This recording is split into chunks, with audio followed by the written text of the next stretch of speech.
Goodness.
Just gonna go through and fix up some of the anatomical errors that would be a pain to repaint.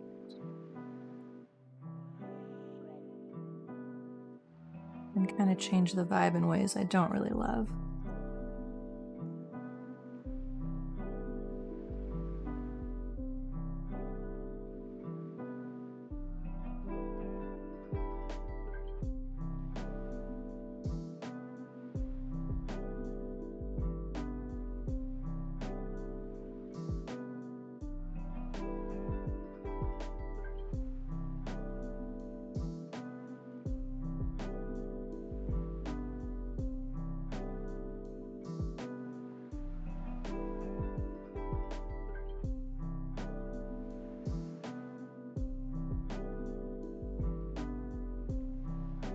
That's definitely an improvement. Yeah, okay. Man, it's amazing what a small little difference a few shapes makes.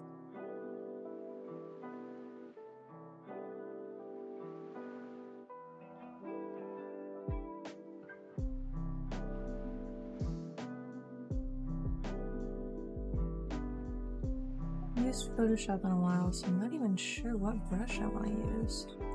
This looks like one I would make though. Oops, really small though. Let's see. I feel like I've done all the painterly stuff and the textural rich things that I want to do, but it's lacking in some of the fundamentals like composition and light and shadow and things like that. So I'm gonna try and address some of that. Punch things up and make some things recede, things like that.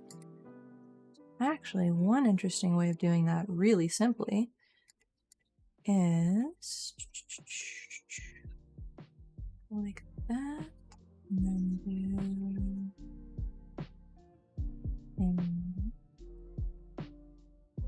layer mask. Reduce this a little bit.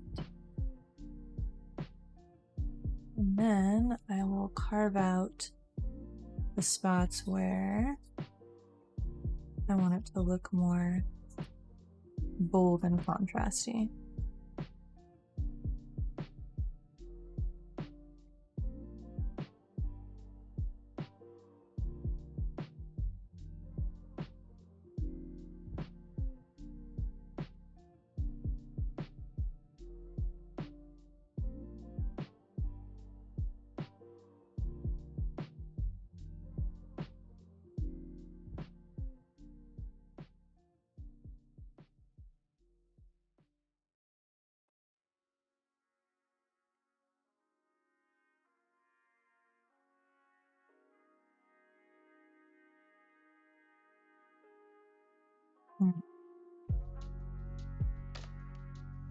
Fortunately, right now it looks like her boobs are the center focus of this painting.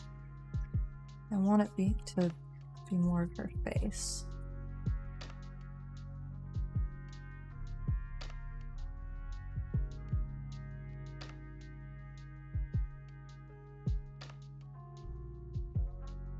I can make that happen though.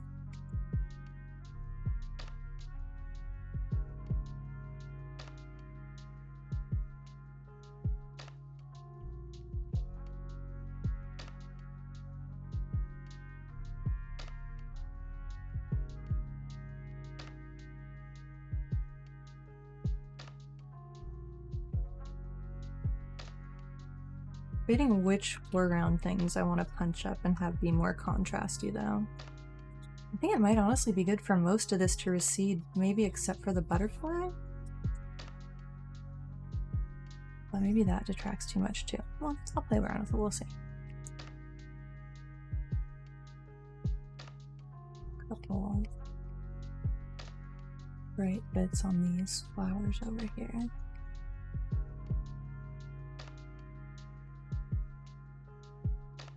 I think that works. And then another trick. Need to paint this layer again. Yeah, wow, look at the difference that made. Goodness.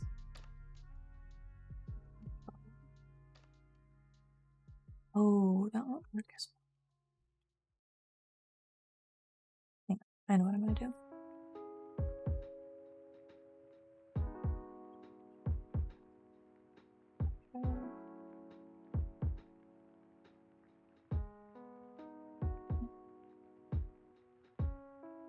And then also check with the levels and see if I can mess with it. Bring that up and bring that a little bit down. And then put another layer mask on this. And then block out the areas that are important. And bring back focus to the rest of it. I might put this on like a 50% layer to not lose too much of the painting. That's better.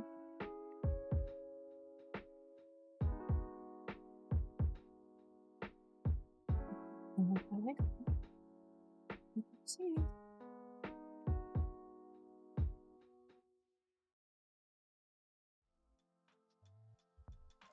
I think actually the contrast reduction, I think what I need to do is lower the brightness and then that'll be, oops, no, wrong thing. That'll improve it more, ideally. Let's see. Push the saturation a little bit.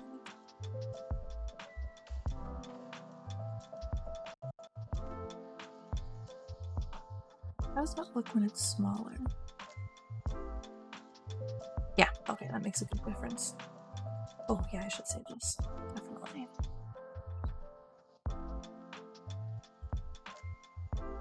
I always forget to uncheck that box.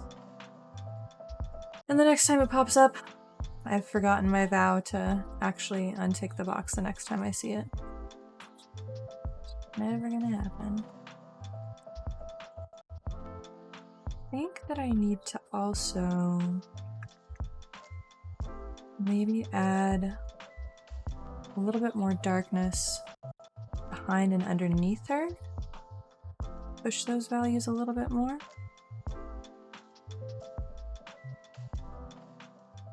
I think that'll make a... I think that'll push her forward if the water ends up looking darker behind her.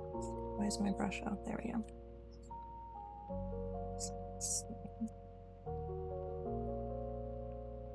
But only in the parts that need more of that contrast. I think that'll definitely make a difference and make it look more, for sure, watery, like she's floating in water. Yeah, okay, this is helping. This is an improvement.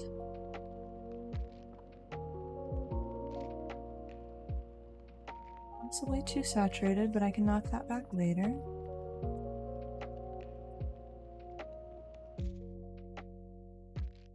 Ooh, but I can layer the hair under it, and that's working really well.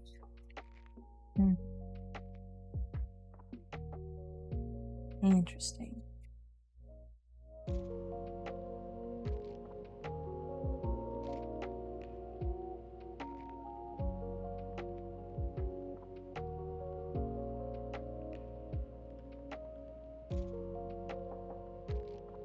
I was aiming for a kind of desaturated,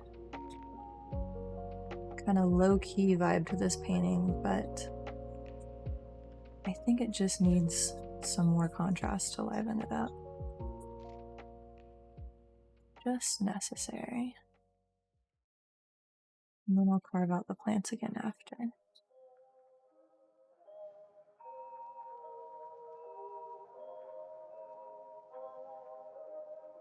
I think I'm just gonna blanket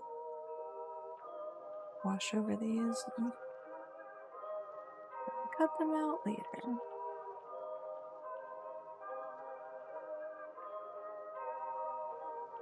See how it ends up looking. Looks funky right now. Maybe she'll just be entirely underwater. We'll see. Could be how it grows. But whatever happens, I'm finishing it today. That's the goal. I need to finish this painting. Not for any particular reason. I feel like I just haven't actually finished a painting since I started streaming again, so I'm gonna try and make it happen. Hopefully it will. Instead of getting too caught up in little details. This side will be easier because I don't need to paint up into the rushes over here. I won't have to carve those out later. There, that's what's going to be a pain.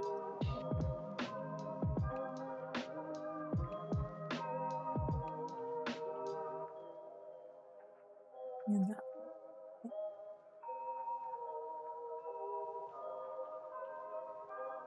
I think I made this a little bit too saturated and it looks too much like does that look watery? I guess when I look at the smaller image it works alright.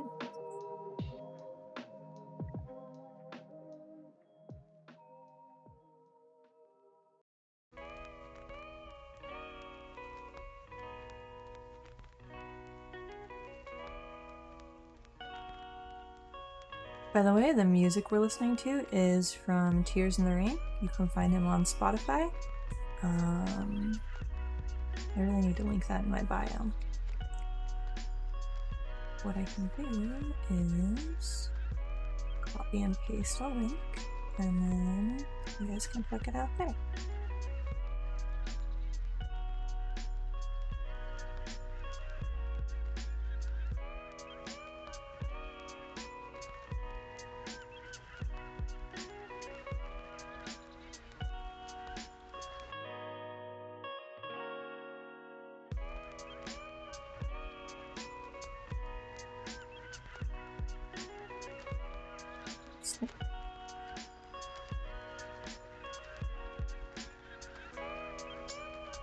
Here is a link to where you can find the music in the background of this.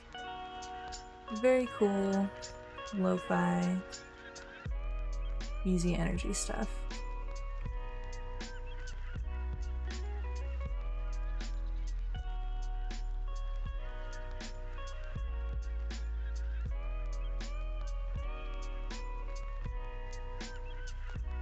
Now that I've got this layer down, what I may do, well, once I finish painting it, I may fuck around with the colors and see if turquoise is the best overlay color for it, or whether I should pick something else, and whether something else would punch it up more. Yeah? You think I should stick with turquoise? I think it contrasts really nicely with the other colors in the painting, but I hadn't decided yet.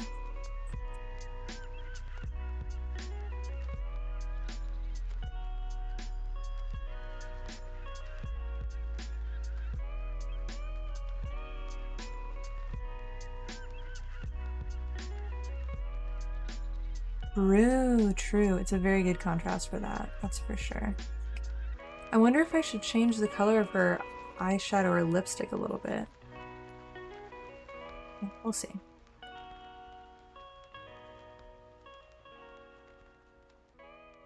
I was just gonna do the water underneath her, but I think since she recedes into this, I do need to do some sort of gradient where it comes up. Yeah, okay, that makes it look better. Makes it make sense. I have to carve out all these plants again in a little bit, but for now it's good.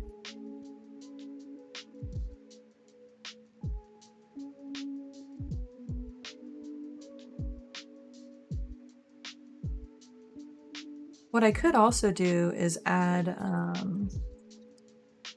a little more touch of like emerald green into the rushes instead of making them be kind of like dry grass looking. They could be more vibrant and green, and then that wouldn't make this water stand out as being so teal and vibrant. It would pull some cool tones into it. See if I can say words.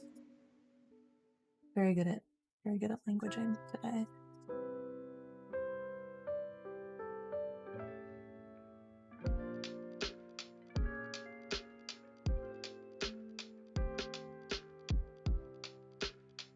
I think I need to actually darken this more.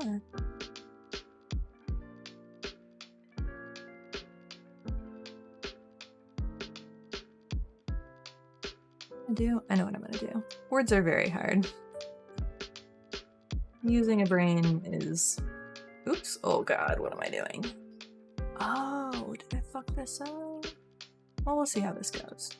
Okay, I didn't. Everything's gonna be fine. I'm just gonna put this layer...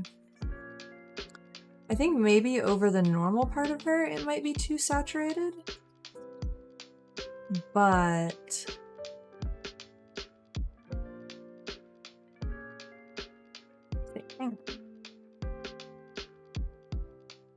Actually, maybe not. I could see this working. Yeah, actually, I'm liking this a lot because it highlights her face a little bit more too. What I might end up doing is maybe reducing the size of the parts of her that are floating above water.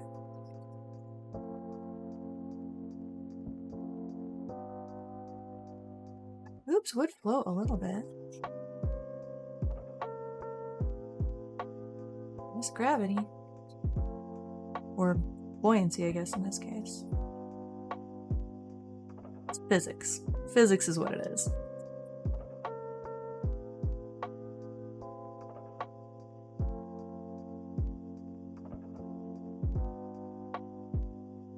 Yeah, okay.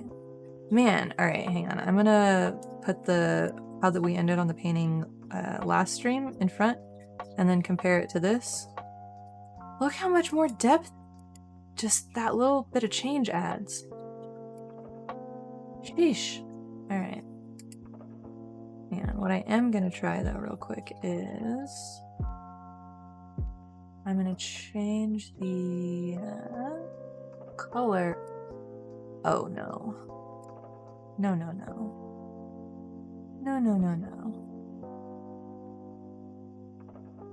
Also no. Wise. Interesting. That doesn't work the way I want it to. Never mind, I'm not gonna do it that way. That was terrifying. Alright, hang on. I'm gonna do it... also not that way. That looked kind of cool. Right. Then put it... Right, and now I can fuck with the color and see if reducing some saturation and pushing a little bit more green works better. I like the blue though. This is significantly swampy though. But I don't think I like that with the rushes.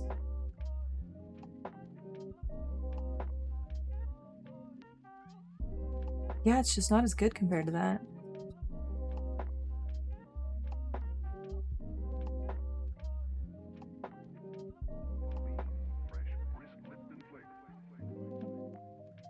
I may reduce the saturation a tiny bit though. Possibly. Yeah, maybe a little bit. Should be that teal green, not the blue blue. Ooh, although the blue blue looks very like... Oh, okay. The problem is it looks like nighttime in a pond, but the lighting is not at all nighttime in a pond, so I would have to change that. I would have to change a lot. Although, on all the rushes and stuff, it kind of... She's the only one that doesn't look like it's nighttime in a pond. Okay. So what I might do... Okay, we're gonna have options here. We're gonna do... daytime in a pond. That. There's that one again. But then... also gonna do...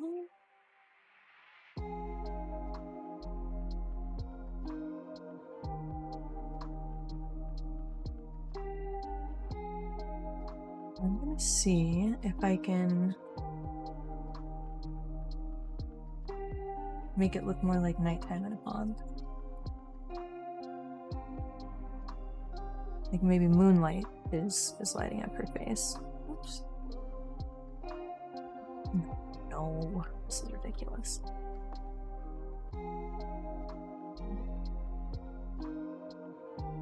What I should do is content-aware selection, but I'm being lazy. I'm just gonna do this.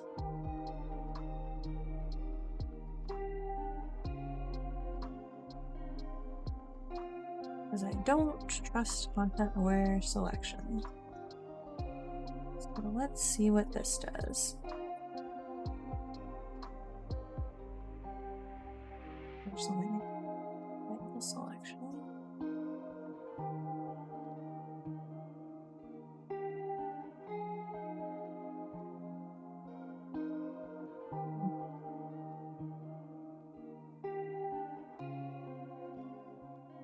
This could be nice and peaceful.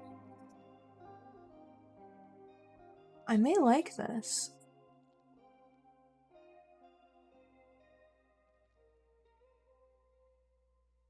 I would need to saturate it a bit. Push it a little bit more.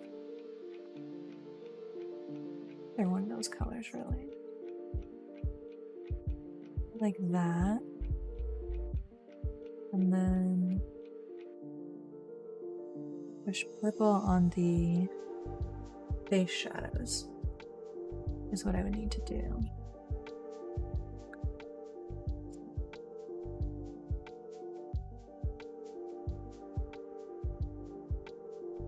Oh, I'm still painting within the selection, that's why. So that's strange and inaccurate.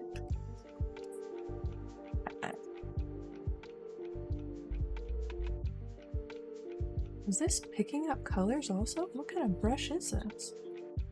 Weird. Okay.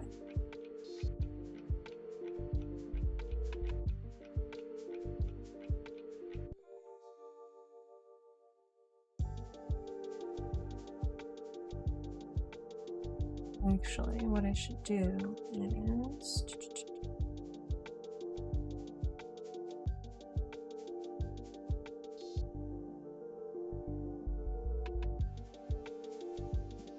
for the color I need it here.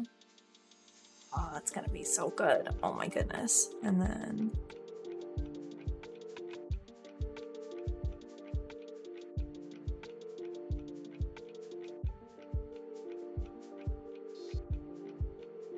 isn't it funny how paintings end up evolving super strangely over time? I wanted this originally to be full sun in a pond, but might not end up being that. is totally fine with me.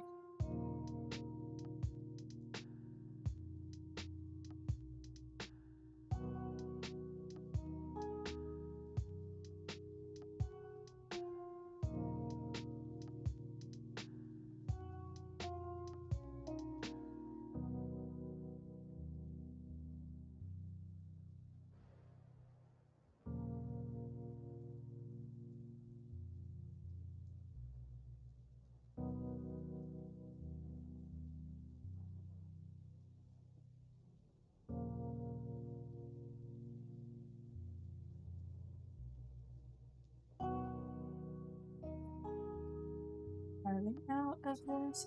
It's so interesting how different my workflow is in Photoshop as opposed to Rebelle. Very, very different in terms of how I paint.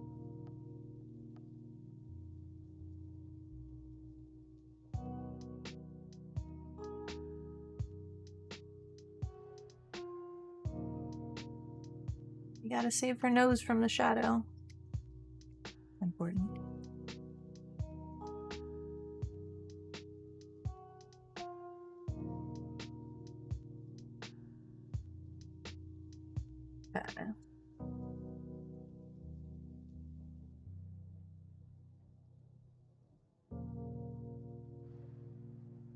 Alright, I'm gonna take screenshots and then compare the various versions. So this is the Moonlight idea. What even is that layer? That layer is nothing. Okay. This would be the Sunny Day idea. I think those are the only two ideas. Okay, so there's Sunny Day and Moonlight. You know what I should do? I need to carve out the flowers on both of those.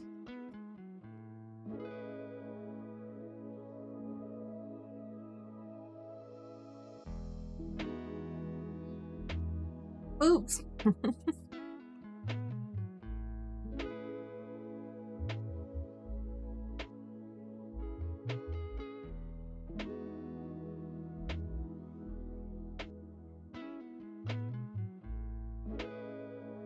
You know, the only annoying part about this is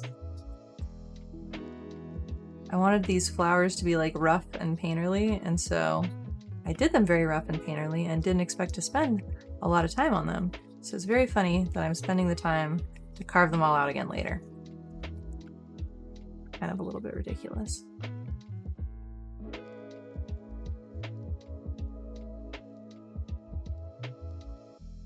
But it'll be worth it in terms of how it contributes to the overall painting, for sure.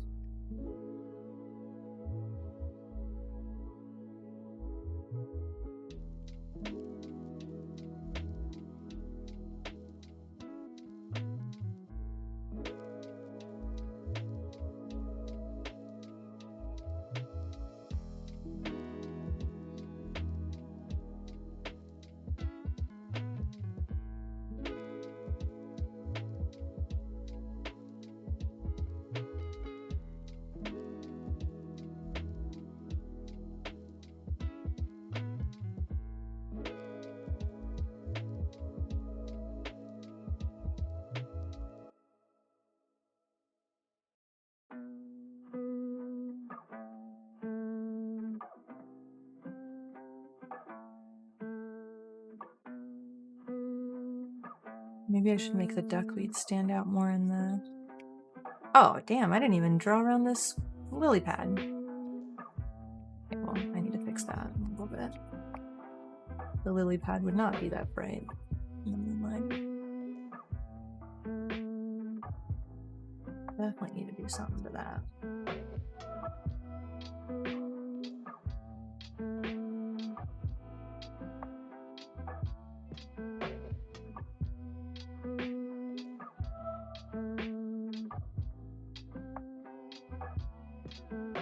But I can already see that erasing the plants in the front from the teal layer is making a big difference, so I'm glad I did it. Ooh, and having these leaves lying across the surface of her hair, that makes a big difference too. I'll put shadow under those also to punch them up more in a little bit.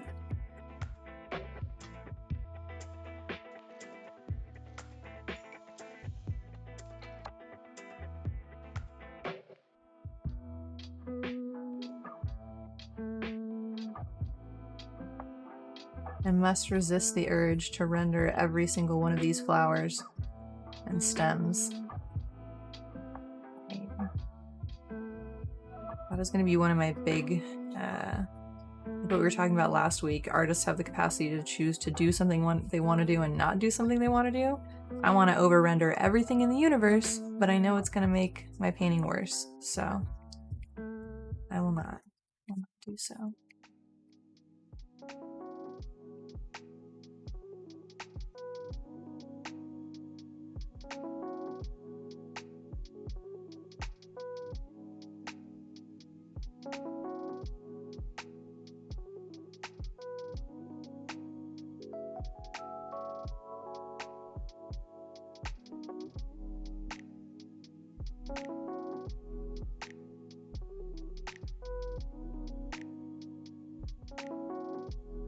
I put the preview window for this on my second monitor, and that is proving an extremely useful tool for seeing how the small changes impact the overall. I say as I do my zoom in, zoom out thing that I always do anyways. Okay.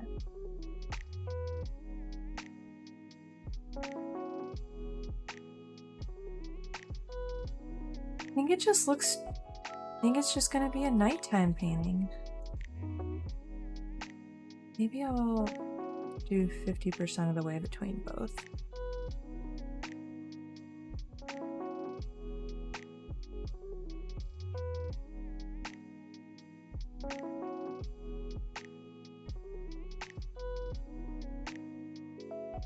Midnight, daytime, in between.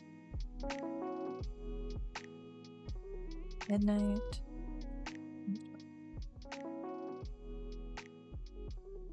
I think in between might be the winner. Okay. Alrighty. I might push this a little, just a teensy bit more. I think that'll be lovely. Okay. I'll put the shadows back on her face.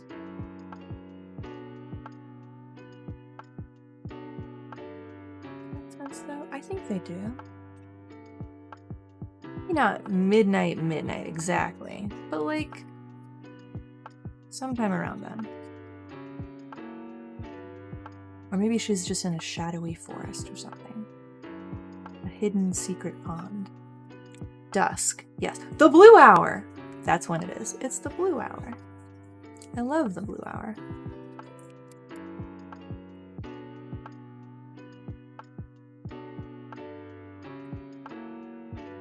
What's really bothering me is this highlight on her neck. I need to fix that because it is just really getting in the way of everything.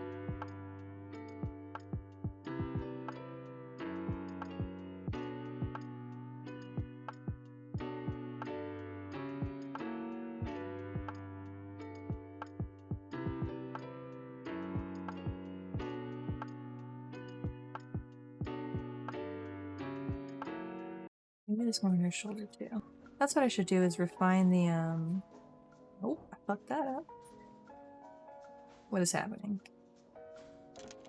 Why is that making it dark? Oh, because one of these is...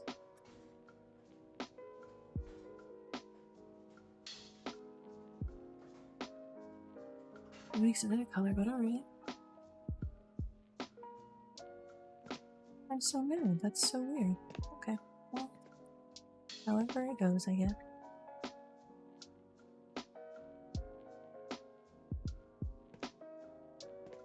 Shadow spilled a bit there. Gotta get rid of that. Gotta get rid of that shadow a little bit too.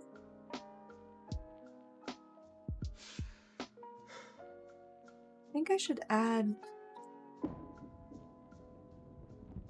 think I'm gonna need to add more.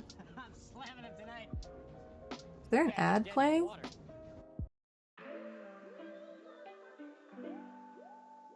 I gotta figure out which window is happening. I hate it.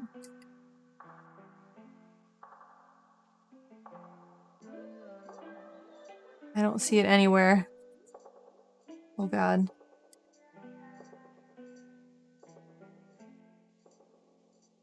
Okay, well, we'll find out. Wait, now I gotta bring back the... Where did the window go? There we go. Bedtime. Wait, it's bedtime for you, or it's bedtime for this lady? Also, okay, there we go.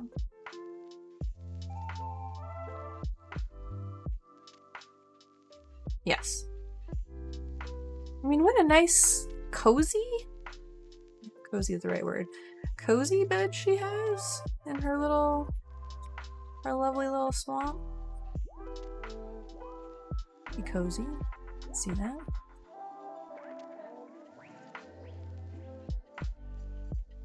Okay, I think what I need to do is carve out... Why is it not undoing anymore? Okay, that was weird. I think I do need to add more contrast to her face. Emphasize the shadows. I don't think that's the right color to do it with, though. Do that. Better. Alright, that's better.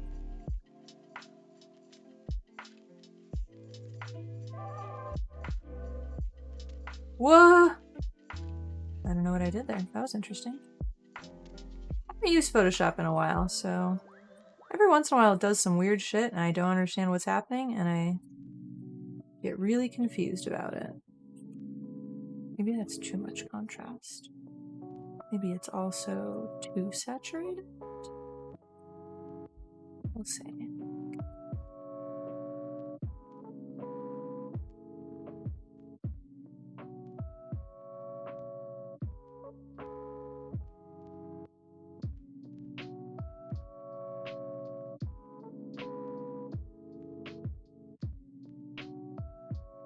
These are going to be very, very rough shadows just to see how it, Yeah, listen. Everybody needs some bog time.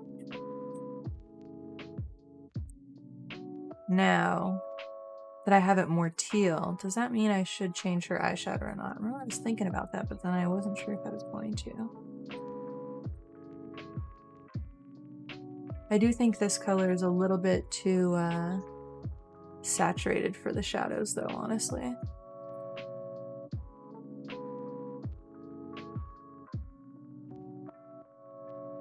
I'll push it back a little bit once I get it a little bit rendered.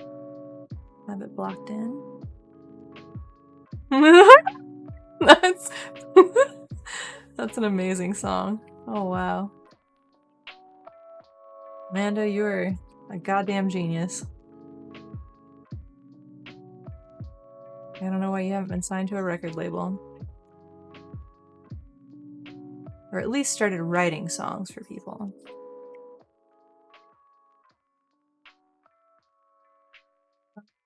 Now that I have that,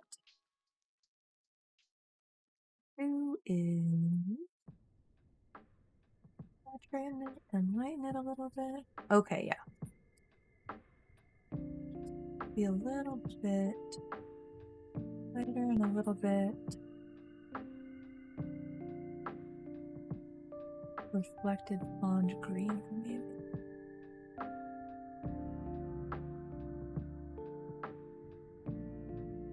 You know what I'll do? Hang on. I know what I'll do.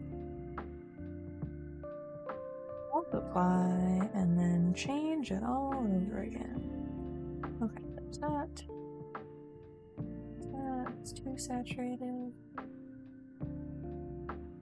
That seems about right. And now I can just go like this. Much better. Okay, again, I'm gonna show... Wait, that's not it. Hang on, here we go. what it was last week, what it is today. Hey, Victor, how's it going? I'm pretty alright. I'm dramatically changing this painting a little bit, but I think it's for the best. Here, I'll do a zoom out and see the whole thing. Daylight pond lady? Nighttime pond lady.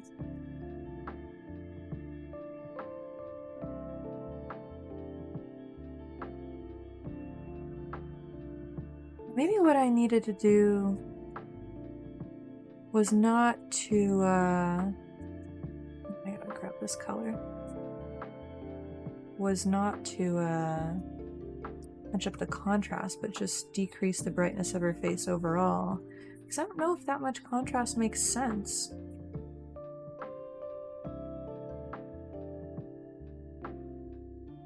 Although it means that I could, if there is that much contrast, that means there would be more shine on her boobs. And drawing shiny boobs is always kind of fun, so maybe I will keep this contrast. We'll find out. Reduce it. Definitely. And I was literally just talking about how when I was carving out the flowers on the side, because I covered them over with a darker color and then I had to bring, wait, why are they?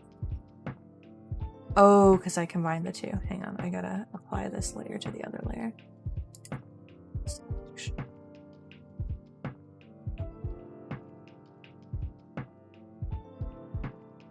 Oh, that's not correct. There we go. I had to carve out the flowers to make them make sense again, and my temptation is to render all the flowers and do all the things, but I shouldn't. I don't need to. It would detract and take away more than it would give, I think.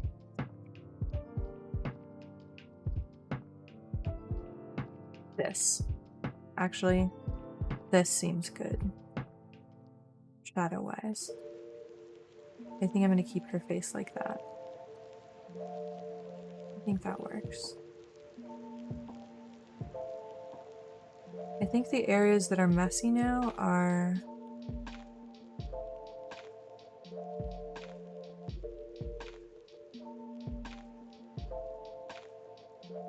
I think there can be a correction here. Before I move on to the actual area I want to correct.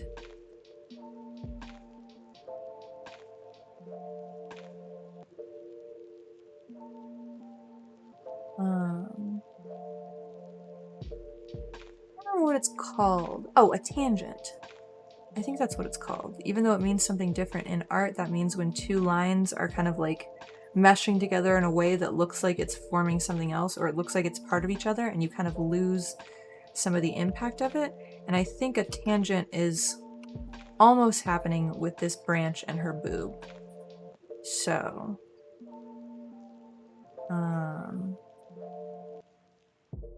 probably gonna resketch parts of it.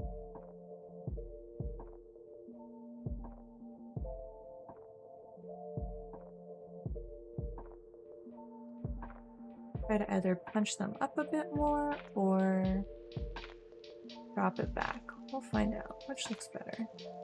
Stick looks good. But yeah, the choice, making the choice to not render when all I want to do is render a million plants is that's that choice in art.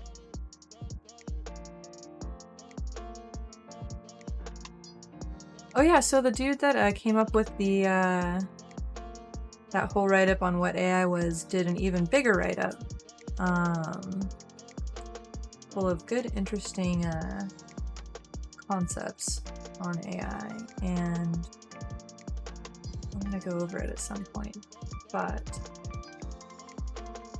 I want to finish this first also. I think I'll work on this for a bit and then maybe delve into that. Possibly. We'll see. Hey, thanks! Yeah, I've been working on it. Here, I'll zoom out. Yeah. It started off a little bit different. It started out as a portrait of a lady in daylight, But now it's kind of like a moonlight little pond experience.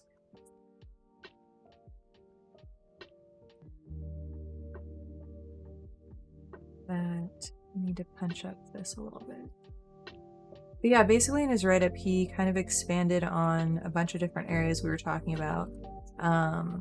Like the aspect of prompt writers being more like very involved clients who are working with an artist with infinite patience for revisions. I was like, oh wow, yeah, it's pretty accurate. So the rest is pretty good too. That's the part that comes to mind, basically. Yeah, the darkness. Yeah, once I added it, it made it so much better. But then, like, the light on her didn't make sense, and I was like, I think I have to change this to nighttime. I think it's gonna have to be how it is. And now that we're transitioning everything to nighttime, I think it's making much more sense visually, and not just makes more sense, but feels better and looks like as an overall picture visually.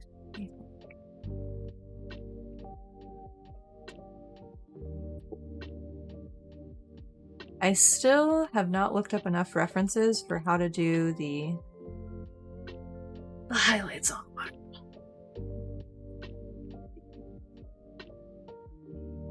The references I looked up were either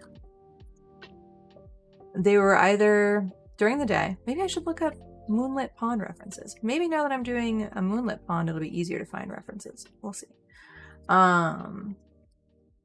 But the ones that I was looking up were either kind of like close to the water shots where the reflections of like the sky and stuff were on the water, and I just don't like how that looks. I don't like the idea of that. I think it would be too busy. I don't think it would fit this painting necessarily, so I don't think I will be doing that. But I do think it does need some sort of depth in terms of shadow and stuff, so let's see. I'll cross that bridge when I come to it. And I'll keep procrastinating by painting other parts of the painting until then. Because that's what being an artist is all about. Choices. It all comes back to that. Okay, yeah, that made a huge difference in how punched up her arm is. There's no more loss of the of that side of her torso anymore. Although maybe I overemphasized. I think I overemphasized part of it. I don't think it needs that, and maybe that was too much.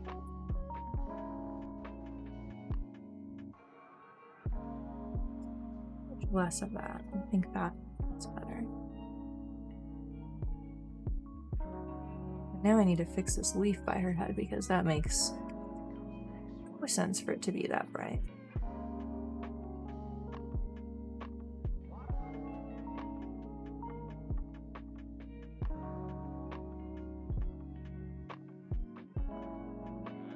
And I gotta fix this lily pad. Why? Oh, it's because I'm running Rebelle at the same time. I was like, I don't know why things are lagging. Because I'm foolish and overambitious. On the street, which ones? I added so many to the channels. Which ones do you want to talk about? Oh shit, somebody posted and I didn't even see it. Whoops.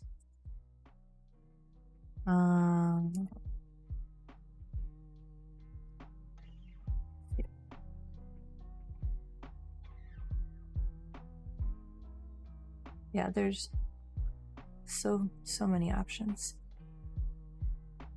Nope, that's not it. That it? Nope. There we go.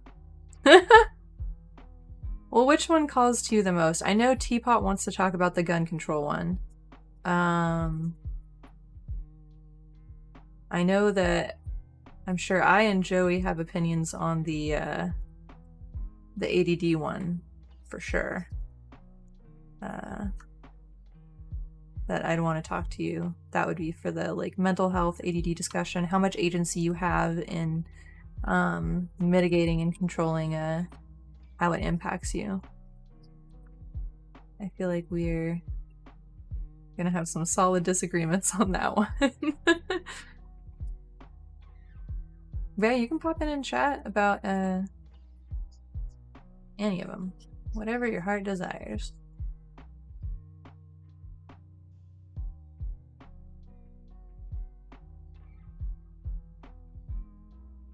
Oh, hey, knocking that highlight back makes this.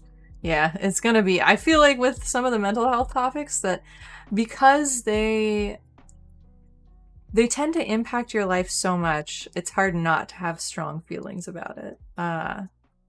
So I'm expecting, it's one of the things, like, my views on AI weren't, I feel like I had a logical foundation and a kind of a grasp on my stance, but I could have been moved, I could have been swayed. Some of the mental health stuff, not so much. Yeah.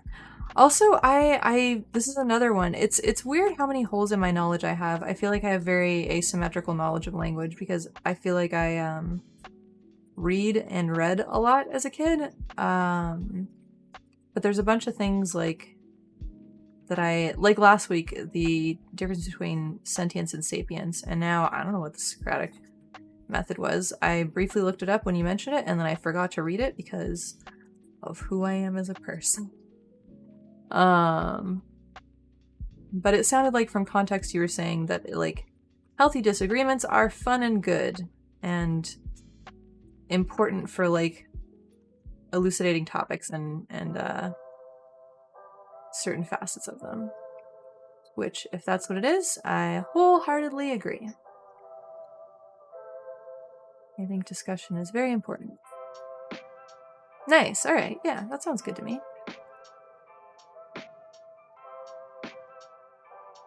I feel like in my past, I probably would have struggled with I think an unfortunate facet of conservatism I grew up with a family super right-wing, crazy conservative, like Rush Limbaugh in the morning, Fox News every night, and I feel like that culture really strongly moralizes being wrong and right, and if you're wrong, you're bad.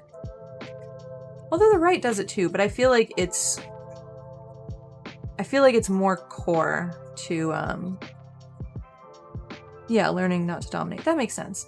Yeah, but I feel like it's very core to a lot of conservative stuff is like being wrong means being bad and that you lost kind of thing. Like you failed in some way. Like it's a personal character failing. And I feel like it took I still with or against, very binary, black and white, with or against mentality, for sure. Oh yeah, I'd love that. There's a lovely essay. I don't know, maybe if you read it when Erudite linked it, but it was an essay about in-groups and out-groups, and I don't remember it, but I remember it being good. And I wanted to read it again when I did the thing where I was like, I need something to read to fall asleep at night, and then I read it to fall asleep, and then promptly forgot most of what I read. So I need it to read it again. But I think it goes through similar concepts of in-group favoritism, tolerating the in-group versus the out-group, things like that. And it was really interesting. That I for sure remember. Interesting. Alright. Could you link that in either the Discord or in the stream chat?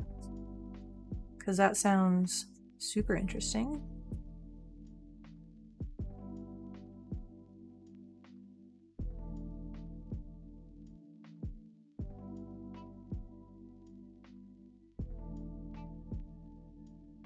I think what I'm doing right now is just kind of erasing. You know what? I am going to do that. I am going to kind of erase Oop, no, that was stupid. I don't know why I did it that way. The highlights on the water that I had before. I think maybe they detract from just the shadow of her figure.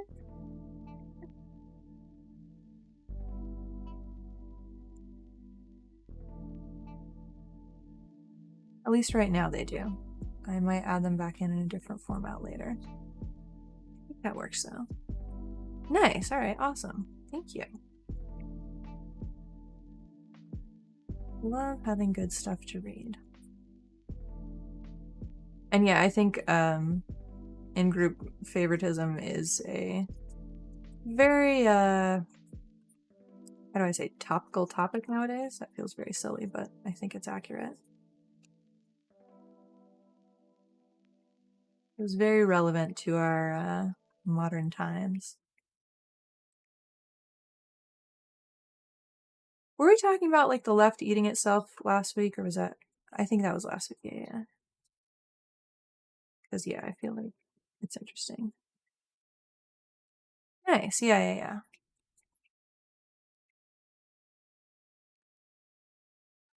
Well, then you guys, there was some dude who talked to. I can't remember either of the names. I was listening to it last night to fall asleep. I'm about to have opinions that I could be probably boiled for having, but about trans genocide and how it feels like some people who are agreeing to it are being performative and just trying to signify that they're left. They're very left. Whereas people are getting kind of crucified for being like, I don't know about genocide. I don't know if that's the right word. Do we really want to dilute the meaning of a word that much when it's kind of important to have a word with that meaning?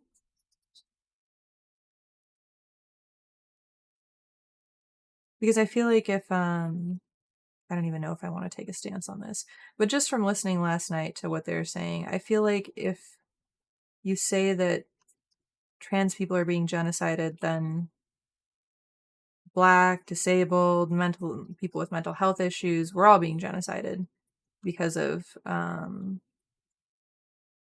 policies set by the state. And if that's the only metric for it, then it almost dilutes it to the point of being kind of an unnecessary word. But oh yeah, no, yeah. Hop in voice chat if you want. If you guys want to talk about stuff, go for it. Yeah, it's bad shit for sure. But yeah, genocide has kind of like, and there was another person who was saying that like most people when they think of genocide, they're thinking of like the UN definition. And I feel like most of us probably are because that's when it's mostly become relevant has been talking about like big horrible events that fit that classification really. It feels less useful to use that or try to shoehorn that same definition into any sort of uh, like really negative discriminatory policy towards any group of people really. Wait, she seems like she's floating in the water nicely. I feel like that. Yeah, I feel like her arms are better. Still love her face right now though. Hang on, I gotta do something about her face. Where is your face, little lady? Okay. Oh, however, I should copy and paste. Oh, I gotta get in Discord. I'm dumb. My bad. I just realized that it would be helpful if I was also in this chat.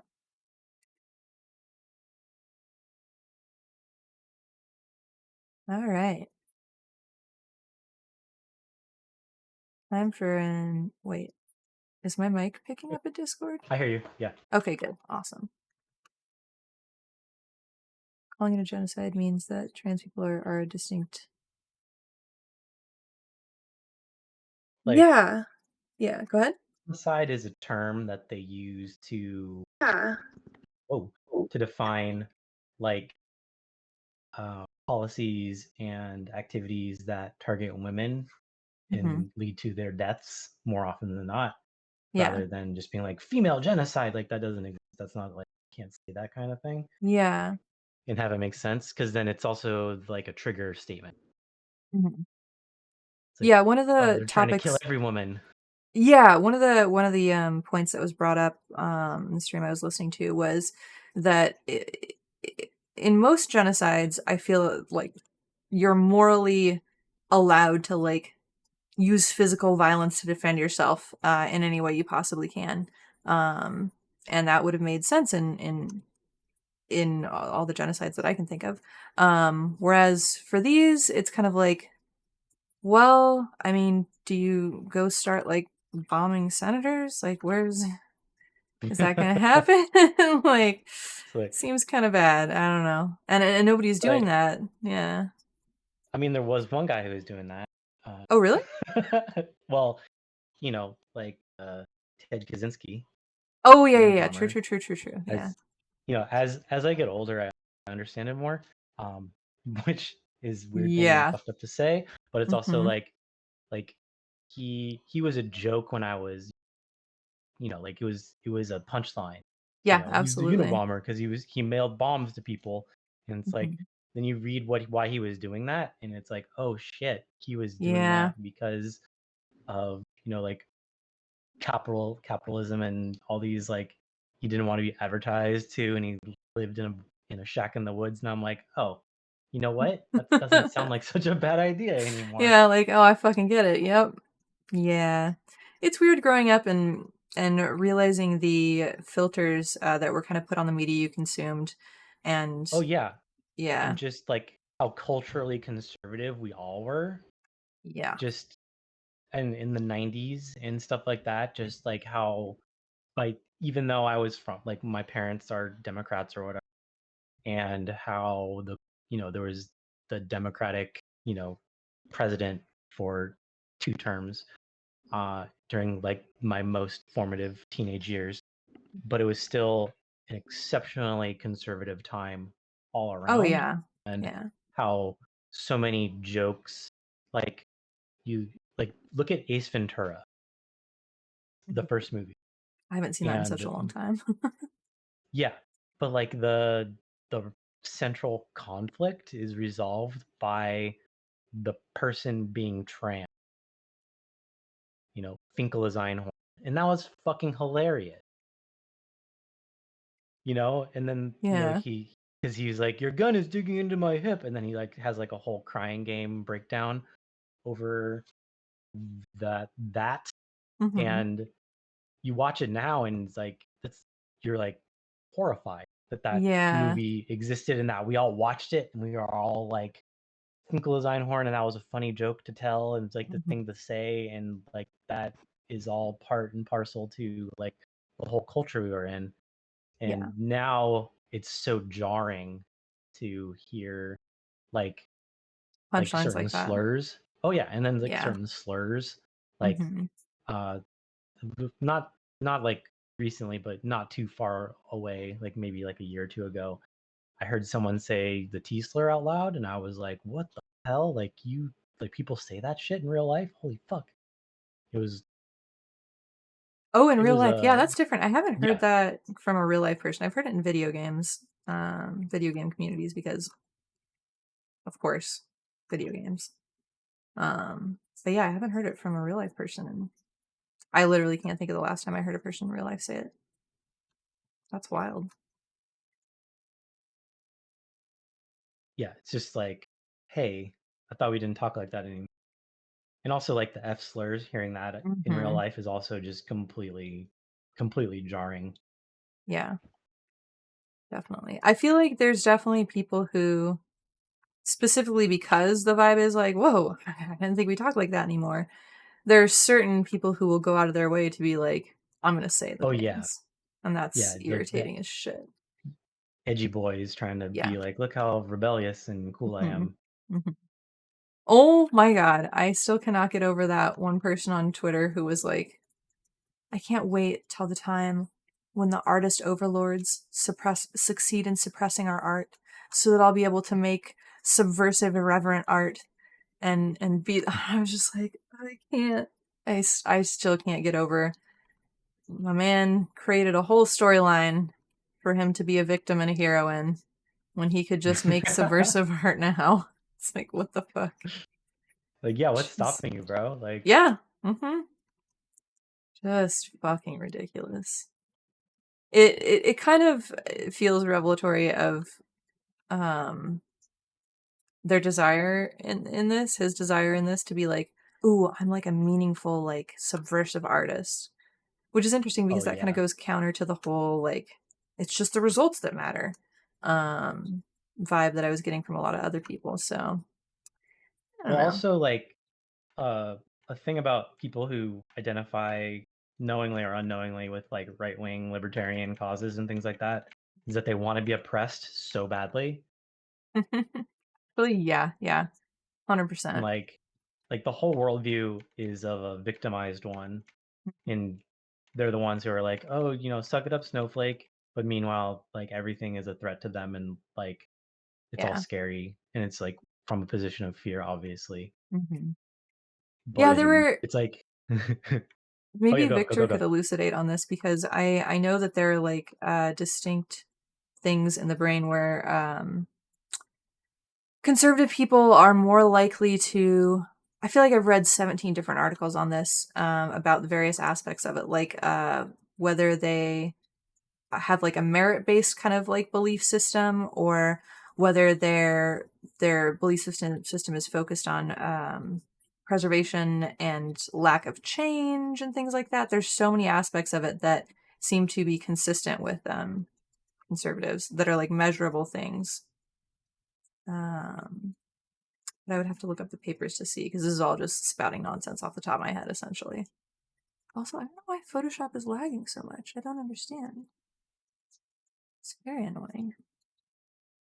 I might have to close and reopen Firefox or OBS or something. I'm not really sure. I will find out. I do have too many Firefox windows open, which should surprise absolutely fucking no one at all. I had to stop using Chrome because I had too many tabs in that. So I was like, I'll just use Firefox for a bit until I clear out all my tabs. And that was like 6 months ago. So Like, honestly, Firefox is way better than Chrome. I've been hearing that from people. I That I did was, a full switch and yeah. I don't want to go back. Yeah, I'm feeling happier about this decision, knowing that apparently in some planned next update or within like the next year Oh or something yeah, like that, the the next ad no block next isn't gonna month. next month ad Yeah, block isn't gonna work next on month. Chrome anymore. Oh yeah, Fuck Chrome. Fuck all of that. No, thank you. the it's a big huge like something, oh gosh, called like mandate 3 or something like that, where they are uh, removing from the API things that allow, basically removing anything that blocks ads. Just absurd. Yeah. I hate it. I hate it And so much. but in and it's also across everything that's Chromium based. So that's that's like the majority of browsers right now. So like even like Microsoft Edge is Chromium based. Um, Hmm. uh, Opera is Chromium based now. Safari is Chromium based. Like Oh basically wow. every major browser is Chromium No. based except Firefox. Firefox is still not is still its own thing. Damn, go Firefox. So I didn't know that they were like fighting the good fight so hard, but I'm yeah, well, they're very still a grateful they nonprofit are. too. Oh, that's So awesome. Firefox Foundation is a nonprofit, so they That's fucking don't rad. have the incentive Hmm. to That makes absolute sell your sense. information where Yeah, everyone else is a corporation. it's basically baked into the whole Yeah. plan. Yeah, I gotta figure out why this is lagging and not letting me do. Maybe I don't have it performance. Maybe performance and scratch disk because this is going like even with Firefox closed, this is going extremely slow. increase that, and then The one thing I wish Firefox had was tab, which it used to have and then got rid you cut out for a second. Tabbed what? of. Tab groups. Oh, So yeah, you yeah, could. yeah. It used to have those, and it I was had really an cool how they extension in organized Chrome it. to get that. Yeah. Yeah, and I'm then assuming Chrome. Firefox has to have one, right? Like No, an not extension. anymore. They used there's Not e there's an extension, but it doesn't really not the same way thing that it used to be. Oh, that's devastating. Okay, I was like fully planning on trying to get an extension for that at some point. I just hadn't yet, but I No, fully you can believe that. have Yeah. there's like workspaces Mhm. that you can have in Firefox. So you can Mhm. have like a set of tabs that open up when you switch your workspace, but it changes all your tabs. It doesn't just like let you go to Hmm. um, the group of tabs that you have. Yeah, that's suboptimal. I don't love that as much. But You don't like that's that really so the only much. thing that like is not the great thing about Firefox. Yeah. All right, I saw that Victor's in here. Do you want to talk Yeah. about in-group, Sorry to talk out-group, over you, bro. ADD? Oh, sure. I mean, it kind of went and passed. So the topic was there for a second, but then you moved on. So I figured it's not. Oh, no, no, no, no. No, My we brain both is have gonna jump all, ADHD, yeah, it's gonna and jump all so over the you place. we're ready for any context at any time, dog. Yep, Okay, cool, basically. man. Yeah. So, what's really interesting about in-group and out-group is the current theory.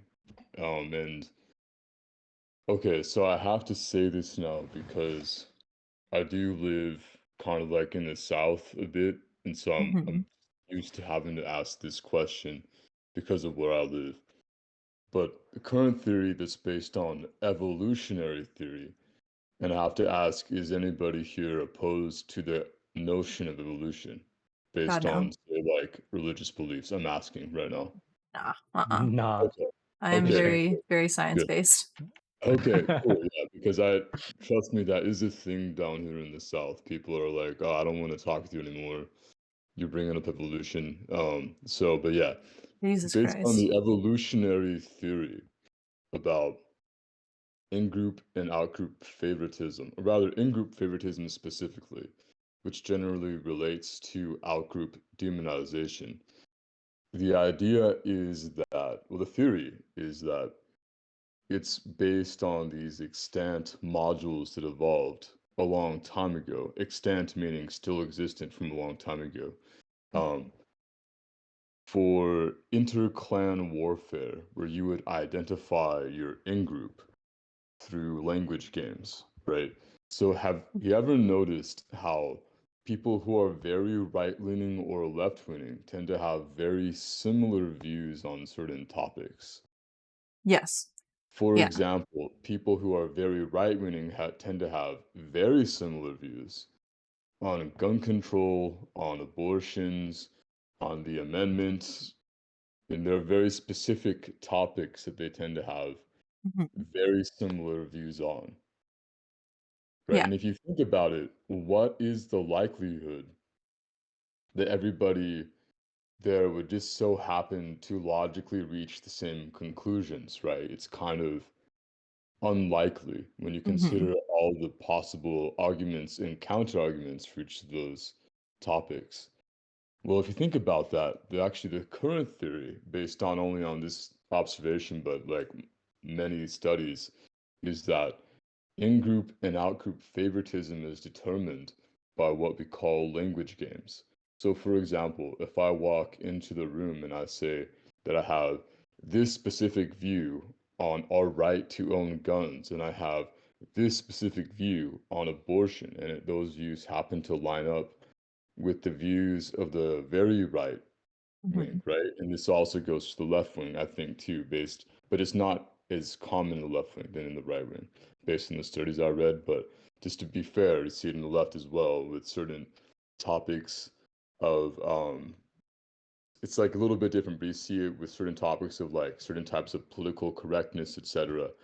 I think, based on the studies. Any rate, these terms that are these ideas that are expressed, the purpose of them is not to actually express ideas, but to identify your in-group clan, such that if you were to Mhm. form a spontaneous coalition with somebody else, you would know who would be on your side. I Yeah, can see that. Yeah. absolutely. Makes sense. Yeah. So the Makes sense to me theory too. Yeah. is that morality, the very first notions of morality, which weren't in reality morality, but more so just code to identify an in-group for interclan warfare, um, they were really based on identifying sides, picking like whose side are you on, right? For Hmm. the interclan warfare, because I mean, if you think about it, in interclan warfare, usually people who are very dedicated or loyal to a group, there's always the possibility that their loyalty will not be matched. It could be betrayed a little bit, right?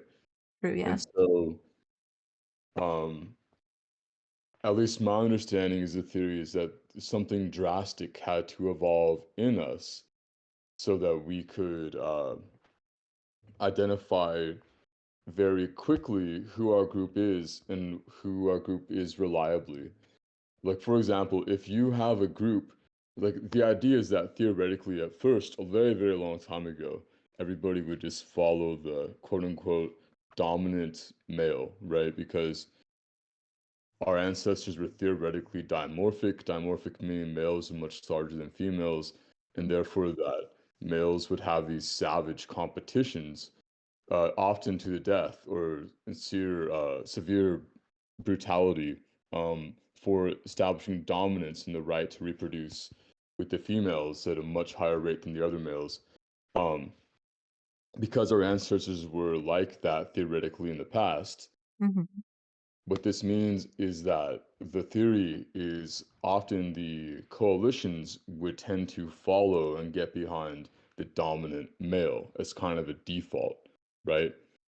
The evolutionary pressure theoretically comes in with the idea that, well, if you just kind of blindly follow the quote unquote dominant male, then that quote unquote dominant male could always kind of screw you over a bit, right? Could always become despotic and not give you much in return for your loyalty, kind Hmm. of use your blind loyalty. And I think there's a lot of evidence to suggest that in-group favoritism is in fact associated with dogmatic tendencies that do actually result in people opening themselves up to being exploited by the side they choose to be on, right? Yep. For example, this one really interesting study suggested that in-group favoritism is associated with the tendency to follow or support the side that is viewed as the stereotypically correct side, even after multiple times that side kind of betrays you, and doesn't reciprocate the support. Yeah. That makes So, sense. yeah. I feel like that So, tracks based on my conservative family. yeah. And so, what's theoretic, the idea is that our in group uh, coalition tendencies further evolved to account for that, such that not only could they cause in group favoritism to bind behind who is viewed as the most powerful, but also to try to take down those who are seen as not only powerful but also despotic. Despotic here meaning not reciprocating in group loyalty and just trying to exploit all others, right? And so a lot of ideas are that the left might be more representative of the in group favoritism that's based on trying to take down those viewed as despotic, but it's still in group favoritism. It's still based on some level on dogmatic tendencies, right? A slightly Still different based flavor. on some, yeah, it is. For example, when you look at uh, political correctness or cancel culture, if you will. Hmm. I mean, you look at some of the That's ways another that is topic I should happening. add. Cancel culture. Yeah, like Definitely. there's multiple instances. For example, this one researcher who made this article was quote unquote canceled based on the name of the article. right? They Oh just no, I read the didn't name know of the about that. article and they said, "Oh, well, this is racist or this is this or that." And so then people just quote unquote cancel it based on the name alone. But the vast majority of the people who joined in never even read the article, which actually, if you read it, That's is not another in huge any way problem racist nowadays too. whatsoever, Oh, right? that's rough. Yeah.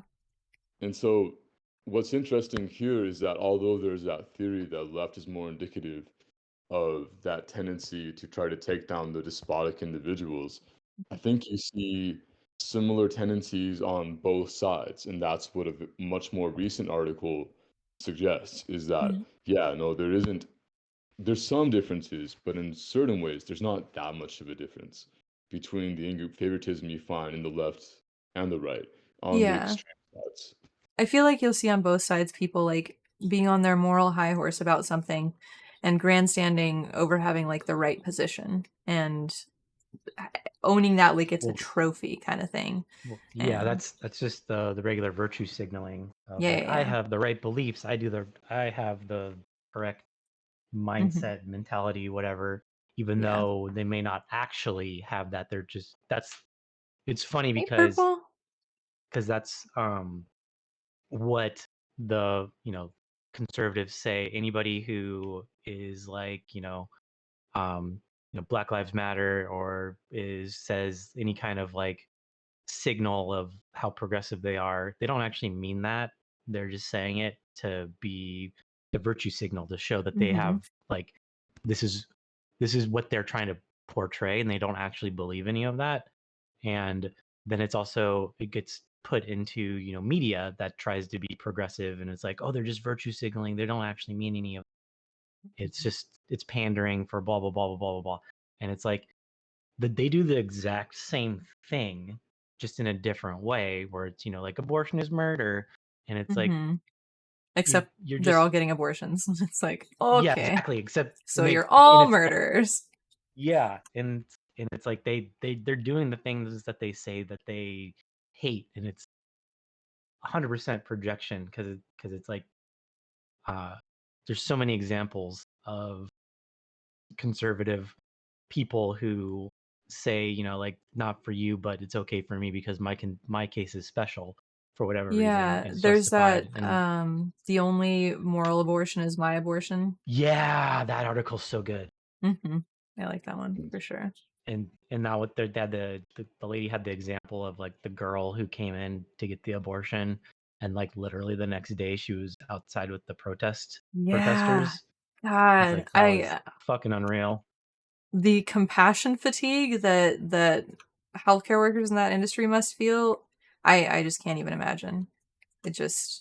It would be rough to maintain to do that day in day out, knowing that like they could be on the other side of the line the next day screaming that you murdered their baby, and it's just like, Like okay, I'm like not gonna yeah. fucking murder your baby then, all right. Like, but they're not going to deny care either. It's like, Exactly. And that's like so rough. Like that compassion fatigue in industries like that are.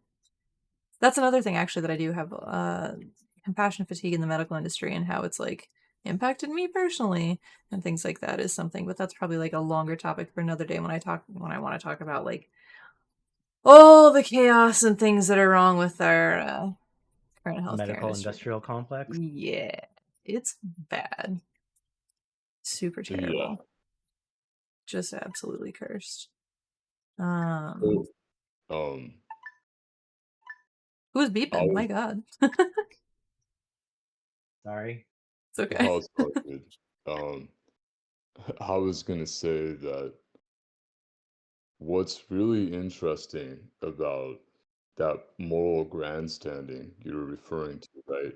Yeah, Moral high horse. I actually remember reading an article relatively recently that moral grandstanding is more about the goal is more so to like establish dominance than to actually fight for a moral virtue.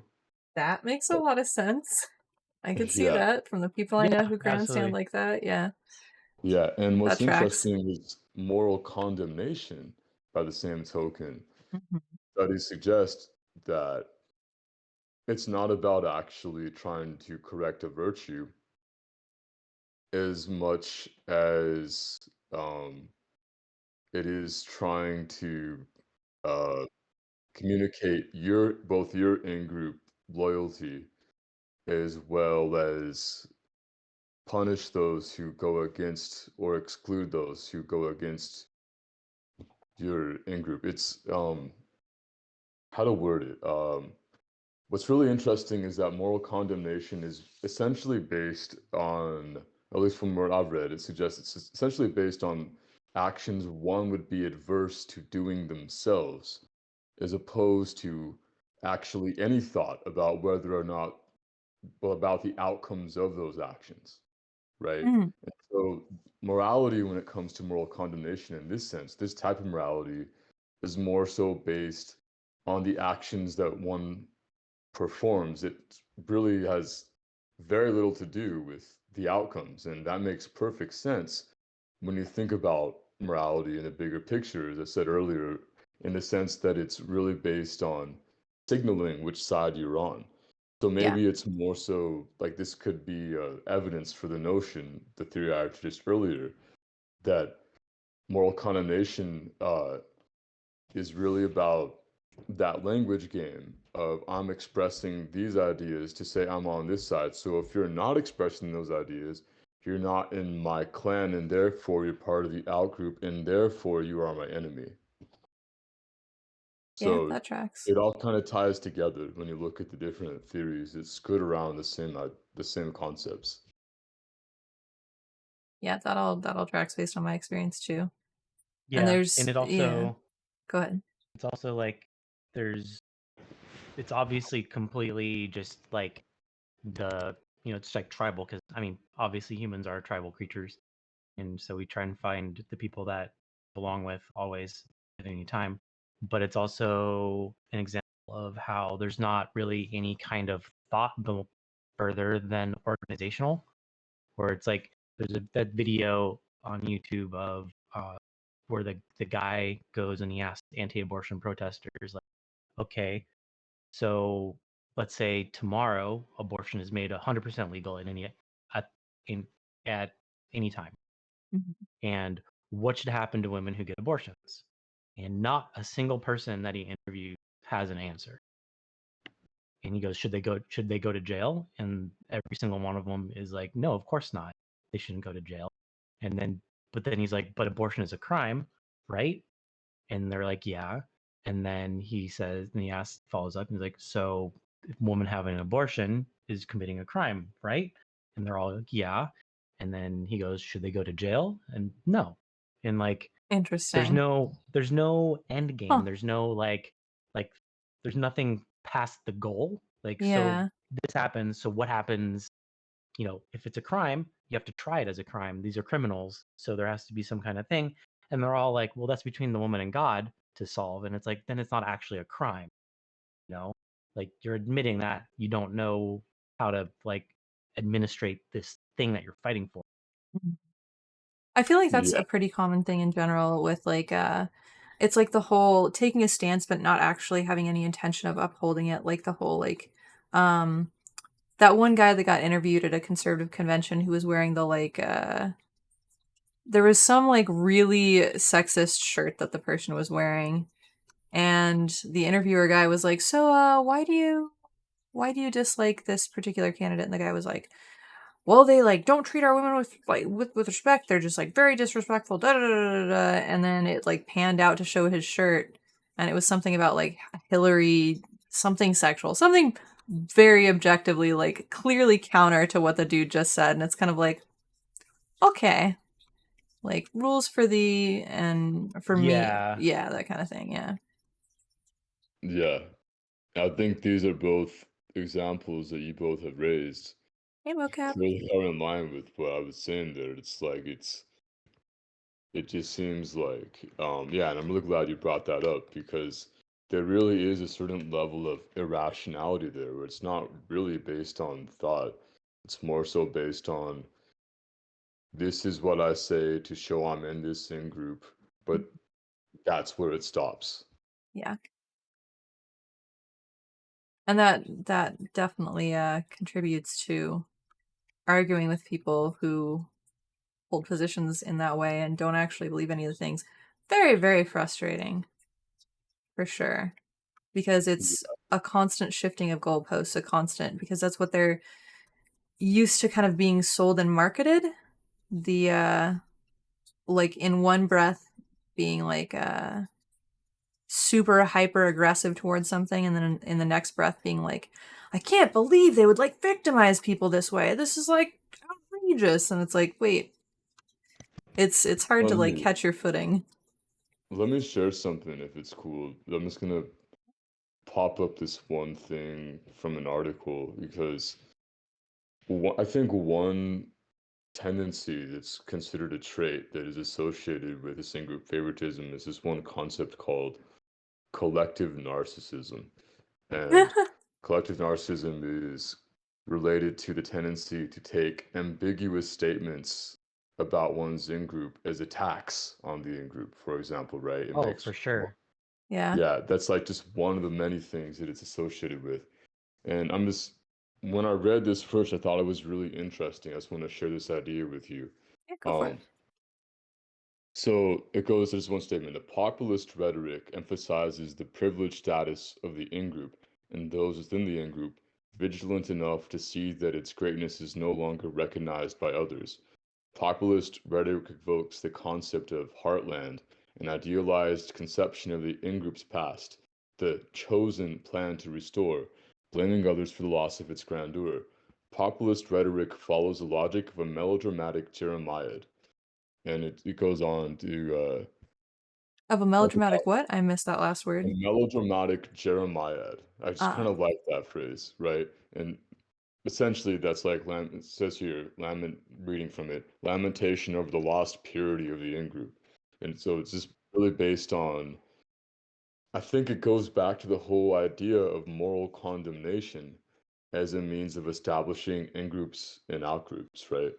It's Yeah. essentially you're moralizing it such that even if you're not a victim, you make yourself a victim with the words as a means of rallying the support from others who are also in your in-group, right? So it's not actually about really Jesus. thinking about whether there's a moral thing going on there or not. Hmm. Yeah, I think something that's. I hope that future generations get away from, and it seems likely that. Well, I don't know. Actually, I do see a lot of both dark tetrad tendencies and by the way, dark tetrad tendencies, I believe, are indicative of this tendency to try to dominate other people, which is Hmm. another path to prejudice I'm looking at. But not only that, but I do see also a lot of, I hate to say it, but I do see, I mean, I see it in all generations, but I definitely do see it in Gen Z too, with this tendency for in-group favoritism. Yeah, I would say like sometimes I see a lack of it, or I see more focus on insight and kind of like a holistic view of things and making sure what they're doing isn't shitty. But there's definitely still those cases where it's just like it's the same as it's ever been, essentially. And by the way, when I say that, I'm not trying to say that Gen Z is in any way, worse than any other generation or anything like that. It's just, I do, I don't think it's going away anytime soon without at least some work on the parts of other humans in this world. Uh, yeah, I think it's definitely not going away on its own. Is what I'm trying to say. Yeah, I really feel like in this day and age, this gets into a different topic that I feel strongly about, but I feel like teaching critical thinking should be way bigger than it is now. Like like in the past, it was important to remember dates and historical things and stuff like that, math formulas, etc. But we have like all the world's knowledge in our pocket at all times now. Memorization is pointless. We have an excess of information. We need to be able to filter through it and do it accurately and assess whether something is a good, viable source of information or whether we should disregard it. And I feel like nobody fucking knows how to do that at fucking all. And it's a constant terrible, terrible curse. And our society is like going to struggle to get better until people learn how to filter their sources, essentially. And just something to add on that, and then how Tab, you can jump in if you want, because I don't mean to go on and on, but No, we got Yeah, I just one more thing on that note. What's really interesting, you brought up the term critical thinking. Mhm. A lot of, I'm working on some research proposals, and one of them is related to this in-group favoritism, and a lot of evidence, I think, goes to suggest that is specifically through a certain type of critical thinking that people can best overcome these in-group favoritism, moral condemnation tendencies we've been talking about. Yeah, like for example, my mom, she's still a conservative and everything, but there's a variety of topics that I've like talked to her about, and once we like actually broke them down and got away from just the like broad Fox News talking points that are full of like emotional pleas and rhetoric and Tons of logic vitriol. fallacies too, not to mention. Yes. Yeah, all of that. Once I like broke it down and made it understandable and relatable, she's like, "Oh, no, actually. Yeah, okay, that makes sense." So yeah, I feel like you can help people logic their way out of things, but whether it depends on people being willing to like listen to you logic with them, basically. Well, it also has to be like something that they can personally relate to, where it's Yes. like, Yeah. here's a situation that happened to me personally, and how do you think I felt in that situation, and how would you feel if you were in that situation with me? You know, it's Yeah. always it's always some kind of thing that has to be personally related. There was Yeah. uh it was I want to say it was like 10 years ago. There was an article about farmers that were climate change deniers who then got their farms completely wiped out by like historic 100-year floods twice in Yeah. like 5 years, what have you. Jesus. And they were asked, like, do you believe in climate change now? And they're like, absolutely, it's a thing. This has never happened before. I've lived, my family's lived here for 150 years or whatever, and nothing has ever happened like this. And it's like, so it's obviously something different is going Yeah. on. And it's like it has to personally devastate you for you to actually be willing to like change your point of view on a thing. But I guess that's kind of like just how people are in general. Yeah, I think part of it is it's convenient. I feel like people are like a series of levers and decisions and consequences and things like that where people will hold beliefs only if it doesn't impede other things in their life. And or they'll do things but only if it doesn't like cause discomfort in another way. So I think a lot of people like when there's no real need for them, they can continue going about their life holding the same beliefs because nothing is fundamentally changing for them. Like why wouldn't they just like not bother to change or introspect or do anything? Like where's the necessity and impetus for that unless you're like a type of person who's like, "Oh, I want to grow and change." But if you're just like an average like just person like living their life, going to a 9 to 5, like mowing the lawn, it's like why do I need to like change all my views on this? Just literally nothing's changing in my life. Like why would I? So I feel like some people need that people are just lazy, I think, and comfortable and they So don't like change and discomfort. here again is where we might disagree. Oh yeah? Where I think the one thing that distinguishes humans from just about every other animal is that we have, so essentially other animals relative to us use the word lazy. I'll use the word dull, you know, Mhm. it's like following instant gratification, not, there's Yeah. no like, there's no seeking to better the self. It's just, you just Yeah. do it quick and easy. Yeah. I think humans are unique here in that we have the capacity to go the opposite route. We can be sharp. I think we have that unique capacity to not just do what's easy, and that's goes back to my whole I think worldview we on the yeah. capacity for free will. So this is going to that topic a bit. I think we have that capacity. I think that a lot of times there are external factors that make it that people will apply as if it's their own choice. Like like if you're too broke and stressed all the time to like think beyond that and to kind of like try to Get out change of your survival views on mode. yeah, if you're in survival mode, why would you want to spend the energy on something that has the potential to be like distressing or harmful to you? I feel like I see that so frequently in a lot of communities. And I will say that I think we live in a world that highly encourages this mindset of just, there's so much financial stress specifically on people.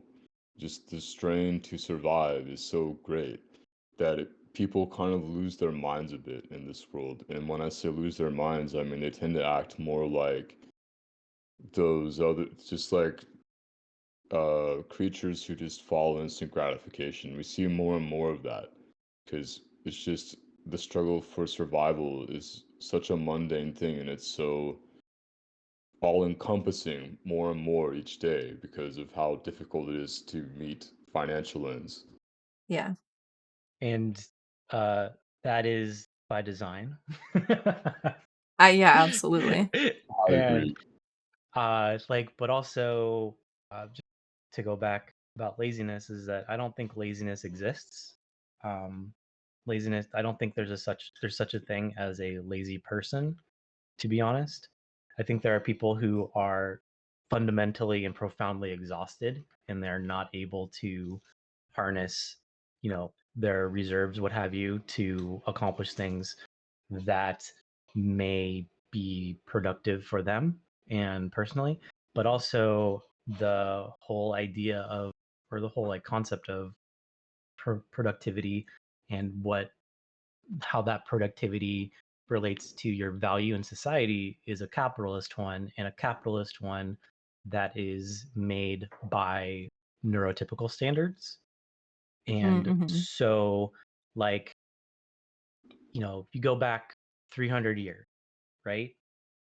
People with autism existed back then, and people who were neurodivergent existed back then. There was, those people were, they were, farmhands, or they were the people who, they didn't get along with people very well, a little weird, but they were got on really well with the sheep. Yeah, some And of so them that like they usually would were, specialize in like a niche of some sort. yeah, and their thing would be that they wanted, that they just were out in the fields with the sheep, tending, they're herders and shepherds, or they were the best person who makes horseshoes in town, or there was these kinds of things. And it wasn't like capitalist kind of view because it didn't exist back then. It was kind of like this is what their calling was, and that's what they wanted to do.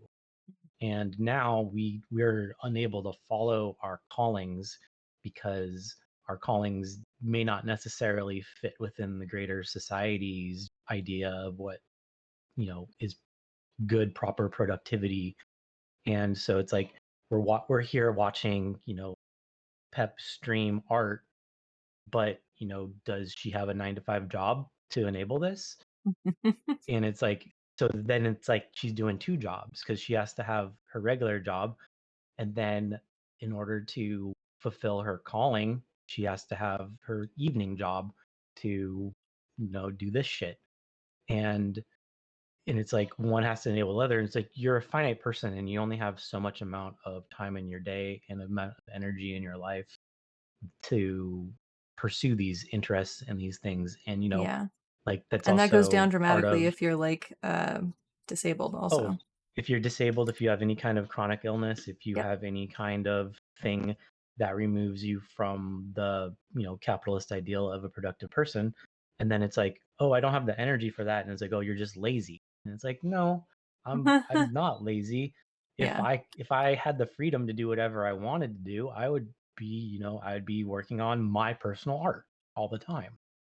Yeah, one And of the things I wanted to bring up in regards to like willpower and having it be essentially infinite, I willpowered myself into having a seizure basically by overworking myself. So I feel like even if you do like summon up all that willpower, it's not always it's at a cost. And if there's a cost, it yeah, means it's finite to me. yeah, Um well, it's also, yeah, absolutely. And it's also like we got through school and we got through all these things, and it was through absolute sheer brute force that, someone who is neurotypical not only succeeds but may thrive in the academic environment, even though it's not necessarily to I their got personal this style, what Photoshop. have you. It's like I was a gifted child, the quote unquote gifted child. And Same, so yeah. because then everyone was like, "Oh, you're so smart. You never need to study for anything. And you always get good grades and you do this and you do that." And it's like, yeah, because like I never learned to study, so I had to retain everything the first time through. Like I've never studied in my life. I don't know how. I haven't learned, and no one was there to teach Interesting. me. And just also, like, if anybody was, I guess we just didn't have like the language or the perception back in the 80s when I was a child in school and stuff. But anybody who is like, this kid doesn't do any of his work until the very last second. He doesn't study for anything. He's always, he gets good grades, but he doesn't actually, like really know the material. He just does the thing. Like I have best theories on that example, too. Like best what things, example yeah. is when I was like third grade. I remember this still. We learned how to outline a story. And Yeah. so the teacher showed us how to outline and what this process was, and of the A, one, two, three, what have you. And then we did that one day. And then the next day, she told us to write a story. And the story of my outline and the story that I wrote were two completely different stories. The two, like, I had no idea that the concept of one was supposed to relate to the other.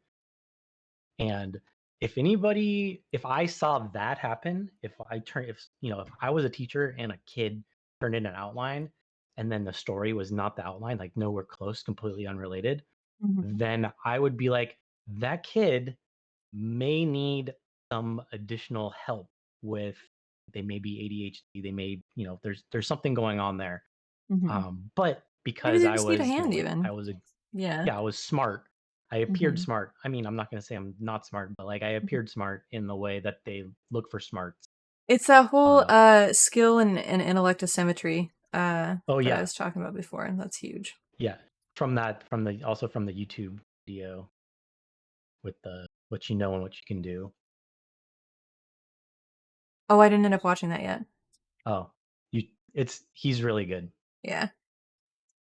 I am bad at watching media. I feel like I watch media when I fall asleep at night, but if it's something I actually want to retain, then I don't watch it when I'm trying to fall asleep at night. Which means I don't watch it. Why is this pen not drawing? This is interesting. Oh I hear you. god. Okay, there it is. But it's These are saying like, very but laggy. we get through these things through like a brute force kind of way, Mm-hmm. where and that then it's as the challenge increases, can't brute force it any until you get to a point where you either, you do the unthinkable and ask for help, which, fucking impossible, or you actually have like a full breakdown and you can't do it and you require something else. Yeah. Um, there's another pretty good documentary called ADHD Not Just for Children. It's on YouTube. Okay. And it's about, like people who find that they have ADHD as adults. And it's there's a doctor, and he's like, this girl is smart in school, and then she gets to college, and suddenly everything that she's been, all the tools that she had are useless because there's no parents to like enforce any kind of structure. There's nothing to actually give her uh, what she has needed in the past Mhm. to perform, and so she has a full breakdown. And this happens all the time. Yeah. Yeah. There's a lot of ADHD in women and things like that, and autism in women. Stories and anecdotes that I've heard that follow that exact pattern, and it's sad and rough, all that jazz. I think, like, I don't know what's wrong with my computer tonight, but every single thing is lagging, and I don't have enough I'm like not running enough things to make make it be a problem. It's very odd. But I'm not sure. Like, I'm not really. Oh, okay, now it's working. But maybe it just had to like release some of the RAM that Photoshop was holding on to, and it was just taking a while. Because if I couldn't use brushes in this program and Photoshop was making it so I couldn't use brushes either, then it's going to be a kind of boring painting stream, all things considered. So, what a good discussion stream. Yeah. One of the topics that well, there are two topics that I put in the discussion channels. One was the promotion of victimization versus personal strength and resiliency, which I think might dovetail with complaints that I have about mental health, like kind of support communities online and the proliferation of those and the kind of like enabling that a lot of communities do. I feel like I feel similarly to you, Victor, in terms of people should not focus on the things that they can't do. They should focus on what they can do to kind of what you do to measurably like improve your life and change the negative things about it. Instead of being like, well, I can't do this. I can just never do this. Just focusing on something you can take action on in some way. However, I feel like when doctors do it, like people are usually coming to them for like a reason, and that should be a facet of it. A facet should absolutely be what are measurable changes you can make in your life, like outside of just drugs and medication. But I feel like at a certain level, medication is going to be absolutely necessary and the only thing that helps a significant portion of people. And having it not be an option and like refusing the categorization of ADD and things like that is just explicitly harmful. Basically, is my view on it. Yeah, I do believe, as you were talking about earlier, that the term lazy can be weaponized at Mhm. times Yeah. because it's not always used to really mean lazy. Sometimes it's just meant as a code word to refer to those who you were trying to dominate. Is it word like weak or pathetic or words that people use to try to um, really just classify somebody else's lower status than them. Mhm. And so I definitely see that in society because also how much money somebody makes is not contingent with the quality of their work or the quality of their personhood, right? And I think that's a big issue in society is that you have some people who actually contribute nothing to society and Mhm. actually are kind of more like leeches in society in terms of uh, contributing to society's wealth, but they make a whole bunch of money. But we live in a world where dignity is measured by the dollar sign, right? And so it's very degrading in many ways to human dignity, I think. And even if people are extremely skilled or talented or hardworking or all those qualities, we live in a world where even with all those qualities, it could still be the case that you're not going to make, even if you contribute to society too, you're not necessarily going to make enough money to be considered not lazy by those who use it as a keyword to define those as lower Mhm. status, right? This Yeah. is all like super important, right? And I definitely don't want to ignore any of this or put any of this under the table. I guess for me though, to be fair, I do believe that uh oh yeah, and also something else that was touched on, the whole idea of like, well, you could work as you were pointing out, Tab, people could just work and work and work, but then they might work themselves to death. We also live in a society where it's not always easy to know how to get a return for for your work. And I mean, it's kind of sad that we have to even think about it that way, but the world's not set up to try and reward people fairly for their contribution to society as it should be, I think. But it's more so there's a lot of like, well, how can I exploit this person? How can I make this person my little slave worker, my little guinea pig, and do all the work for me? And then when I'm done with this person, off to the scrap heap, here she goes. Right? There's a lot of that in society too. And so you also have to be careful to not be exploited, because a lot of people who are very exploitative, they actually, don't actually, they're not actually really hardworking themselves, but they're definitely good at exploiting other people into being hardworking for them.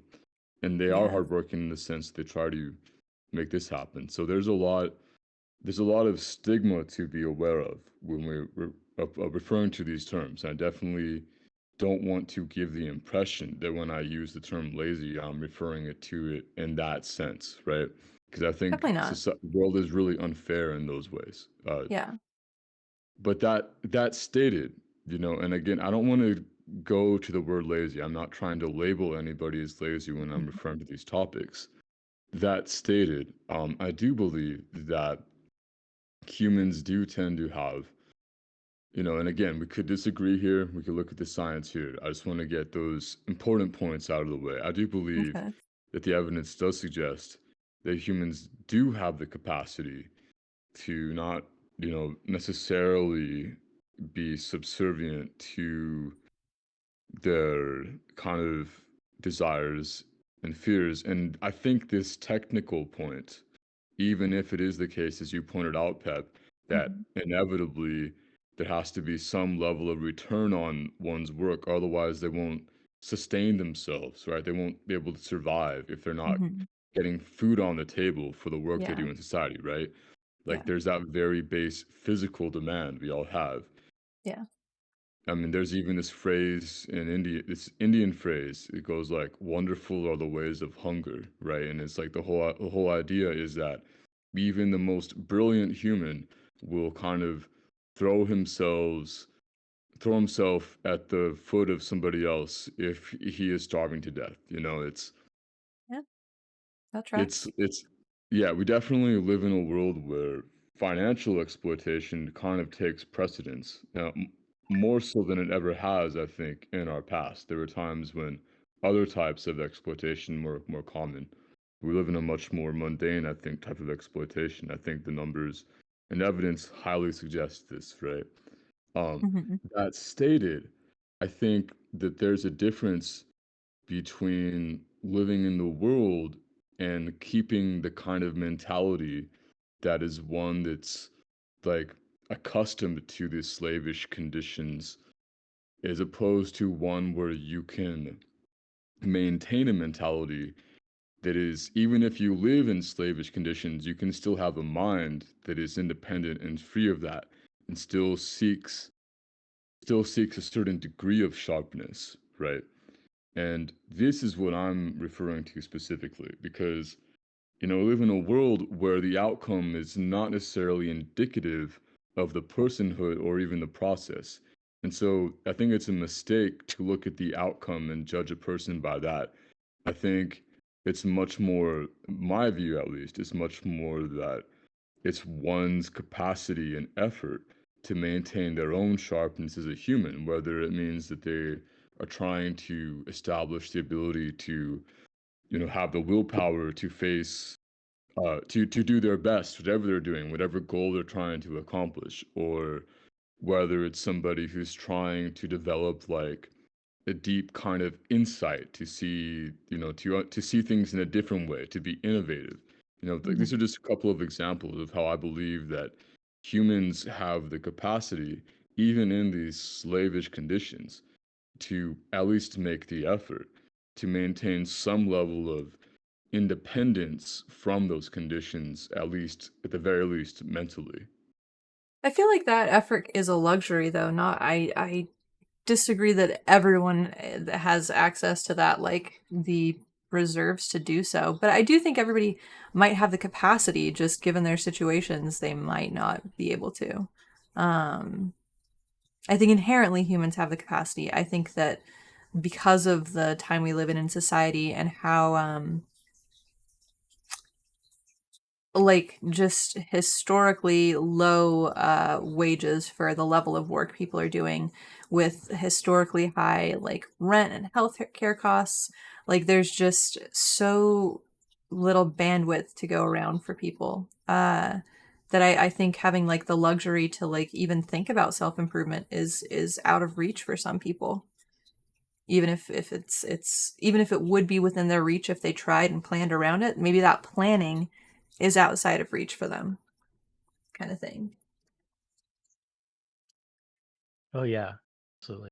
Like when you're in survival mode, like nothing matters other than the right now, and anything that's not right now is a Mm-hmm. thing that you just like it's we'll deal with it when it happens kind of thing. Like there's so much um like uh particularly during the pandemic, there was no future planning. Or I mean, we're still in the pandemic obviously. At the height before there was any kind of path Yeah, forward. It was, peak pandemic. um yeah, peak pandemic. I couldn't read a book, um, which is kind of important for someone in my line of work. Like I couldn't sit down and focus on that because that required me to kind of like think of future stuff, and I didn't have the capacity. I was just like it was only I go to work and I get through work and then I go home and then I'm I'm exhausted and I can't think of anything. I just like my brain turns off. And it took a long time for me to be able to kind of think about anything future related. Uh, about a year or so to like read a book again, and those kinds of things are really difficult for people who are under a profound amount of stress because I still had to go to work. I was in public every day. We didn't let people in the store, but I was still out there. We all wear masks and all that shit, but it's like we still do wear masks actually, but it's like the whole idea of, I'm still showing up to do this job during a communicable disease pandemic where it's passed person to person. Because you have no and other choice. and because yeah, like I kind of wish I had a boring pandemic where people are like, I'm so sick of watching Netflix, and it's like, bitch, shut your fucking mouth. Like I wish I had your boredom. I wish I had your lazy pandemic, to use that word. Mm-hmm. um and it's like I'm who knows what kind of like trauma that has been put upon me because I don't know myself. And it's a really unique kind of situation, but at the Definitely. same time I feel that I'm extremely fortunate to have a job that I believe in and that fulfills me in some aspect because I think it's an important thing to do. um and that the the thing that I'm doing has value in society, and I know I could go, I could sell out and do what I do at a corporation and make three times the amount of money, but what I'm doing now is a thing that I believe in and makes me feel good and I can sleep at night. All very important things. Exactly. So it's like that's the price of my soul, basically. And Yeah. So, my view on this particular topic, if you want to look at it neuroscientifically, right? Mhm. As I said earlier in the other stream with Teapot, I believe the evidence does suggest that humans have two unique neurological pathways. One of them is the one that just seeks that instant gratification, which, as you put it, Tab, is just that concern for the here and now, I think. And the other one can temporarily, um, at least, at the very least, if only temporarily, go against the instant gratification to hold on to some long-term goal, right? And so this very specific tendency, based on a lot of things I've read, it's called mental toughness. And it's not tough in the sense that people think of tough like leather, beaten down, callous. It's more so tough in the sense like just one Is is it just willing like to resilience? it's very much like resilience, but it's more all-encompassing than the term resilience, at least based on how it's currently conceptualized. I think it's like it goes into concepts like resilience, buoyancy, grit, things like this, right? But it's kind of a more all-encompassing term, at least based on how it's conceptualized when I use the word mental toughness and what they measure specifically based on that word, those two words. It's more so like just the capacity. I think it really is in many ways related to the capacity for one to function from this other decision making system we have that seeks long term goals and is capable of temporarily not seeking those immediate comforts, right? And I'm not saying there's anything wrong with comforts. Obviously, there's nothing wrong with them inherently. I think though that when people give precedence to those comforts over any kind of long-term goals they may have, that's when they start reinforcing more so the other neurological pathway that is much more indicative of kind of like non-human creatures, and I think kind of might take people away from over time, away from their true human capacities. Um, I can agree with that last line for sure. I think taking away people's ability to kind of like have more control and agency over the choices that they make. But I feel like there's something, I guess technically it would be instant gratification, but I feel like it's not, it doesn't feel accurate to me because instant gratification would be in that stressful moment, just like not like having a job, just quitting a job, just playing video games, just doing something. I think that like they are thinking ahead and going, "Oh no, I really can't do anything. I have to keep working in this job." I think that is like a choosing not to do the instant gratification. It doesn't feel like instant gratification to me in the way that I know. Maybe like different in that realm. Maybe it's the term is used differently. But I feel like that's you can't really I just can't see calling that instant gratification when the fact that people are still keeping their job because they're thinking ahead because they go, "Oh, I need to keep a roof over my head." That doesn't feel like that to me. I think that the term you're more looking for is the path of least resistance, where it's like, okay, so I have to keep my job because I know my job. Finding a different job is going to be hard and And it's the unknown, and I unknown. don't, Yeah. and it's the unknown. And that's scary, and that takes a lot of planning. Or like, um, I want to get better at art, and that's hard. So what am I going to do? I'm going to fucking hire an AI to do it for me. And so I think humans definitely tend toward the path of least resistance. And I mean, I know I do it all the time. I have a difficult customer, and they're like, want to return a book, and I'm don't want to fight with them on it, even though the book isn't a thing that we've carried or whatever. And it's like sometimes I'm like, no, you can't do it. And I'm just gonna be, I'm gonna be the stonewall.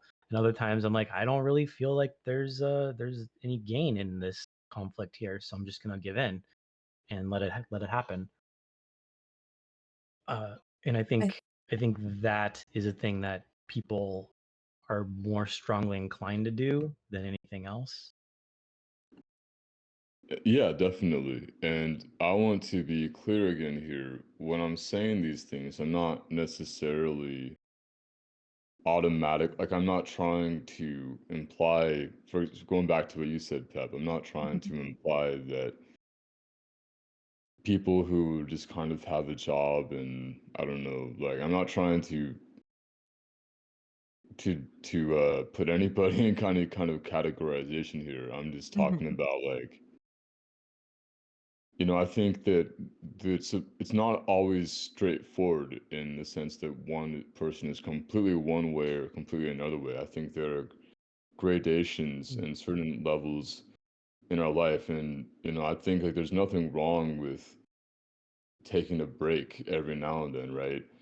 Like every now and then it's, I think, healthy to just do something for fun, right? I mean, like that's was what kind of life is that if you never have any fun, right? Oh Yeah. yeah, Um, that's let's do we're something. made for that. Yeah. Yeah, and so I'm definitely not trying to say any of that. I guess what I am trying to say is I think like if you look at it like a bigger picture, longer term, Hmm.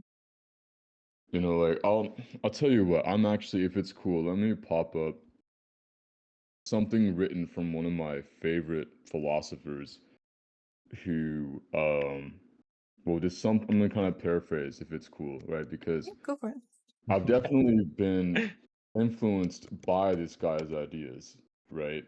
And I will say that I think the articles I've read kind of support this idea. Okay. Right? I just wanna like say that you don't have to clarify every time when we say like there's a different word for a thing that you're using.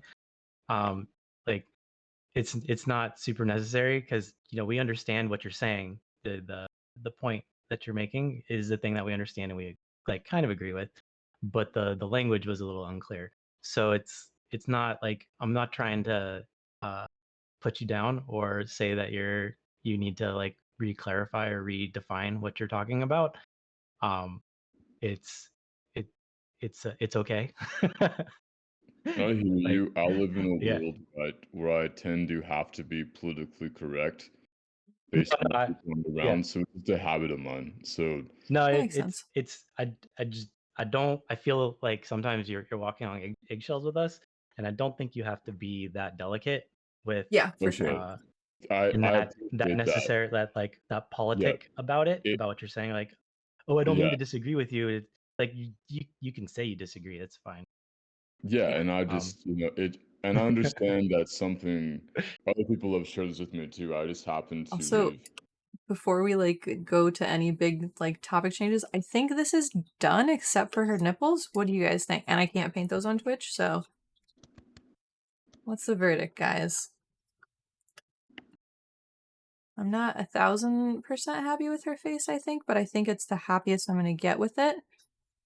Thank yeah, you, Purple. I think if you keep working on it, you're gonna be noodling, and then you're just gonna Mhm. hate it in like an hour. Yeah. She has My highlights. feeling She's about it, good. Yeah. my feeling about it is if you have that mindset, let it be for now. And then if it calls to you, you can try more later on. Yeah. I think so.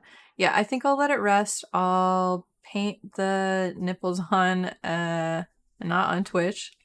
And then I'll see how it looks from there and feel like if it still needs something, then at that point I'll probably A try and add it thing then.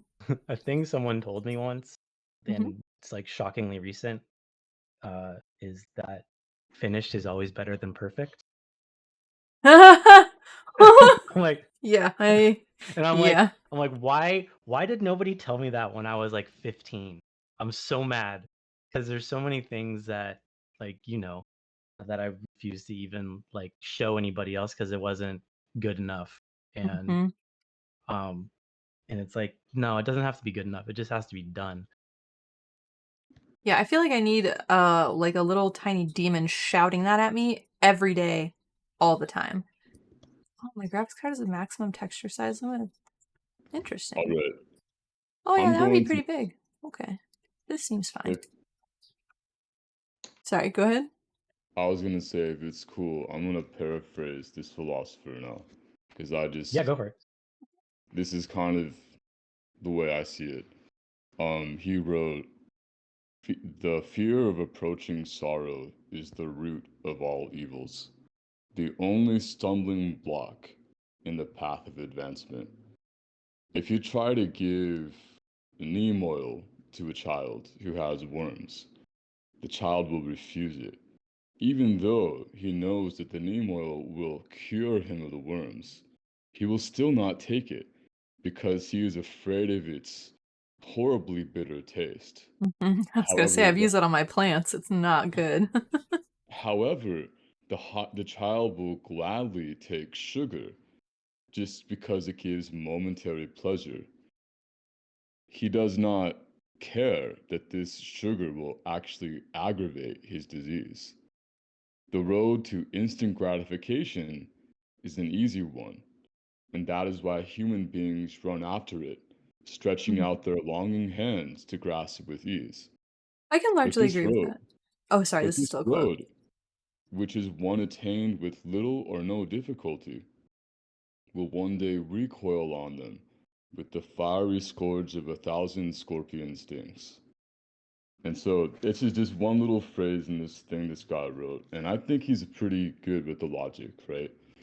Um, but just to share, like this viewpoint, I think very much encapsulates my view on it. I think that as a very general rule, we have like the capacity to seek that instant gratification, or to some degree, seeking to maintain our mental independence from that, right? And even though it's like we live in a world where it, I want to be very clear. I'm looking at more of the bigger picture stuff than every little tiny thing. Like, not trying to nitpick this and that, but more so like, I believe in just a general rule, we have that capacity, and we should seek that capacity to uh, to maintain our mental independence from the more kind of mundane tendency to just seek instant gratification and not really think about our real life goals, so to speak. I agree up to an extent. Yeah.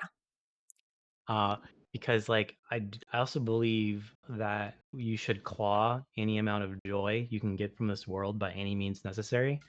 And if that is, like eating an ice cream, then like eat the ice cream. Um, whatever I think whatever brings you joy is something that you should indulge yourself in. Just because it makes you happy, and things because the world is a dark enough place with enough sources of unhappiness that there's no point in anything else. That probably statement you just said right there is probably the one I disagree the most with out of everything. I Interesting, believe yeah. that I definitely, and I mean, it's cool. We can agree to disagree. We're adults, right? But Hmm.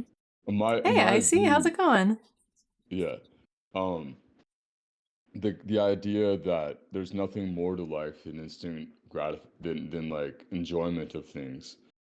That's one I just like hard disagree with. Just to throw it out there. But it's cool. It's cool. We'll have a different. Well, I'm not saying that there's nothing more to life than that. I'm saying that the life as we live it is filled with enough sources that make us unhappy, that things that make you happy should be prioritized and it should be taken whenever you can do that.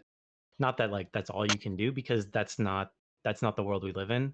Yeah. And you know if I could only do things that I enjoyed, then I'd be living a very different life than what I live now.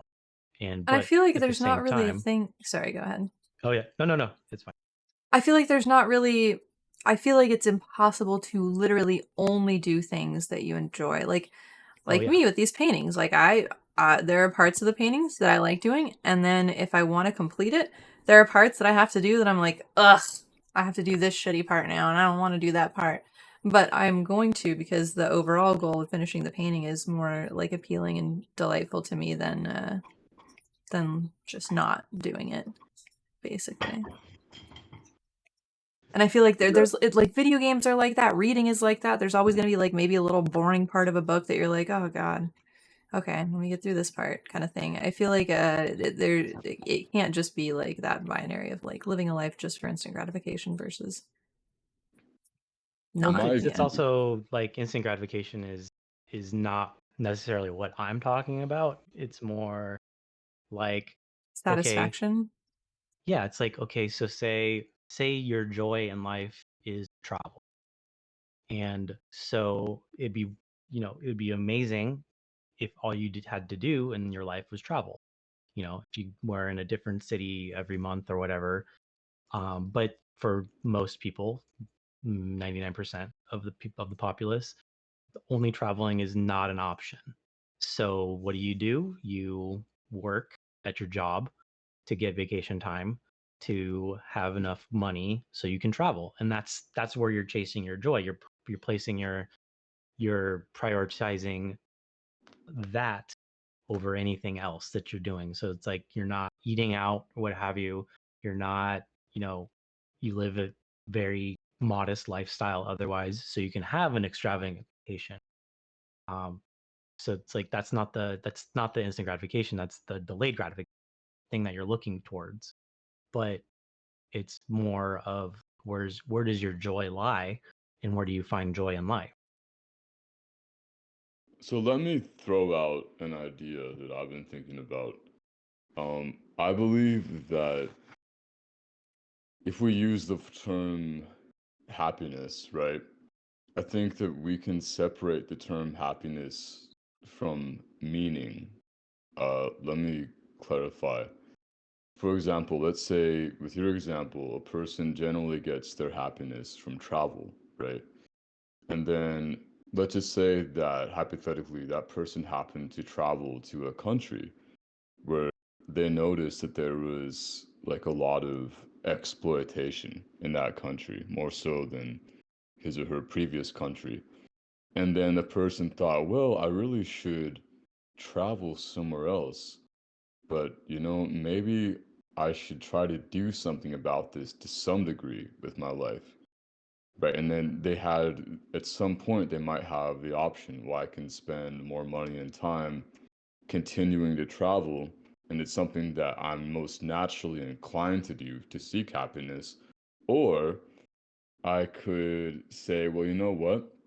I'm going to temporarily ignore this because how can I ignore this exploitation? Here are these people who don't have the capacity to travel. They're kind of stuck in this very tough spot, but I'm in the unique position where I might be able to do something about it based on my economic and cultural background, right?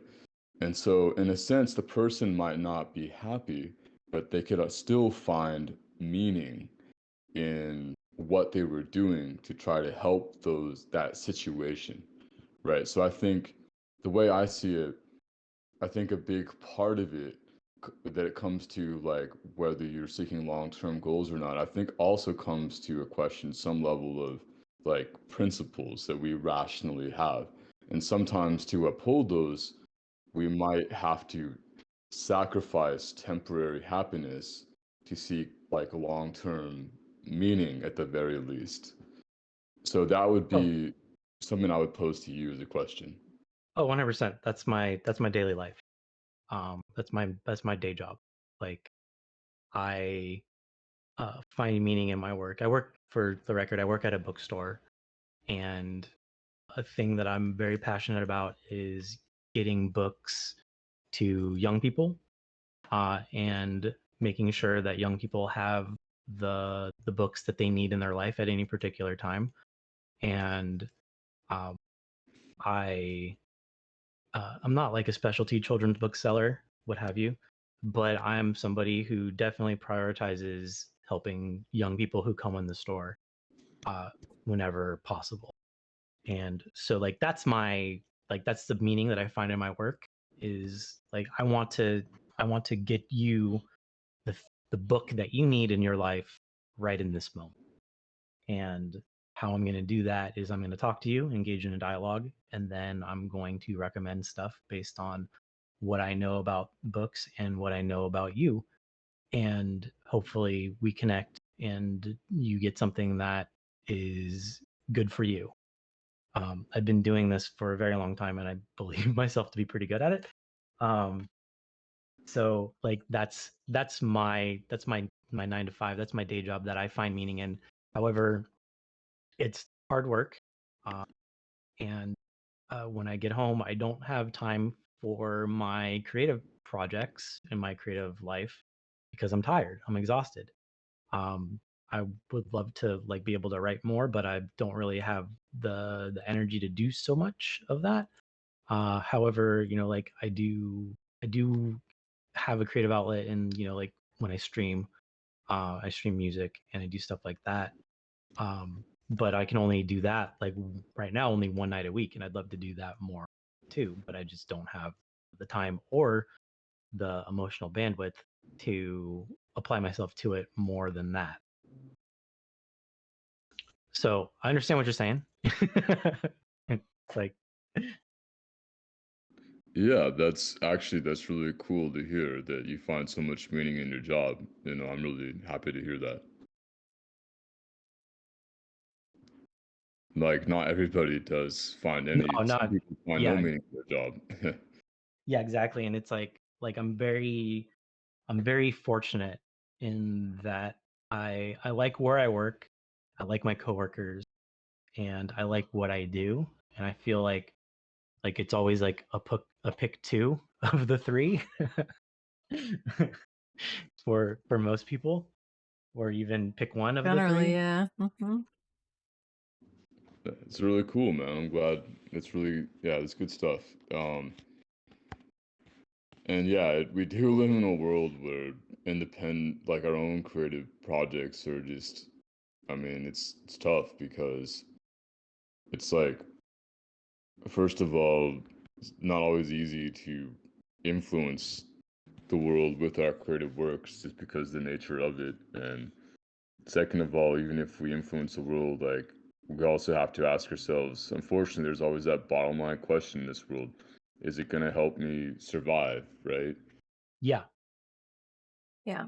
and it's like whenever And that's my unfortunately parents, pretty compelling and yeah, and yeah. it's always like my parents or someone, like you should monetize that hobby of yours and get paid for it. And it's like, no, because that changes my relationship with it to be work. It's not, then it's no longer a hobby, Mhm. you know?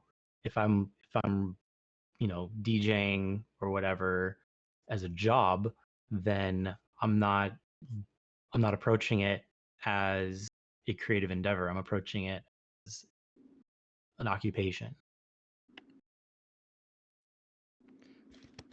It Yeah, does, I and see. Yeah, it's a habit that I've picked up. I don't know how to not do it. I think you know how some people flip images back and forth when to make sure they're getting the angles right. I feel like going like this kind of helps make sure that I'm looking at it in different ways. Shut the fuck up, Zaros. I'm just sitting here going like, yeah, no, that's me. I should do it with pigtails. yeah, there you go. Pigtails. hmm Full anime mode. Yeah. Anyways, go Um, on. Sorry. yeah, cool. Well, hey, I'm really glad we had this conversation. And yeah, thanks for pointing that thing out, Tab. I do live in a world where there are many people around me who I do feel I need to walk on eggshells with. So I really appreciated you saying that. Yeah, of course. Like we're understanding and compassionate people overall. Yeah. Uh I'm and down for like, like what is it called? Agreeable disagreement. That's the yeah, words I'm looking like for. like and it's like there's no um there's like no path forward through pure conflict. Yeah, So Mhm. definitely. so so it's like um we're not like, if I have a problem with something that you're saying, like I'm gonna tell you what my problem is saying, and I'm not gonna like attack you for it. And I feel like a lot of times, especially with like internet kind of debates and disagreements, Yeah, that can be goes definitely a it thing. goes straight to the offensive, and Yeah. especially people who are like trained to for discourse like through 4chan stuff. um Hmm. it's instant offense, like because you have to like obliterate the other person Debate bro before. mode. Yeah, and it Yeah. like I like the stream last week when it's like that's exactly what I felt like, where it's like, oh, I'm watching a 4chan thread unfold in real life, Oh for as yeah. real life as it can be through the internet. And it's like nobody, Hmm. like none of those guys had any particular side or viewpoint. They just wanted to argue with each other. I think that one dude definitely did, because later on when I ended up watching more of the conversation after, when I rewatched the stream, they continued after I left, and he basically had interesting viewpoints surrounding just like kind of the value of and meaning of kind of any of the like process of things. Uh and he was just very much like, the end result is this makes sense. Like, why would you preserve old technologies or old ways of doing art when we can do them better now? Like, there's like literally no purpose in that other than like weird sentimentality, I guess. He didn't. So it seems very much like that's that kind of viewpoint that dude has, which is distinctly very different from the, oh god, why did that color happen? That was weird.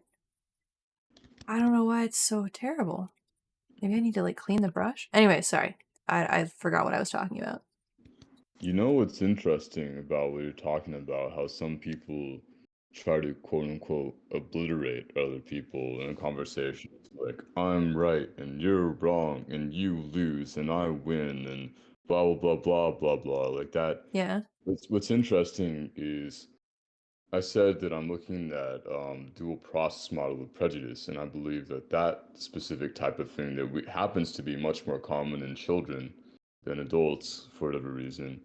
Um, I think is more like indicative of the other route to prejudice that I'm looking at, where you're like trying to seek dominance. Like you're not necessarily really trying to Resolve establish anything. your Oh in group, yeah. but you're trying Yeah. to be like, the top dog, so to speak. Well, Yeah. like think of how many I'm gonna preface this, white dudes approach conversation as competition. Wasn't somebody literally talking about that last week? Also, yeah, I see. Yeah, Completely yeah, that agree. was we were talking about that a little bit Yeah. last. And it's Yeah. and it's like the competition is, it's like I have to win this conversation because that's a normal thing to do. And Mhm. it's it's Yeah, it's a you know lot. it's like the meme where it's like I hope I get a good grade in therapy, a very normal thing to want. Yeah. One of my Yeah. favorite, oh, this is just to deviate onto therapy memes for a bit. Have you guys seen the one where it's just somebody on Twitter being like, today I said something so bleak to my therapist that she had asked if we could pause for a moment for her to process it. And then the next line is like, I'm so close to winning therapy, guys. I can feel it. It's just like, this is phenomenal. I uh, love therapy memes. there was one I saw last week that was like I realized when I was younger, I I thought I could be perfect. And now that I'm in therapy, I realize that nobody can be perfect. And that is called growth, which means I'm one step closer to being perfect. Phenomenal. There we This is go. the kind of shit I'm so happy that the internet exists for. Yeah. Well, here's the interesting thing about it is so I could, if you want, I could go into a little bit of theoretical background of that too, if you're curious to hear. Sure. Um, yeah, so what's really interesting about social status for humans is that unlike other animals, it's much more psychological for us than purely physical. Humans are we're very psychological beings, right? That's why I think that phrase, the words somebody can say, can hurt much more than the physical harm they can do, right? Um, Mhm. so about that, the theory, um, the theory I'm aware of is that social status is this purely psychological thing, right? Like hypothetically back in the day when our dimorphic ancestor males would compete for social status, oftentimes they would fight to the death. But the Hmm. thing is, fighting to the death isn't necessarily good for either the person who wins or the person who loses, right? Because even if you win, you're You're probably still losing a going clan to member, incur a lot etc. of harm, right? Yeah. And so it was through this evolutionary pressure that hypothetically we evolved the concept of social status, which is, well, okay, well, this person is dominant. I'm probably going to lose the fight judging by his bigger muscles and size or greater speed or what have you. Therefore, I will just submit. I will have my shoulders hunched. I'll put my head down. I will show appeasement. And that way, this I'm showing that this person has the higher social status.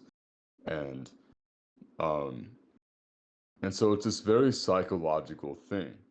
And hypothetically, what ended up happening was that it was more so a competition for this purely psychological ascription of social status than for actually being more physically stronger than the other human being, right? So even if one of our ancestors at one point was like even weaker than somebody else, as long as that ancestor had the capacity to say, you know what, no, I'm the top dog, blah, blah, blah, blah, and the other person didn't have that, then it could be that the weaker one won the competition for social status. Hmm. And this second route to prejudice that I'm looking at is the dominant side is very much hypothetically, it's very much about just trying to hold on to that dominant social status image, kind of no matter what, even if it involves dishonest communication or stupidity, right? So I think based on our evolutionary pressures, you tend to see those tendencies in humans much more expressed in males who are like, teenagers and maybe in the early 20s, based on like that time of their life in their evolutionary past being when led those tendencies to being evolutionarily adaptive, maybe Hmm. resulting in mates or something like that. Um, and so But if you notice, those tendencies also are hypothetically, like they're not rational, right? They're just based on instant gratification because they hypothetically evolved when we didn't have the capacity for instant gratification. And they're also, they, hypothetically, maybe they didn't really change that much since they initially evolved based on some other inferences we can look at. Um, so it's like, for example, you look at internet trolling and you ask, well, why do people troll? I personally suspect that internet trolling is just kind of a remnant of that tendency to try to instill in other people that you are dominant because you have that capacity to instill psychological discomfort in them if you would like to. And like Yeah, you win if they you're break and you seeing it get a more and rise more out in of like them. online games. Like for example, when I play Lichess sometimes, I will, completely destroy an opponent's position, right? But instead of resigning like a gentleman, the opponent will just passive aggressively time out, they'll just run the clock until it's zero. And that's like much more common nowadays than even like, I don't know, like 5 years ago when I play sometimes. Um, but I think things like that are examples of how people are showing no control over those tendencies they do have to try to seek like that or try to express that dominant position. What's so ironic about it is I think like mental toughness, it's like it associates negatively with just about every single dark tetrad trait. And I Hmm, think that those interesting. dark tetrad traits, based on what I read, are indicative of these tendencies to seek that dominant social status, right? So it's like As like a you're self-soothing thing? what I'm saying is that I think that it's based on instant gratification, Mm. that specifically the neurological network. I think it functions from the neurological network that doesn't have the capacity to temporarily defer instant reward. Got it. But first you'll have to unlock your Ah, device. shut up, phone. I'm sorry. My phone was listening in on I me. mean, at least Siri understands. She's Siri got it. understands. Yeah, there we Hmm. go. I'm Yeah, curious, it's but funny. sorry, go ahead. No, that was funny. But at any rate, what I'm saying is that it's really interesting because people like that, they tend to act like, oh, I'm so dominant and stuff. But usually, and this isn't, it's not just like based on society, moral norms and all that, but quite literally, when you actually look at whether those tendencies lead to real, true strength, they actually tend to make people weaker psychologically, right? Because they reinforce those neurological pathways that are based on instant gratification. And if all you are is subservient to instant gratification, then how are you going to be brave, right? Like, how are you going to have any kind of guts? How are you going to be sharp? How are you going to develop your skills in a meaningful way in today's world, right? And yeah, I'm kind of saying a lot right now, right? I'm just talking about all these different ideas I've thought of based on all these articles I've read, That's and I fine. hope I'm I'm curious what your thoughts are on so I feel like these topics kind of dovetail a little bit. The something that's been interesting to me is the amount of bonding over negative humor and like shit talking other things and being like, "Oh, you care about something? You're such a like F slur."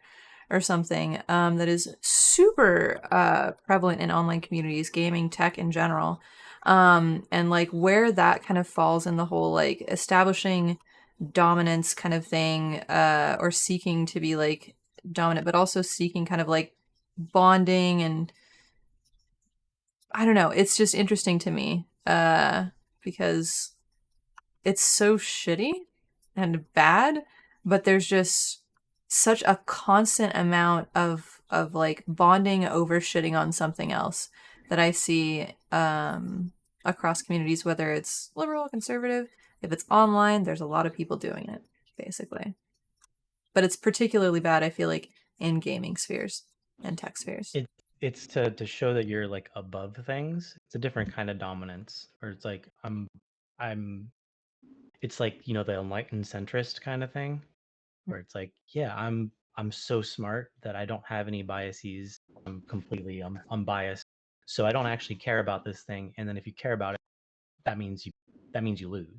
So Got it. it's like Yeah, that the actually whole tracks. thing about, the only position to have that matters is one where you don't give a shit.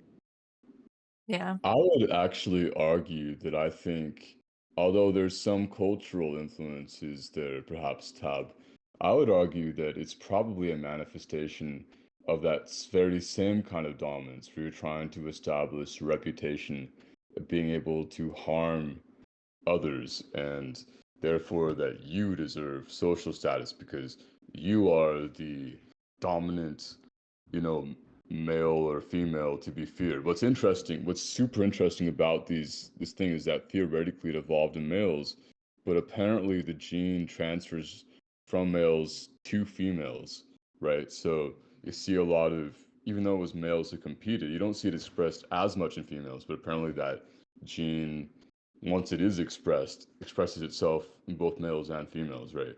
So I think actually it really does manifest from that same core of just like, because if you think about it, that whole idea of, well, I don't care about anything, what you're also saying is that I have, no emotional weaknesses, right? Like I'm Yeah. tough. Oh, Yeah. for sure. Yeah, so it's also trying to project that image of I'm the one to be feared or this or that. And it's so foolhardy, like I see people who project this thing and it's like you actually get people like that and you really compete with them. Well, that tendency they have, oftentimes I find it associates with like a certain level of kind of psychological weakness, right? Like they're, I've experienced at least plenty of times myself, but also just that's what the theoretical things I read suggest. So Yeah, that's kind of what I was getting at earlier. It's like kind of like almost a self-soothing thing because they lack the resilience to deal with like the other potential options of how people view them or how they fit into the social hierarchy or the world. yeah, I think there definitely is a certain level of that because when you look, for example, there was a study about people who, like these very skilled athletes, and some were very low in mental toughness, and some were very high in mental toughness. And again, mental toughness associated negatively with those dark tetrad traits, which I Mhm. think are indicative of this tendency to seek a dominant social status. People who are low in mental toughness, it's like if they weren't winning the game, these extreme athletes who are very skilled, then they would feel down for the day and they would have a lot of difficulty picking themselves back up in a losing game and giving it their best and bouncing back from that. Um, but however, the people who are high in mental toughness would say, okay, well, maybe I'm losing, but you know what? I can still do it for the love of the game kind of mentality, right? By letting go of the Yeah. outcome, they were able to find a source of inner motivation that allowed them to actually kind of bounce back a bit. It was really fascinating study that I looked at. Yeah, that does seem cool. Yeah, I like that. Also, not to like completely derail topic wise, the guy that we were talking about AI stuff with sent me like a whole paper that he'd written up on it, and one of the concepts was about the prompt writers being basically clients. But then last week, Chris Smurfberry BBQ brought up what about people who what about prompt massagers, which I guess are people who work with prompts over and over and over again, trying to like get the exact result that they want, and whether that kind of counts at what everybody's thoughts are on that, whether that level of effort and input ends up making it art, or whether they're still just glorified clients who have a tool that can put up with endless revisions the way a human artist can't. I'm Oh yeah, it's curious. for sure. You're a client. You're the end user.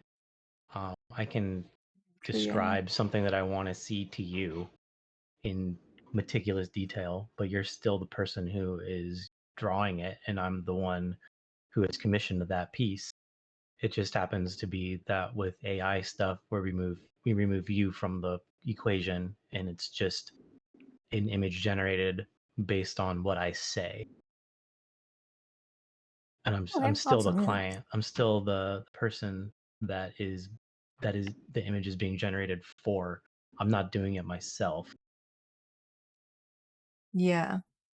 Yeah, I think that is still my sticking point is where when you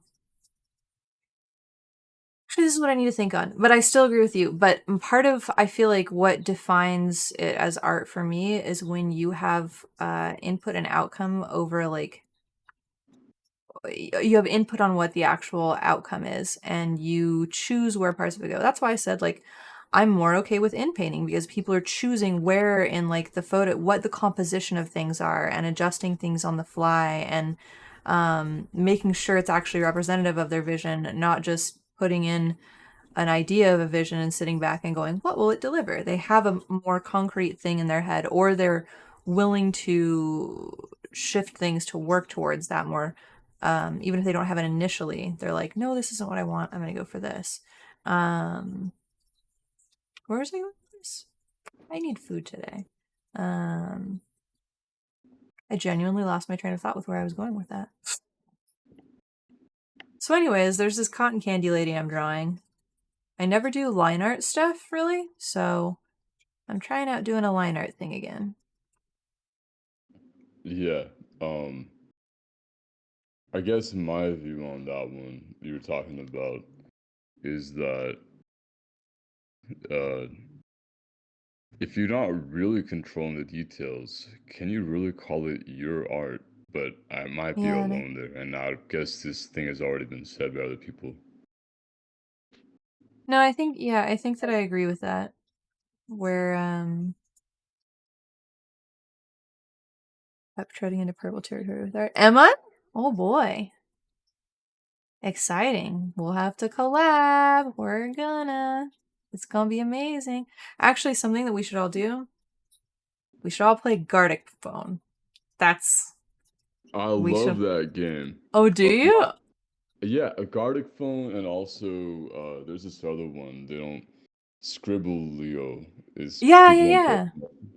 I I love like that those one. games. Yeah, I like that um the tool in that one more. I think it's actually pressure sensitive because I feel like or they do a great job of tricking my brain into thinking that it's pressure sensitive because I feel like everything I draw comes out more like what I actually draw instead of just like shitty flat line art that looks bad. Yeah, I hear Gartic you. Phone, I don't make very. Purple makes phenomenal stuff. She's gonna destroy us all if we play. But yeah. Let me be destroyed. I love being destroyed by somebody else in Gartic phone or Scribblio. Yeah, definitely. I love it. I love, I'll yeah, no, it's so cool, and this is how we can all bond. Is well, I mean, we're already, I guess, bonding, whatever. But this is how we can all share our artistic dint and over a game, something like that. Yeah, definitely. I was thinking of making a gaming channel. Last time I streamed, I would do art for a while and then take breaks and do video games. I haven't started doing that yet just because I don't know, I just started streaming again. I want to be like pretty heavy on the art side of I should have been doing some blue lines in here all along too. That looks so cool. Maybe that's starting out. Oh, actually it looks kind of weird. Maybe not. My cat Um, just jumped on my lap. He's purring. He's aw. Where are any of behind my our cats? feet. Oh, they're both asleep on the bed. Wait, can you guys see them? No, wait. How do I? No, that's the other side. See them over there? That little white thing is a foot, and then that back there is a furbert. Yeah, they're very asleep and happy. Such cute little munchkins. But yeah, so I've been kind of doing a more art heavy and discussion heavy I also didn't expect the AI art thing to lead to like a week plus of discussions. So I feel like I've been focusing on doing that and the related conversations surrounding it. That's too much dark on her forehead. So I just think to I can throw it hear out the there, purring. you can hear the purring. I think so. Yeah, isn't it cute? Isn't he? He's the best. He's my little guy. That's adorable. And it's like it's his favorite time of the day, the nighttime, because that means that he's gonna lay in bed next to me, and yeah, he's the best. But That's anyway, adorable. I would love to see. I know you're working on this, and I don't want to take away because this is super cool what you're working on right now, right? But if there is a time at any stream, whatever, where you want to do some Gartic phone and slash Scriblio, yeah, I would be so down for that, and I really am looking forward to seeing purple stuff. Yeah. I mean, I don't know. Do you guys want to do Scribble.io right now? Are you guys is it I too mean, close to like dinner for some I'm people cool or with it, but I don't want yeah. to. I don't want to mess with your flow though. If you're in the zone, because Oh, this is looking really sick. yeah, I'm probably gonna finish this. I did all the watercolor first because I wanted to have kind of like an abstract base for it, and then see what I fucking did from there. Mm-hmm. But I don't think I want to really like render her hair overly much. So I'm probably gonna Okay. finish rendering her like doing the line art for her hair, maybe draw an ear, and then maybe do just the barest layer of shading to just emphasize some of the structure of the hair so that the face isn't just like everything's flat. Here's a face, kind of like weird like that. Although, I have seen artists do that and it doesn't look bad. Maybe I'm being overly picky about how I am doing it. But yeah, Tab, Zaros. So that would be 4 people at least. Who else is in I chat? have like about 20 minutes before I have to go to dinner. Ah, shit. Okay. Okay. So I'm gonna feed my cat really fast, and Okay. then if you want, we can do it, yeah? Because he's a hungry eater. So let me feed him, and I'll be right back. Sure thing. also I having think a I can. problem where Twitch logged me out and I can't log back in and tight. Oh no, that's not good. Sorry. Yeah, Zaros, I hope you know you're joining in. Rip. Anybody else in chat down for Gardic? Is there a way to see who's in chat if they're not typing? Yeah. Oh, okay. So if you have to do it from the mod menu or from the mod That is. window, mod screen, not from the streamer screen. Oh, I'd have to So open. open a new Firefox. tab in just like on your channel, and then click the sword icon. I have to open Firefox, which means a whole bunch of shit is gonna have Oh. to load, and everything's gonna go real slow for a second. But Yeah, that happens.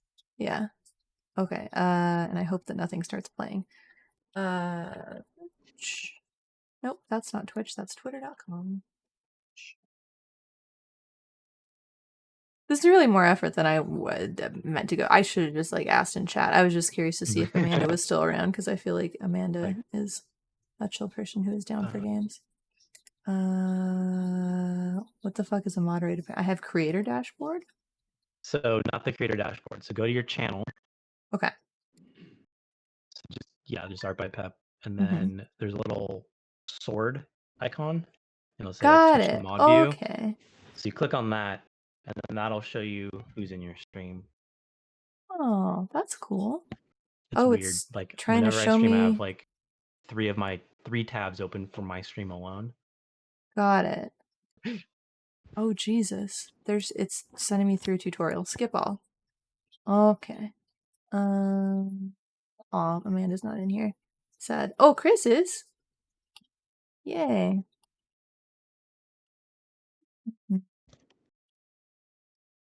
So I was gone for a second. Are we still like when you're ready, of course, because what you're doing right now is super awesome. Don't want to Yeah. disrupt that flow at all, but Yeah. when Let you're me. feeling it, some Kartik phone you're thinking? Yeah. Do you think 4 people is enough? Is there any? Is there anybody on the? Let's see. Well, let me Anybody ask, on Discord? because I did mention Scriblio. Is there like any preference here between the two?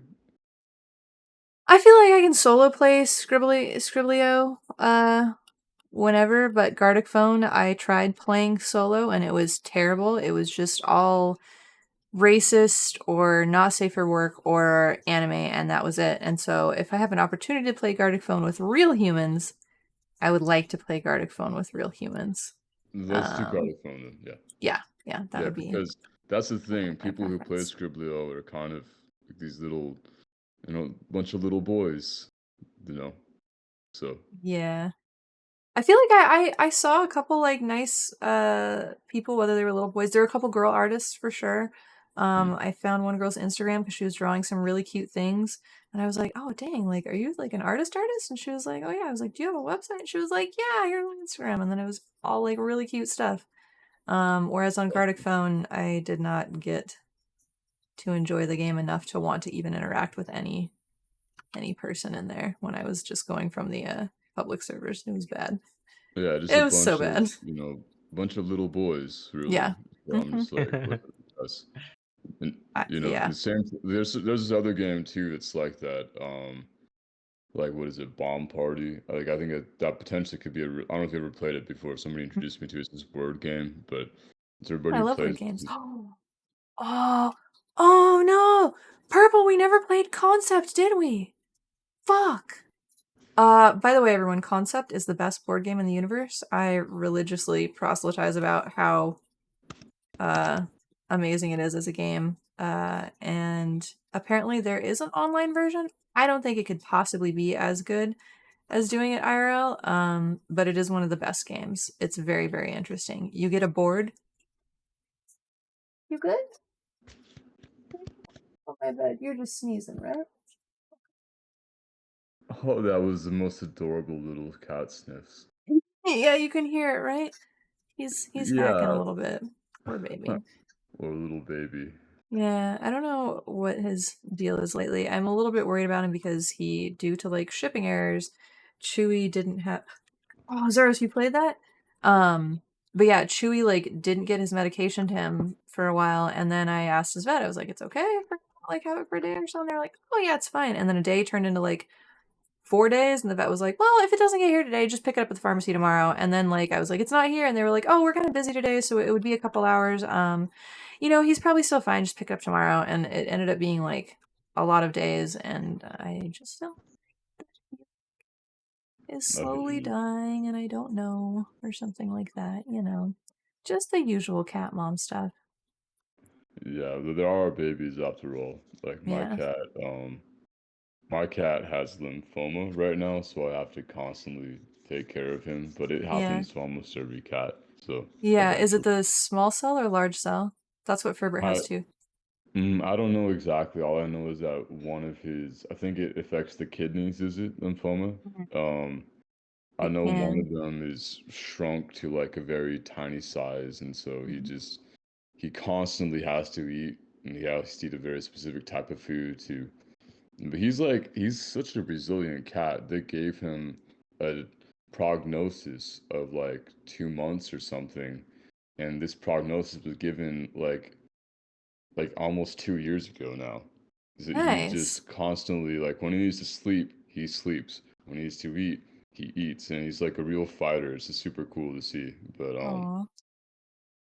Yeah, I yeah, had his first what is chemo doctors called? Oncologist. His first oncologist had me thinking that she was like, okay, well most cats they can last around 3 years.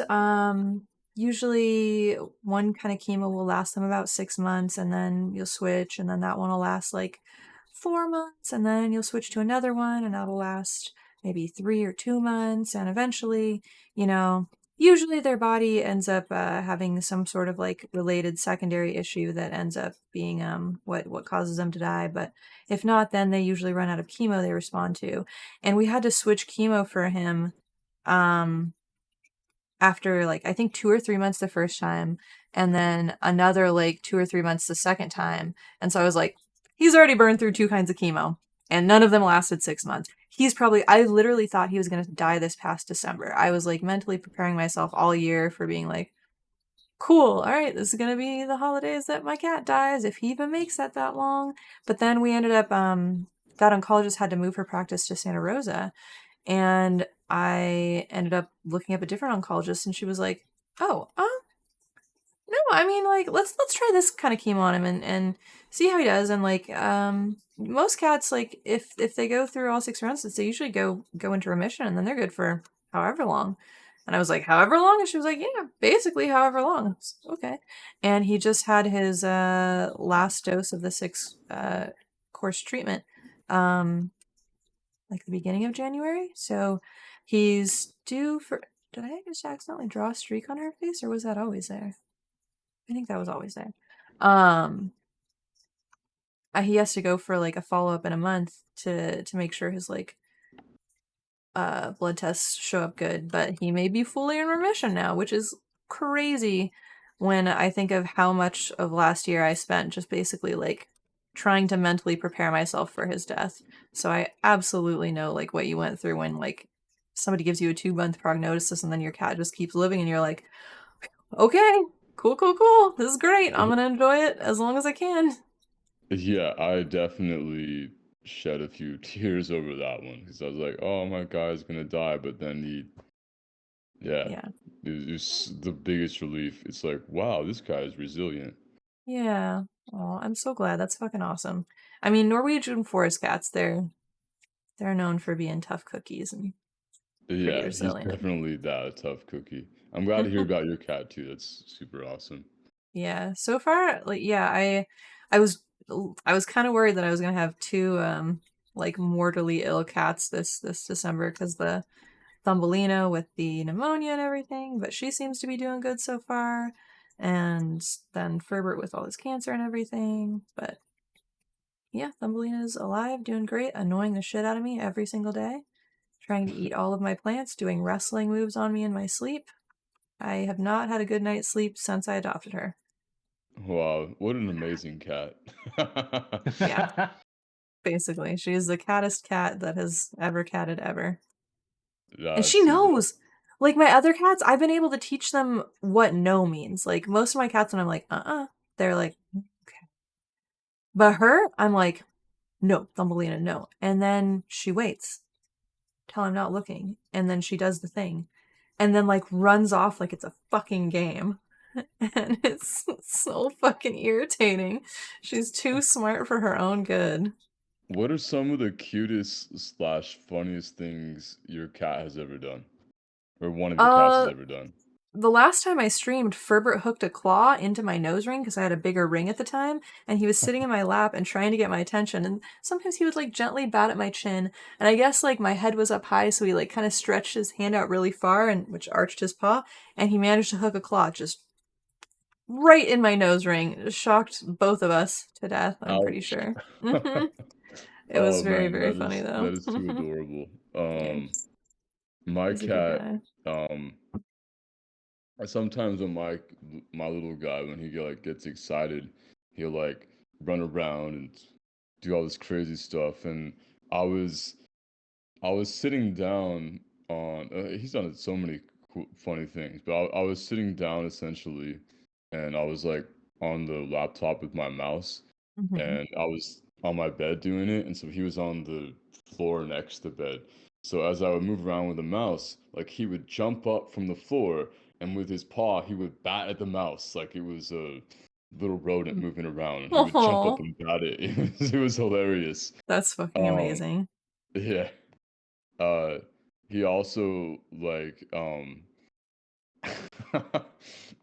he also um like he do this thing where it's like my if I was had my hand next to him, he would like lick his fur, to clean himself, and Mhm. then but he'd do it right kind of close to my hand, and he'd keep on doing it, and then all of a sudden he'd like accidentally lick me, and then after that he just start licking me full time. It was just this funny little Yeah, I cat love group when that we cats are like, "Oh, I guess you need a bath too. This is fine." got. Yeah. Yeah, that's adorable. Also, I think I may be finished with this painting, possibly. Let me My just cat adjust this. used to hmm play fetch. I've been teaching Thumbs how to play fetch. Yeah. Like you'd throw the the toy, she'd grab it and she'd bring it back so you could throw it again. And then the the funniest thing was there was a little we had this toy where it was like a cylinder with holes in the top, and you'd put a toy inside of it, and hmm then she'd fish it out. And then eventually she learned that she didn't need us to put the toy in the thing to fish it out. She Oh, could put it back in Oh. herself and too fish it out smart. herself. That's so Damn. funny. Yeah, Yeah. she's like the smartest cat I've ever had. It's unreal how Aw. how smart this cat is. Let me throw another question your way. What's the most endearing thing your cat has ever done? Oh my god. Both Ferbert and Nusha will do this thing where they just look at me. They'll sit in my lap and stare up at me with just like more love than one little being should be able to contain. And I just like feel so like honored to have some little creature trust me and love me that much and just be so sweet and cute about it and just like literally just staring at me as if I'm their like whole world, and it just like makes me cry every time I think about it. That's awesome. Yeah, cats are gems, truly. My cat, whenever there's like a vacuum, there's one day when the vacuum cleaner was going on, and Mhm. so what he did was he ran into the bathroom, and he stuck his head in the corner of the bathroom and put it down, like he was trying to hide his head in the corner of the Oh, room. It was the oh cutest little god. thing. And Thumbelina was it's like just trying to climb up and say hi. whenever I take him to the vet, he's all around these scary people he doesn't know.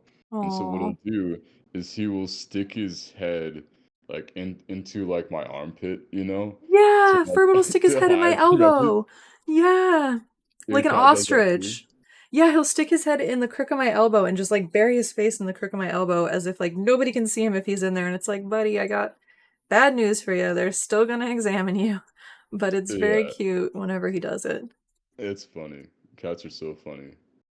Also, I think I'm done with this painting. I think if you guys look at it, I'm gonna adjust her proportion for like forehead proportions later on in Photoshop because they're bad. But I don't want to repaint and redo all the lines and stuff. And I don't know that Rebelle has a liquify filter. But oh, I guess I should probably save this. Well, I'm down Pastels. for some garlic phone. Everybody else is. Tab, are you still down for some garlic phone, or is I it can play too? for like 5 minutes. Just for right now. Okay, I feel like is 4 people enough for a game? Probably 3 people gets kind of boring, but or no, 5 people. That would be 5 people. Good. Then yeah. Purple, can you set up a Gartic phone match? Would you want to? I That'd don't. be sick. I'm just so hyped to see Purple's paintings here, drawings. She's real good. She does them with a mouse too. It's just absolutely So, baffling. I need to see this now. Like I'm just so looking forward to this. Okay, what I'm gonna do? Why are you sneezing now too? I heard another cat Does sneeze. Purple What are you stream doing? art? Did you stream art? She did previously, but I think she's taking a break indefinitely Okay. now, maybe. But I'm gonna rope her into Okay. I do nothing. Mm-hmm. Okay. All right. Well, if you ever stream again, I followed you. So let's see. That's a good plan. I like that plan. Very solid. I want to make a real fancy VTuber avatar. Oh shit! I forgot to say. I didn't even realize that at some point I hit in the past like week or so I hit 300 followers. So thanks everyone for contributing to making that happen. I am super fucking thrilled about it. It's very cool. And everybody for just like tuning in and hanging out. This has been great. I when I like did that little low-key stream a few nights ago, I not a few nights ago, like over a week ago now. I was just like, maybe somebody from before will pop in and remember me. But everybody's probably just kind of like, that was like 6 years ago. I don't give a shit about this girl's art, whatever. But so many people came back and it was just like really lovely. And then there's new people too, which is fucking awesome. I just didn't expect, like, I didn't really expect either or both. So it's very cool. And I'm very thankful for everybody who is here. I mean, Following how me. could I not tune into your stream after we had all this cool conversations? That's my view on it. True. Yeah. And then we've had more, which is rad. Wait, Purple, would you agree to set up a Gartic phone? Because I don't remember how to like invite people and how that works. It would make me very happy if you could assist with that. But if not, I will oh shit, that's the essay that some dude wrote on the AI stuff. That's a very good essay. And if nobody wants to set it up, I can always set it up too. Oh yeah, you go for it then. Yeah. I mean, we'll just see if Purple's gonna do it or one of us gonna do it. Just gonna ask right quick.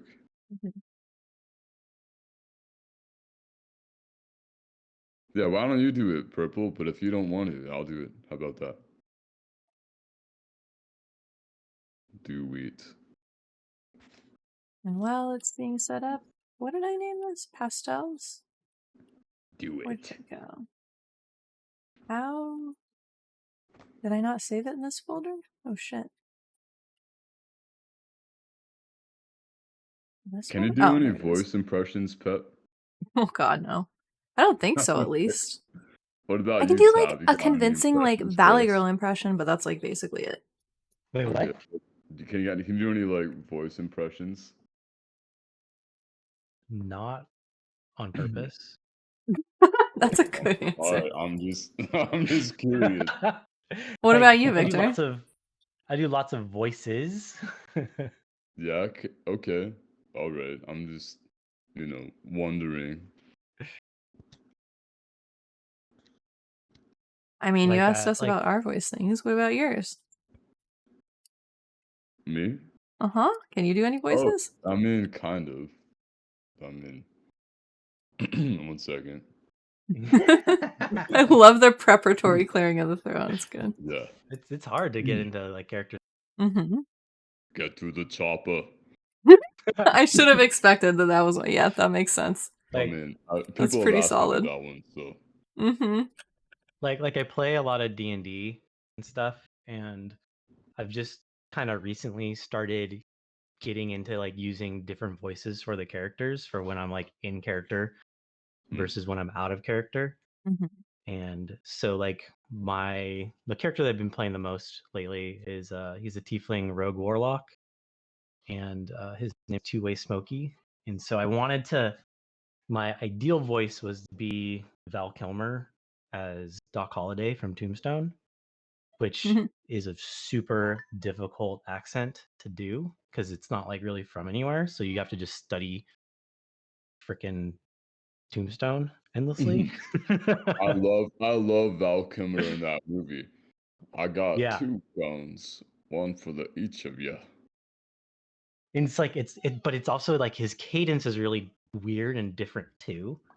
So like I started, that was like the model, and then I kind of like drifted it out away into just kind of being like general Georgia accent instead of the specific Doc Holliday accent. But and also like I'm in the car a lot driving, so a lot of times I'll just talk to myself in the car in the voice Mm-hmm. because Sick, because man. like because when I'm in character, like he talks differently than I talk because I talk really fast and he's like not as rushed. So he's like well, I know what you're thinking. You'll think two-way smoke. Why do they call you two-way smoke? And I'm gonna tell you. Sick, man. You see, what we have here is an I think this looks individual better. working upon her art on the internet. Very, very careful. Is just shit like that. And then Yeah. I have another character who's a warforged, so I try and talk as inflectionless as possible, which is also really difficult. He's what was he? Warforged, that basically like uh, a robot-ish, but Oh, it's like an yes, artificial person. So yes. it's like not I quite like like this. robotic. No, more like this. Hi, how are you? Oh, like Siri. Just very straightforward and try not to have any kind of inflection. Just a very flat F. Does not compute. Mm-hmm. That's cool though. I like that. so it did take a little while to get like comfortable to do those kinds of voices and stuff. Um, There's this amazing joke if you can do like the Yoda voice, but I don't know if anybody here can do the Yoda voice. I just random I thought of cannot. the century. Um, and I'm not gonna try Yoda voice. Sorry. That would hurt my throat. um, I can't okay, tell if guys, I I'm have to get going to overworking. dinner. It was Okay. super great to hang out and all right. talk. Yeah, you too. Yeah, definitely. I'll Hold on a sec. catch Are you you guys. making the link still purple, or should we do it?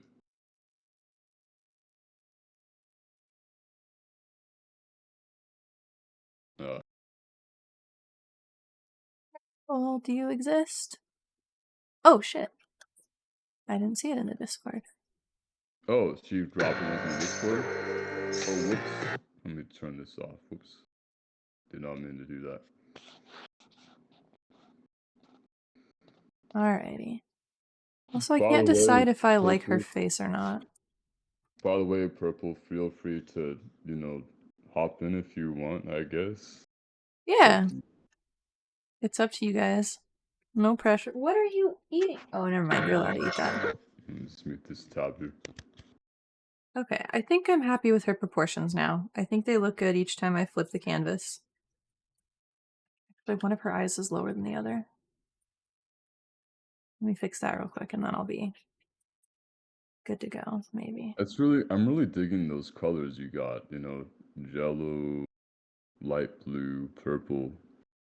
Yeah. I really like what happened here. With the shading on the neck. This is kind of what this right here, this sounds dumb. Oh, I forgot that there's still an image preview from the other program that is just showing the most random stupid capture in the world.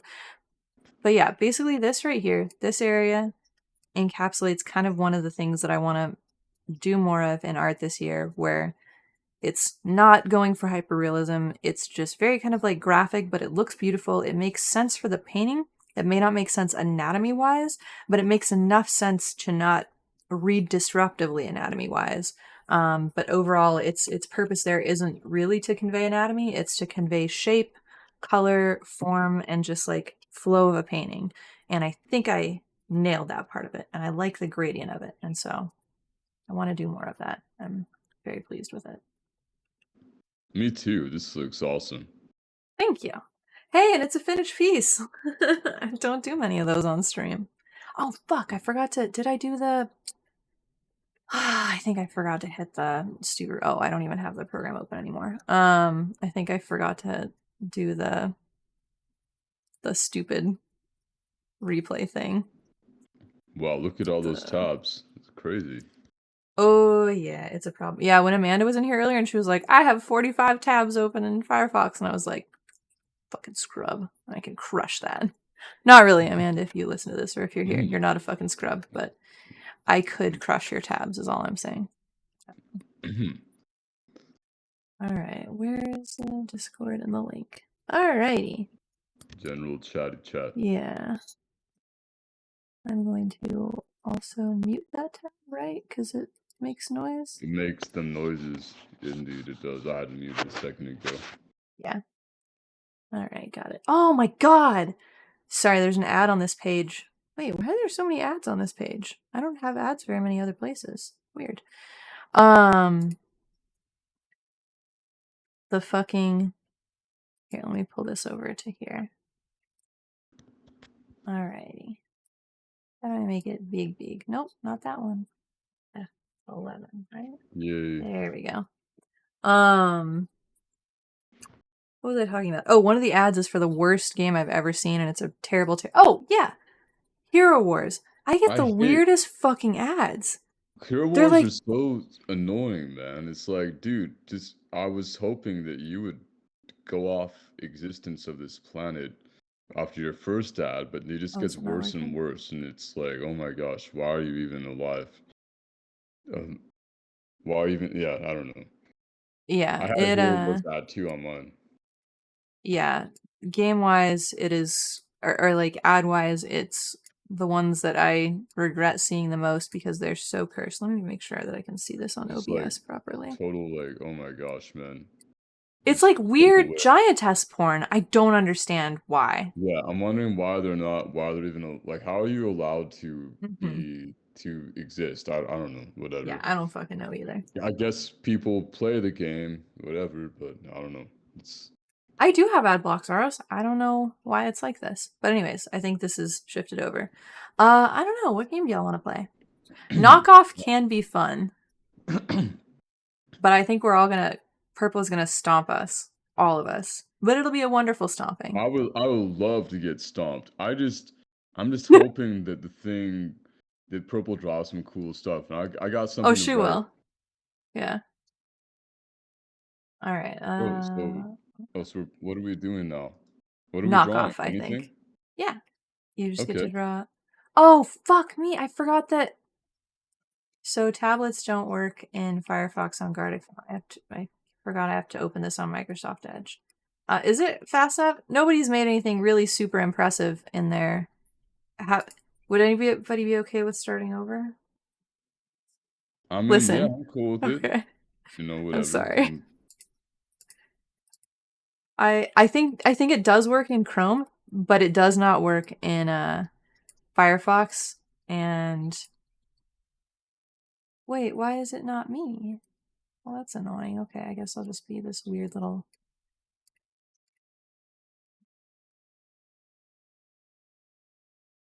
Okay, that's good Yeah, enough. so we're gonna start over now? Yeah, sorry. Wait, did I join the proper thing? Oh god, don't make noise. How do I make it not make noise? Alright, so we're all leaving this game now. We're doing a new one, yeah?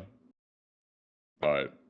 Just to make sure we're like leaving this thing and we're gonna join a new one. Oh, okay. Well, I didn't realize that I clicked on the link, but it didn't join a proper game, so I'll post this one in the Discord now. Oh, really? Sorry. I'm Sorry, gonna log guys. off now. I'm gonna join the new one. My bad. Oh, good. I have the. I'm using the.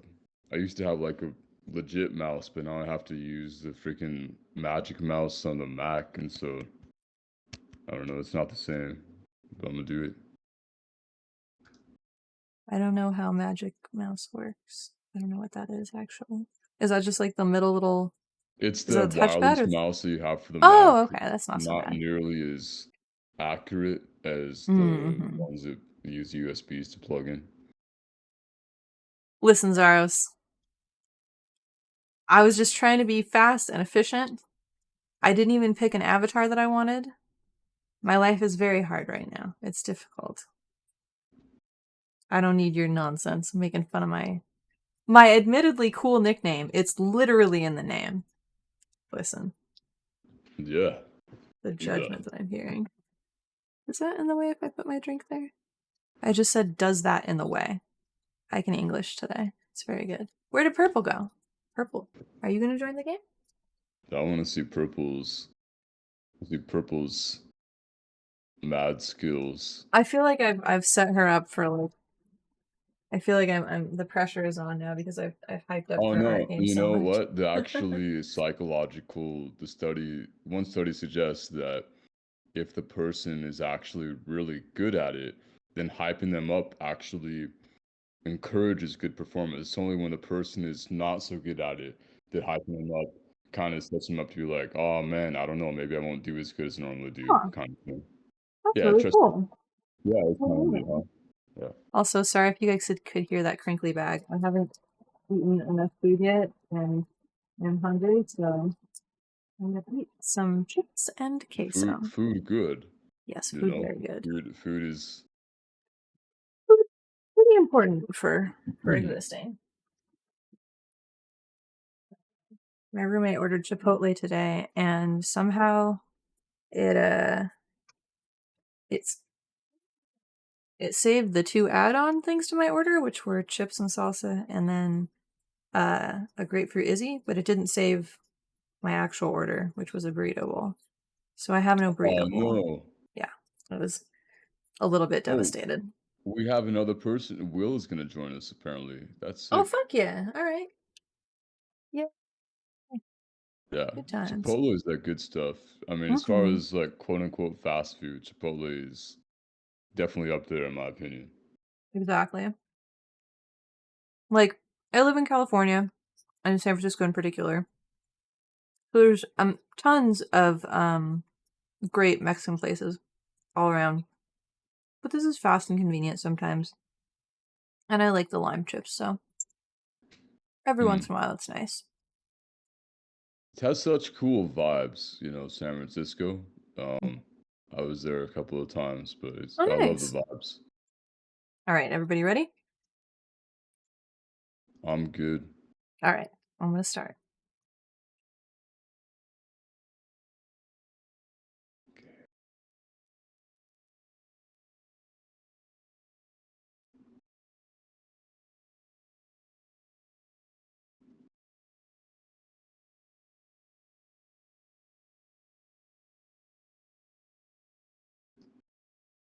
Thumbs, I swear, if you're interrupting my game while I'm trying to be like so tough and cool and be like a good Gardic phone artist.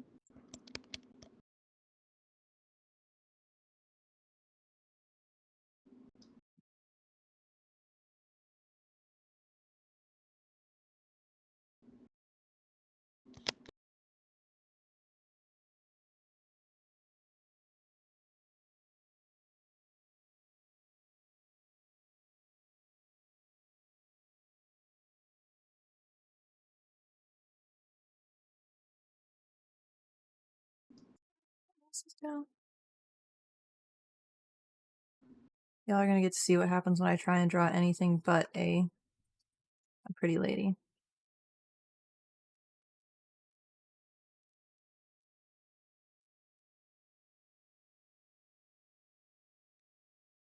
I forgot I have so much time with this mode. Okay, I can fix it. This is fine.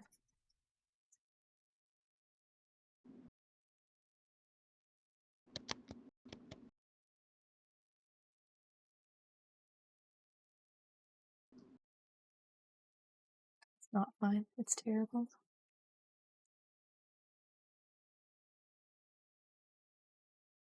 I tried to draw a cat and it looks like a chihuahua.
Oh, weird. I just realized my music stopped playing.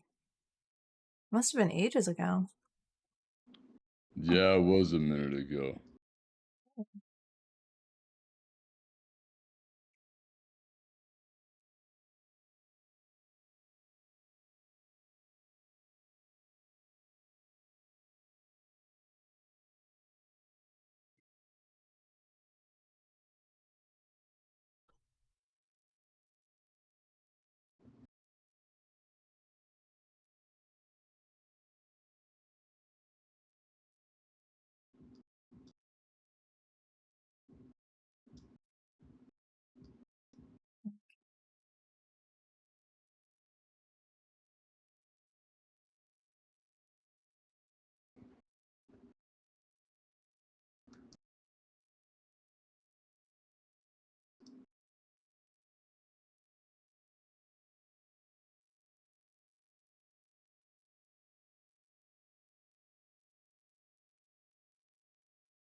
Awesome. All right.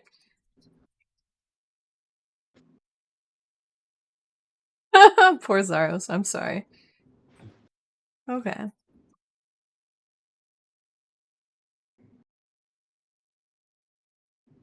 I've already forgotten shit. Shit. Okay. Well.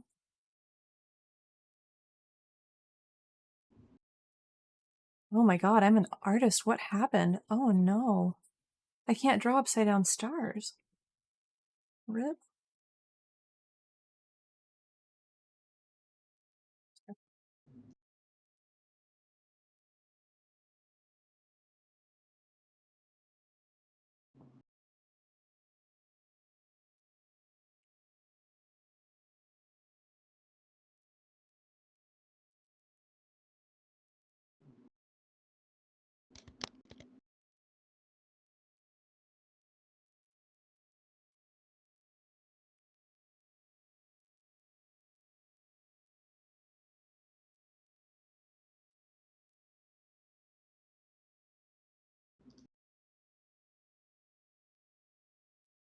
Oh god, it's not fast enough.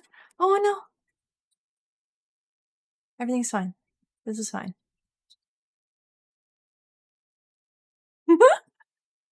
This is adorable. Okay.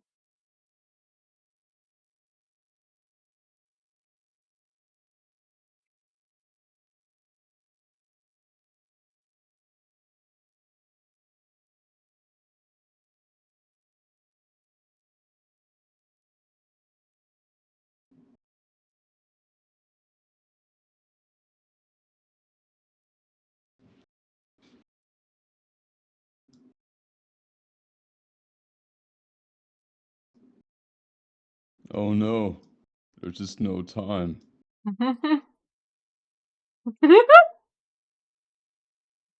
Oh, I love this mode. It's pretty excellent. Okay.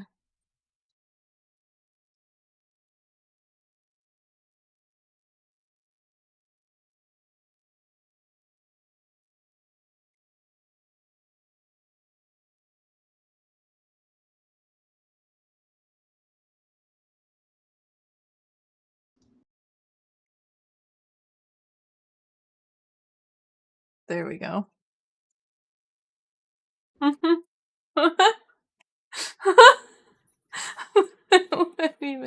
I love the end of this mode when you. Oh shit! I fucked up. Oh god, that's gonna When you cost have me. like no time to do anything and you're just Oh, I keep scrambling. fucking up. Oh god. Everything is over. Oh no. Okay. Oh, it looks like shit. No. Okay, I kind of fixed it. Okay. Yeah, I had no time to do this one. Alright. Alright, This let's is see my what goes favorite down. part. Where you get to see what each thing transformed into. Oh, I love that cat. That looks really cool. Nice. A plus Zaros.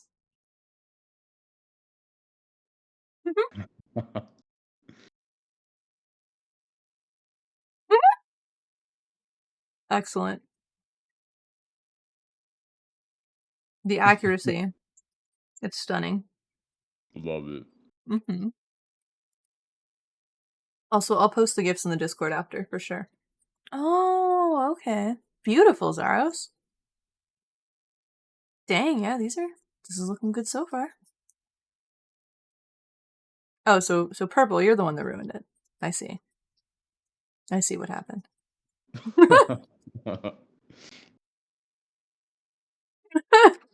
I feel like that was pretty accurate. I kept That wasn't accidentally. bad. That was a good little run there. Mm-hmm. I don't know. No, I think you got it. Well, I don't know. The jury is out. We'll see. Oh my gosh! Okay, this makes sense. That's excellent, damn. That's where the arms came from. I was thinking it was springy arms. Yeah, it was pretty on. Hell yeah. I love it. He has like slinky arms. I love it.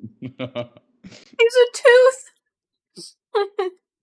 Hey Chris, how's it going?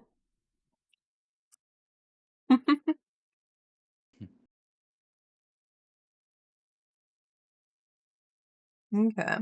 I didn't oh wow. Jesus Christ. See? This is what I'm That talking is about. good stuff, Purple. Mm-hmm.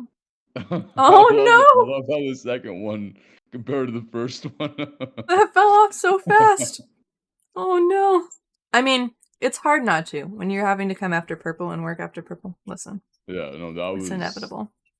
That was That's pretty like a nice minimalist representation of it, though. The end result of that was pretty spot on, honestly. Yeah. It's like the logo fight version. Oh no! Poor Will. Okay. Oh, that's the one. Okay. I got this, and I overestimated how good I was at drawing. And I ran out of time on all the letters. Good try. Good try, Zar. Both you guys missed. That's amazing. I Purple. didn't have time to fill in the last one. Yeah. I like that Purple just eschewed the the fill tool. She just like raw dog drawing this pentagram. Yeah, like That's I'm amazing. I'm too talented. Mm-hmm. So let's see. Some of these You I don't want think I've played before. Alright, What do you so guys I want to wanna, play? like I really like it where we say something somebody else does, because there's this one I always write down that Mm-hmm. I wanna see somebody draw this. Um, Okay. I always put down, Wait, don't um, tell us. We'll start it and then we'll Donald do it. No. I'll write it down if we do Yeah. that. Mm-hmm. Alright, we'll Here we see. go.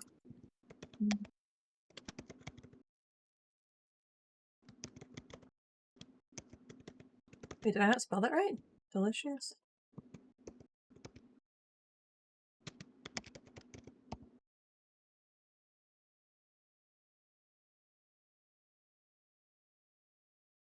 Okay. Oh, you good? You forget Garfield exists, Purple?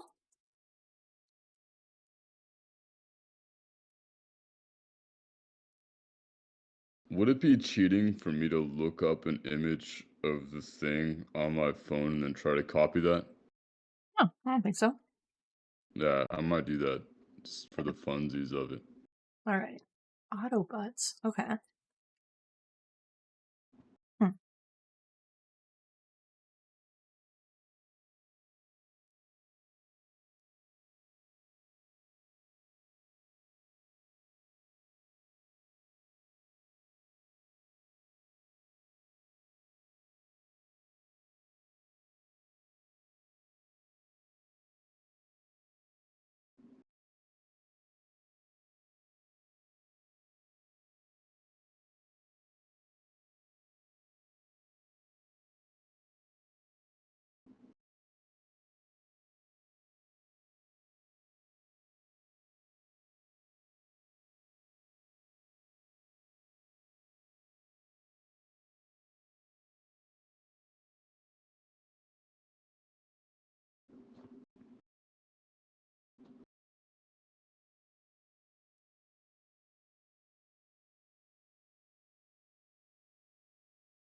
This is why I never draw robots. I can't draw anything.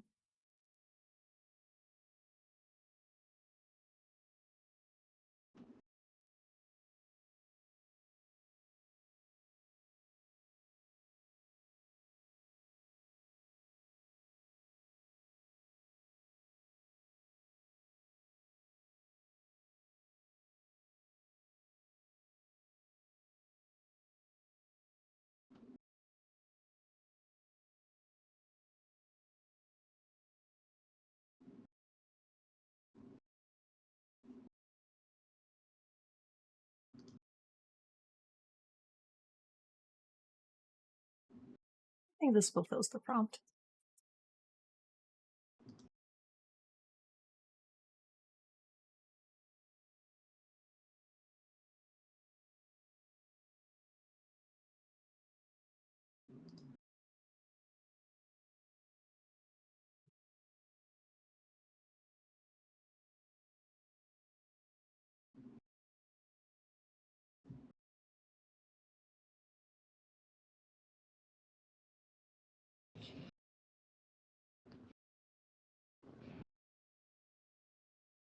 Oh god. Okay.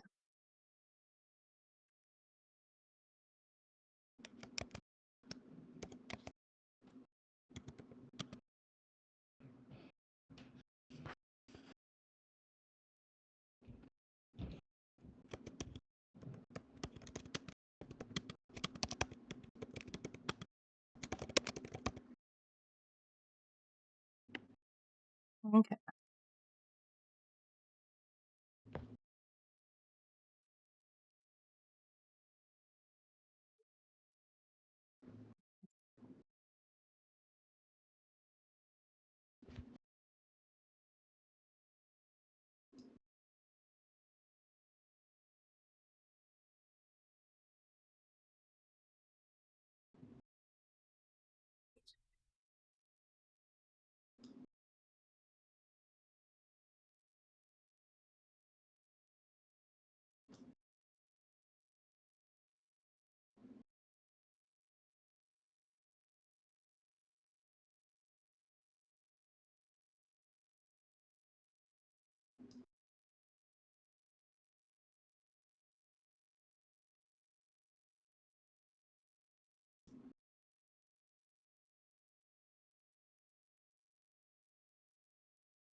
Oh God.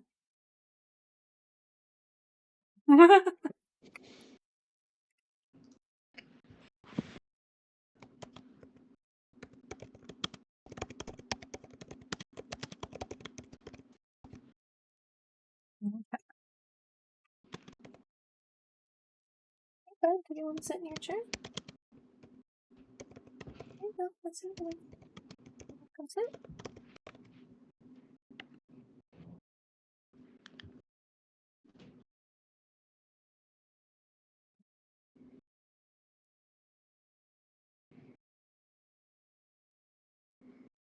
Oh boy. Okay. This will be fun. I love this game. This is so Okay. funny.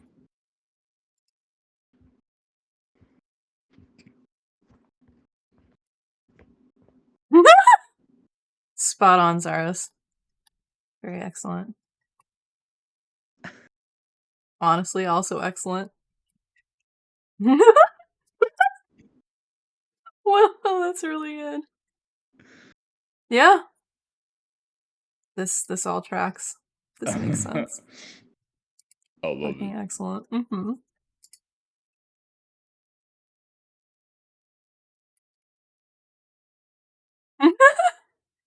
Very nice. Nice cursive too. Thanks. Bruh, I don't know how to draw a nice southern dude. I just... Oh, that was really nice though. I'm gonna tell him that. Thumbs thumbs up up, part. partner. That works.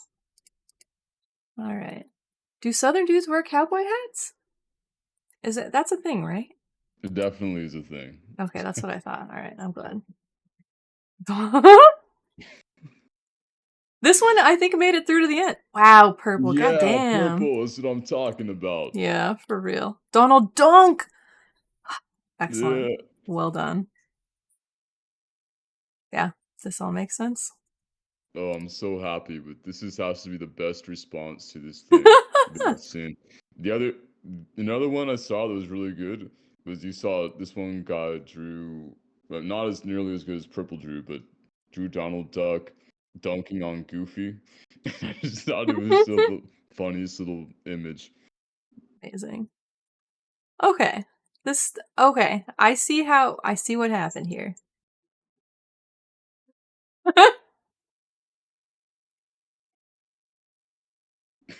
Well done. Soros. That's awesome. Fucking accurate. That's well done. Got it. Okay. I had an idea. I don't know if I captured it. Oh, I forgot to draw his other leg. Excellent, Zaros. Oh, Oh, that is sweet. that's really well done. Very, very good stuff. From Autobots to birthday celebrations. That was very wholesome. Very, very wholesome. I like that one. What's the secret one? This one says all the actions are a mystery. Drawings and sentences are hidden during the game. Does that mean we just draw nothing in nothing? I don't know what these other modes are because I haven't played them. Sandwich. Start writing, keep drawing till the end. Oh! I think I vaguely remember that. Oh god, that sounds awful. Sandwich or secret or normal or knockoff are all fun. I want to try all those. What do you guys want to do? I'm down with any of them. I'm down to I'll do let either of the two we did again or try secret or sandwich. also chat decide. Purple says any. Very helpful. Purple, really? Which one do you want? Because I don't She's the know. queen of Gartic Phone, truly. I'm sure purple's cool with any, but I want to pick one that purple would really, really want to do. That's what I want.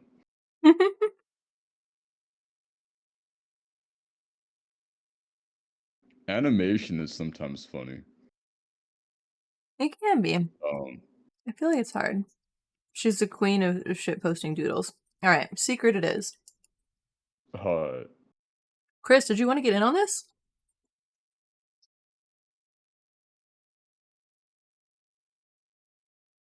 so is the secret the one where you don't see what you're drawing?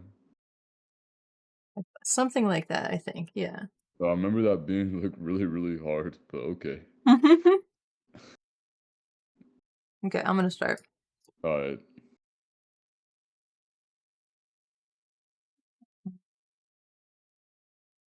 Oh god, I can't type.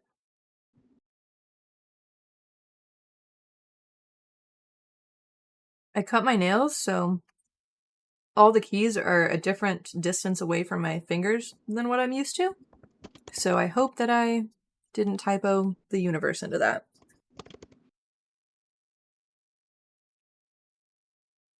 Oh god. Okay. Oh, Okay. this one, I Yeah, remember. as I said, yeah, this one, that's what I thought it was. This one is like really hard.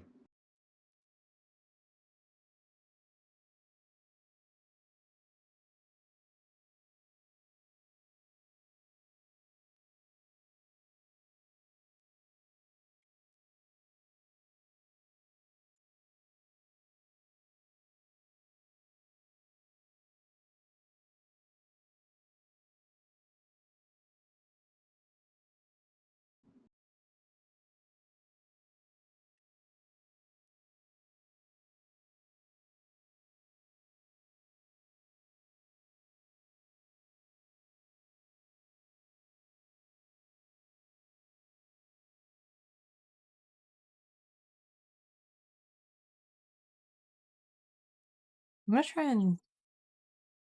I just don't think I can draw thumbs ups very well. Oh god. I don't know where anything is. Oh, okay. What happened?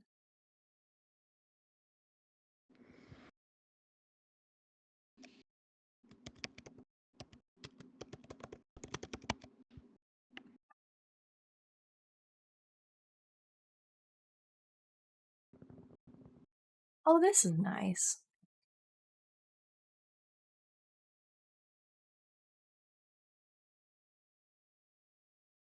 Oops, I fucked that up. Whatever.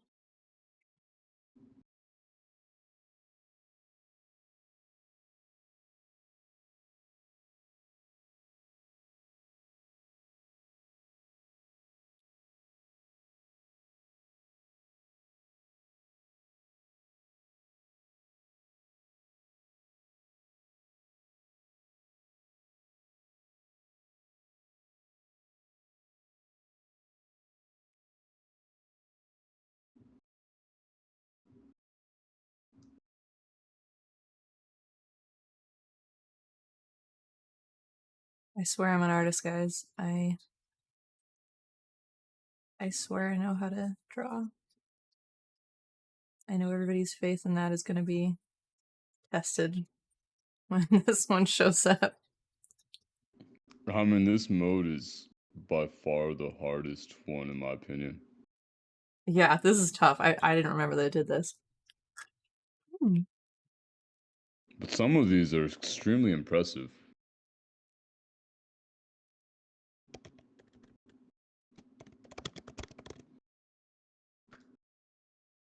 I'm just so curious to see who drew some of these because it's just like, wow. Oh, it's the end. Okay, awesome.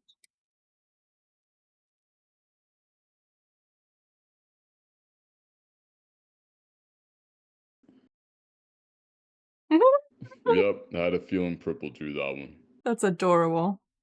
Incredible. Yeah, accurate. Perfect. I Very love accurate and good.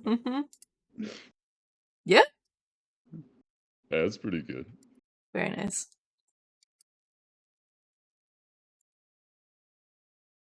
Okay.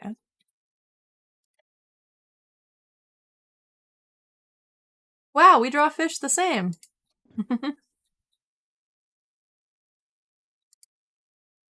Okay, that's actually that's a really nice rendition to fishing one. Wow, yeah, gone fishing, going fishing. I didn't get the storm, but you know. But I got those same little fish there. He doesn't have a face, but he has a hat.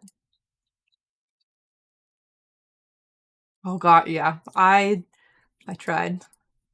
I'm sorry. Oh, yes, I Turned out so love much it. That's better. actually really good. Holy shit. That's really, really good. Wow. Yes.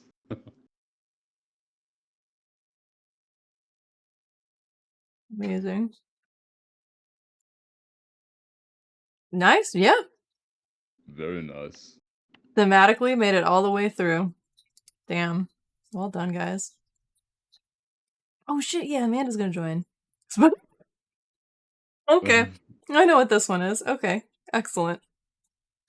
Send help. Mhm. I didn't know.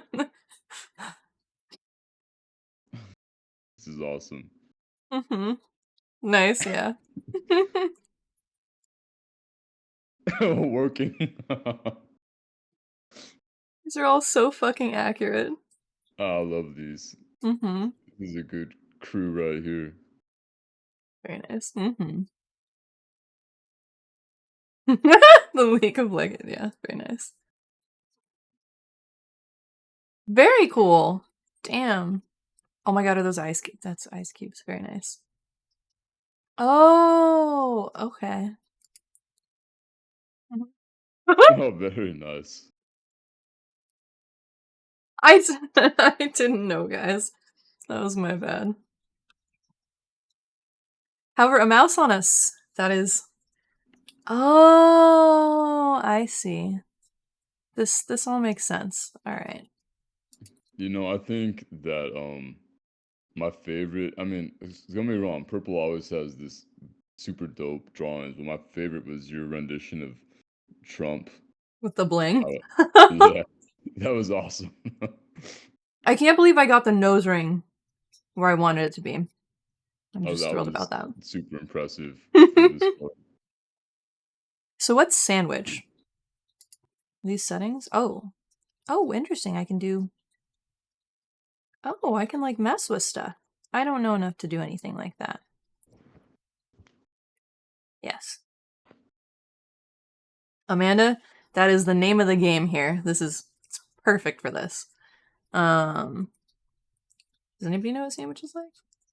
Yeah. Well, I'm gonna do sandwich. We're gonna see what it is. We're gonna figure it out together. Okay.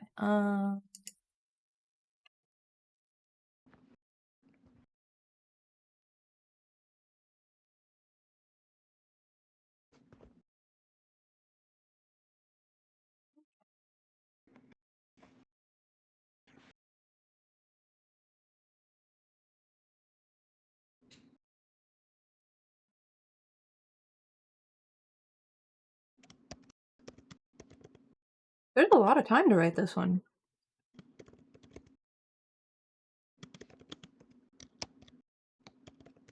I don't know if I was supposed to write something more complicated. Shit.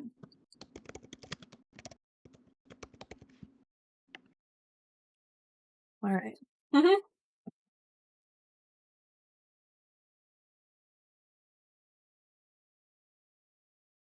Equals color means. Okay, hang on. I can figure this out.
I feel like I know where I was going with this, but I don't know that it is going to result in the right.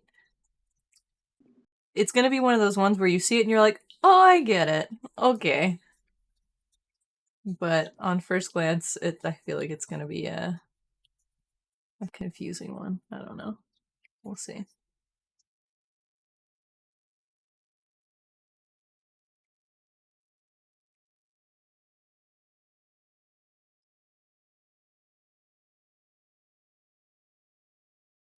I'm also doing I'm anti fill tool now, purple. I feel like I like the aesthetic it gives.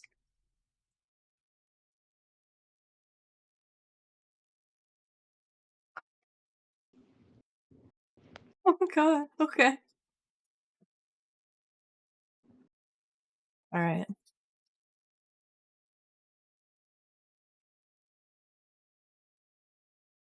Good god.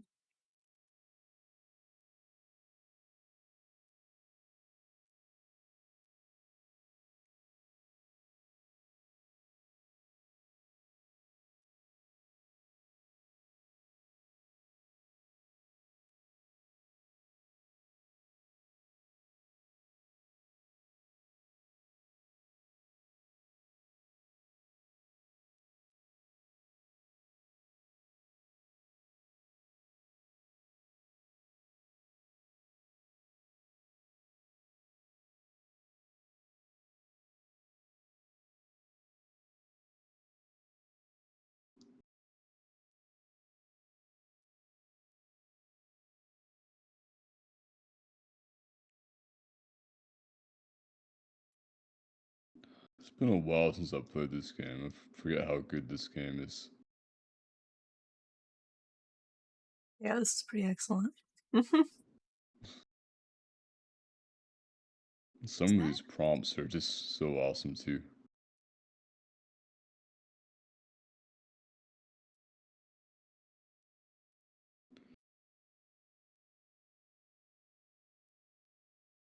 So, random question. Do you ever like visit Tahoe in the wintertime?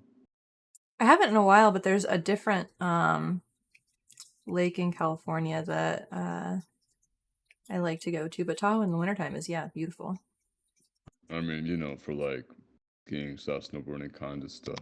Yeah, I like snowboarding. I haven't snowboarded in like 5 years, but I That's cool. do like snowboarding.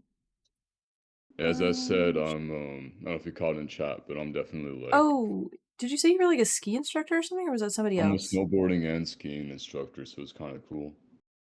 So Nice. I'm just that's what I'm doing nowadays. Yeah. Like learning the right proper technique for that for snowboarding makes such a difference. Yeah, I probably don't have proper technique. What is this? Okay.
Whoa!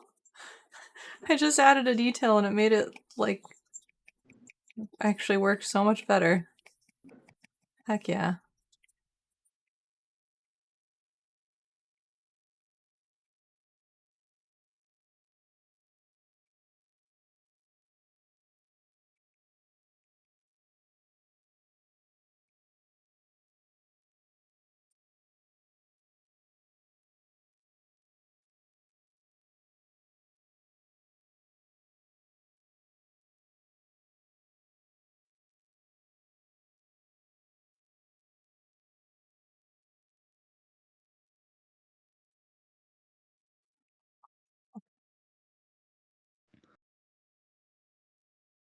Did someone have, like, a trouble with one of these?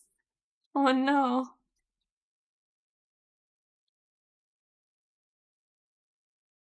Oops, how did I do that?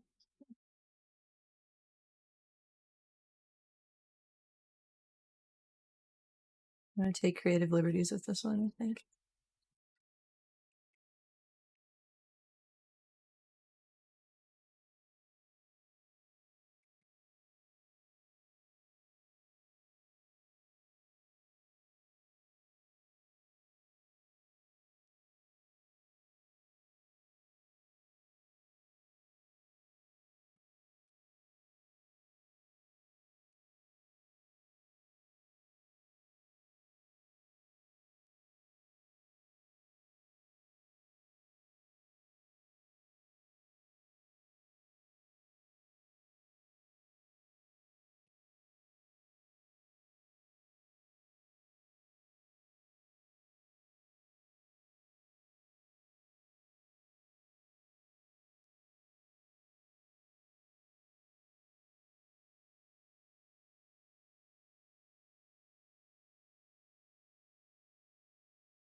I think this works. Oh no! Okay, that's what happened. Well, I made beautiful art from the unexpected error. Sorry, Will.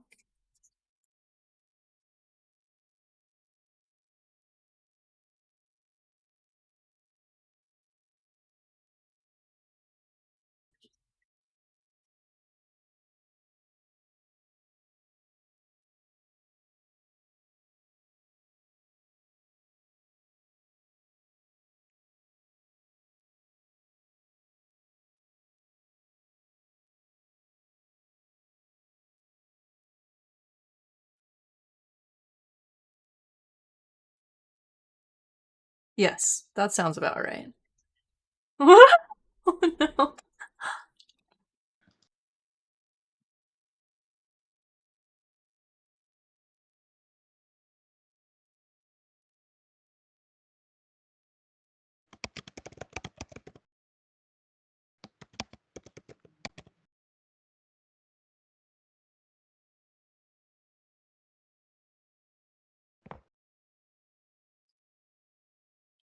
At least I think that's who it is. I don't know. Bruh. Amazing. Oh, did you want to sit up here, bud? You can sit up here briefly. For sure. Bruh. Sorry, Ferbert is coming to join us, so I just gotta... Hi, sweet boy. How you doing, grumpy old man? Alrighty. I love the name Ferber. It's a very excellent name. He's I such a good concur. boy. You chose it? Actually, my ex-boyfriend thought up the name. It's very clever. Oh, very nice. Very, very nice. This is all working out. Oh yeah. Everybody's getting it accurately. Amazing. I love the Of course, shading on that. the artistic rendition. Aw, because he DC'd. Sad. Ah, Sad, bummer sad, sad. soft. I hope it retains the ones. Maybe that was just after he DC'd?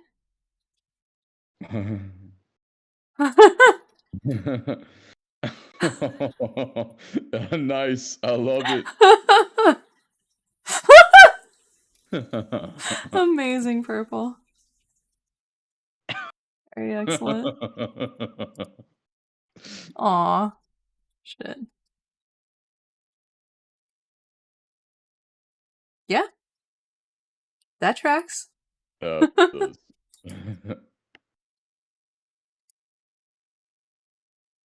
Well, I think I know where this led to. I think I just titled the last one. Very nice. The face. I like. Voltron's really kind of hard to draw. Yeah, except purple nails it, of course. Of It's course. amazing. Honestly, Amanda, similar to my try. Oh, don't be a Negatron. Be an Optimus Prime. Very nice. Wow, this is gonna be a fun one. I don't remember this one. Yeah, nice. Okay. Nice. Oh, very nice. Oh, I bet I know which one this is. Okay. Oh This makes no. sense. Yeah. And then I did that. Love it. Not a unicorn. There we go. Yeah, there's accurate.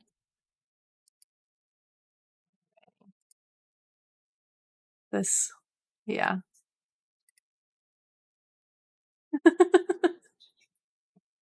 Honestly, so excellent. I don't know how to draw Juggalo makeup, but purple, you nailed it. Now I know how to do it better. Very Shrek. Definitely very Shrek. Also very I Shrek. love it. Wait, Zaros. Are you an AI? How many fingers do you think Shrek has? Just curious. Oh wow. Very nice. I don't think I remember this one either. What is a cryptid? Oh, I do remember this one. A cryptid is like like Bigfoot is a cryptid. It's like a mythological creature or like being. It turned into a Saros. pineapple. I love how It turned into a did. pineapple. Mhm. I thought he was crying. He was crying in that one. Yeah. That's hilarious. I love your rendition. This is so good, the one you did. Oh yeah, truly a tragedy. Rip. I mean, Sasquatch. That made it all the way through. Fuck yeah. God, Gartic That's Phone so is so awesome. good. Sandwich is pretty. What's the difference between sandwich and normal? I guess I just don't. Oh, okay, I get it. They both seem fun. And pickups. Honestly, having to like the wait, is Will gonna rejoin or no? Should I wait?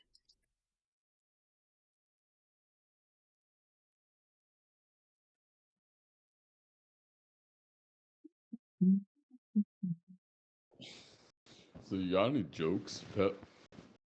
Not really. I'm bad. I like I like puns that come up organically.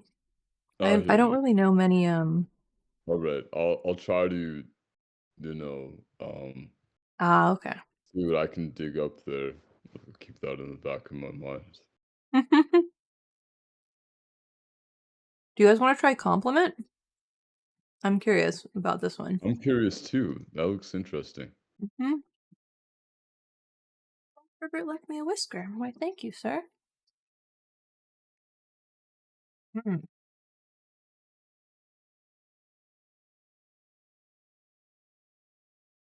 I don't know how to sketch basic lines, but I'll like try, I guess. Yeah, I'm curious to see what people do with this. I think this is going to be a fun mode. All right.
Why does this make me want to play Terraria?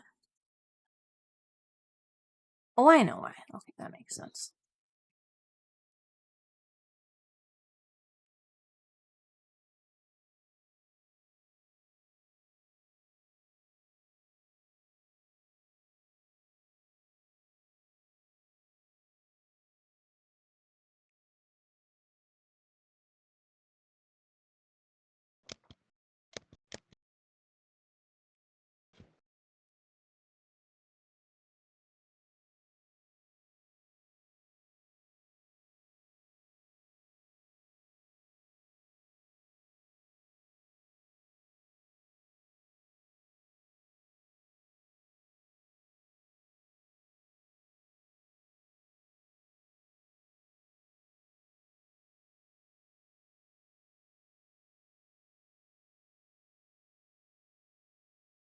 Ah, okay. Oh god. Now that I'm interpreting something, I don't even know what to do with this one.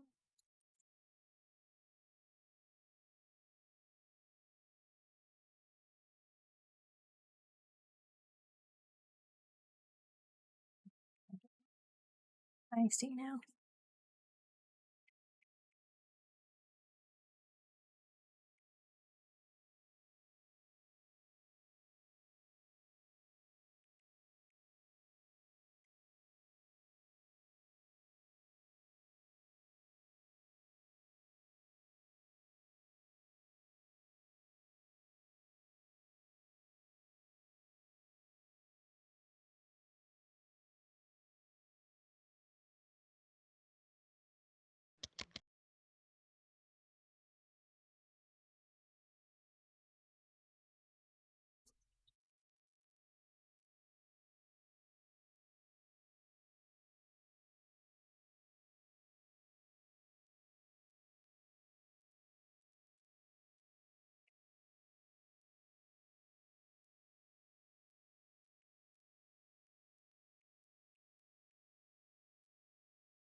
Oh no. Oh no.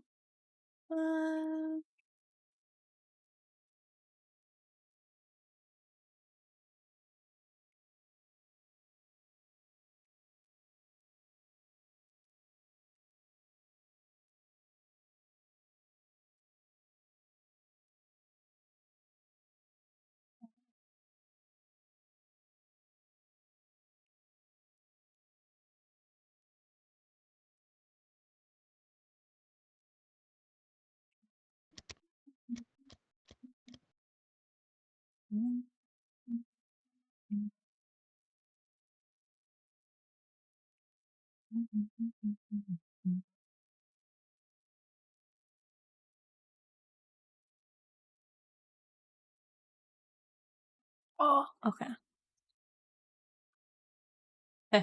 I know what I'm gonna do with this one. This is actually really fun. Yeah, this is like a major creativity brain mode. Tricky in some Definitely. ways, but yeah, I like it.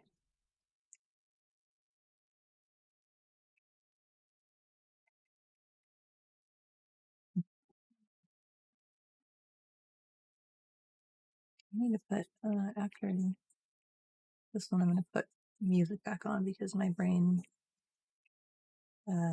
needs music. Otherwise, I will die. Simply perish. Do it.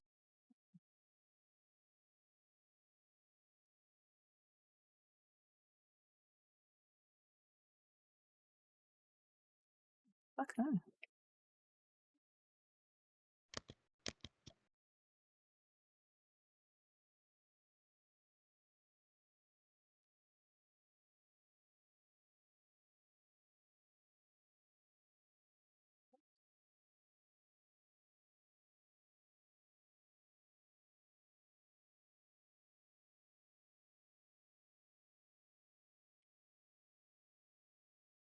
Oh god, no.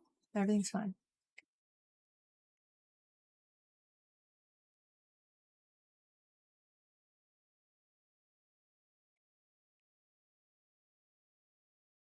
Oh, duh. I see. I see.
I like how I keep saying like "ha," like I got it when it's not a fucking competition. My brain needs to chill the fuck out.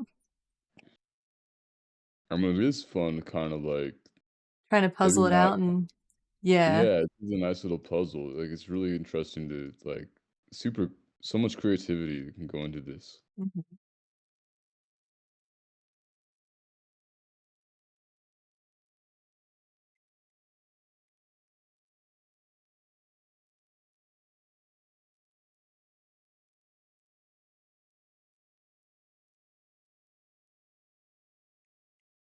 Yes. Okay.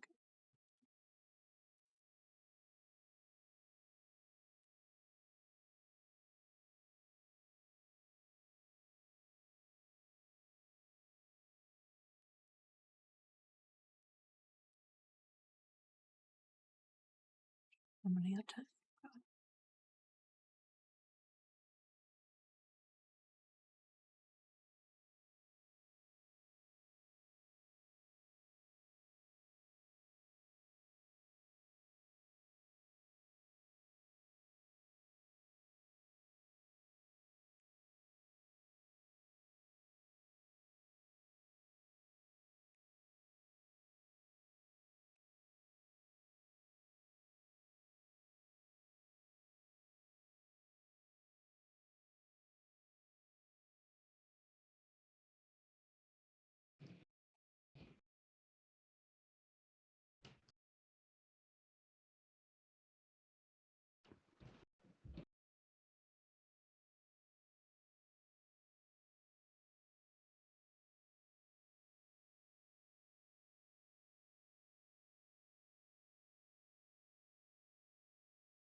Alrighty. Good shit. I am curious what people make with this. Yeah, me too. This is my favorite game mode now. This is fucking excellent. Oh my god! It's 2 dinosaurs! Yeah, right. Amazing. Wait, is Oh that wow. a do you guys remember Little Homies? Did anybody have those? 3 dinosaurs. This is so good. Holy shit. Great. Mm-hmm. Probably gonna hop off voice after this one, but this is really interesting. Yeah, it might be time for me to like go try to actually have dinner soon also. Yeah, I'll probably Yeah, I stay need to around till 9 or treat 10. myself. Yeah. Okay. Very excellent. I like all the lizard and dragon theme things. What the fuck? Oh, that's really cool. Purple. Okay, one Incredible. quick second. Mm-hmm.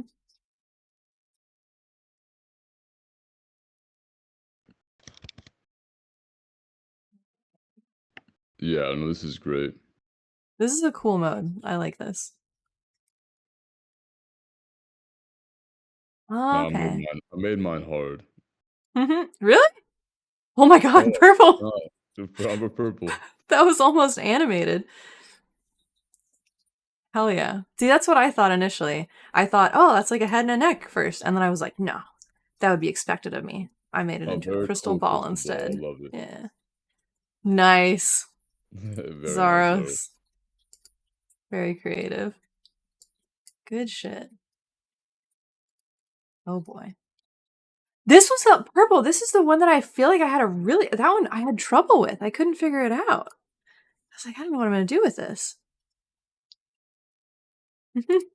Yeah, this one was tricky. I love it. Hammock. It's really cool. Okay, I'm glad that it read actually as a hammock.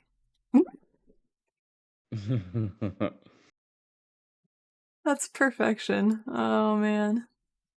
Oh nice. Is that like a beehive? I was assuming I have beehive. no idea what this was.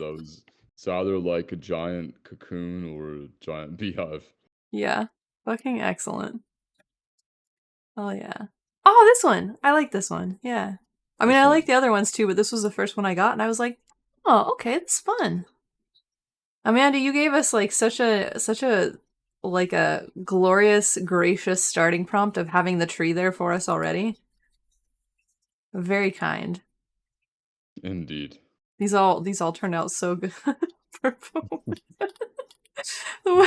From that to I like it. This is incredible. All right. Concurred. You gonna head out? Yeah, I gotta head out. Sounds like a So, plan. good times. Yeah, definitely good times. Super down to play Gartic Phone again sometime. And definitely down for more. I'm tired. More chats about various topics and such. Yeah, for sure. Have a lovely evening hanging out with your cat. You too. Thanks. All right, how about the rest of y'all? Do you guys want to play some more rounds, or should I get back to art? What's the plan?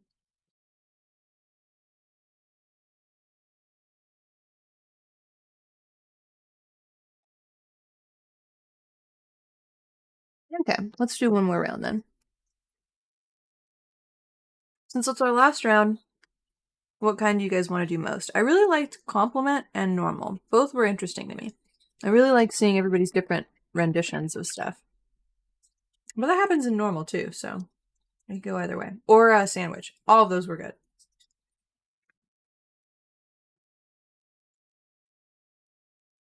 Okay. Let's do the normal round.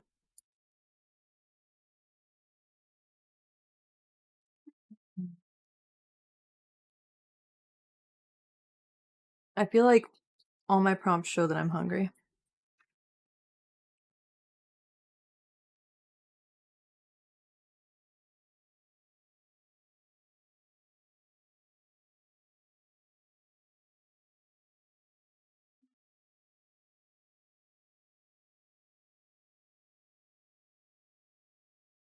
Okay.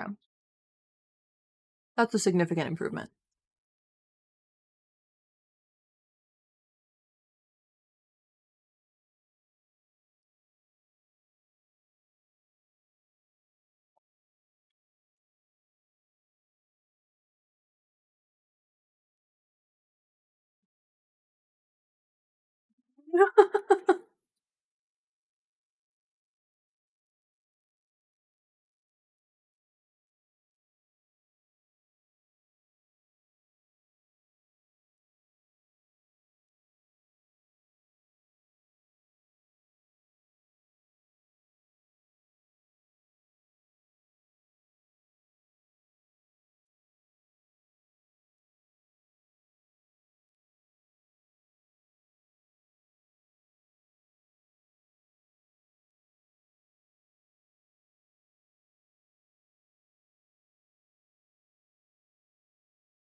Oh god, no.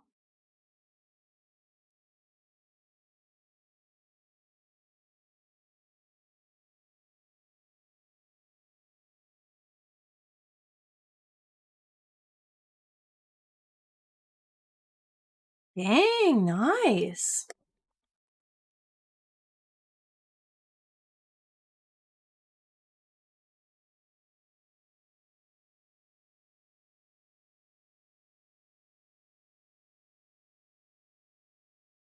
I really wanted to draw this one. That's so sad.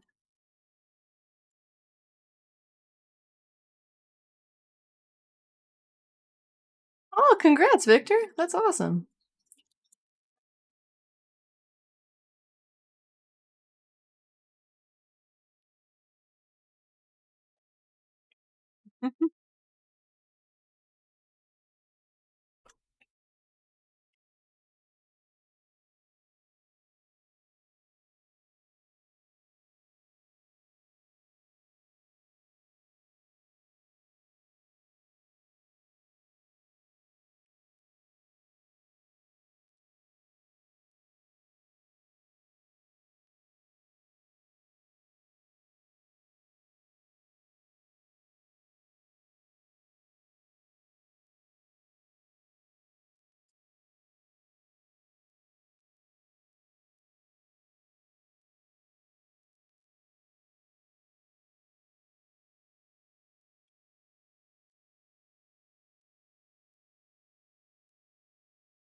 Oh no, I ran out of time.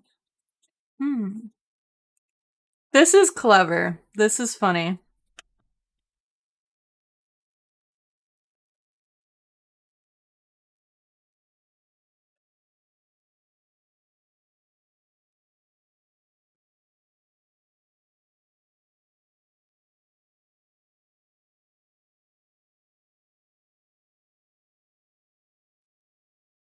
All right, let's see it.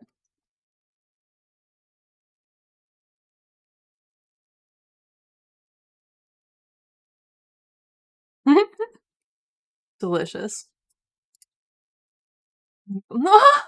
Yeah, purple. You always bring it. Oh yeah.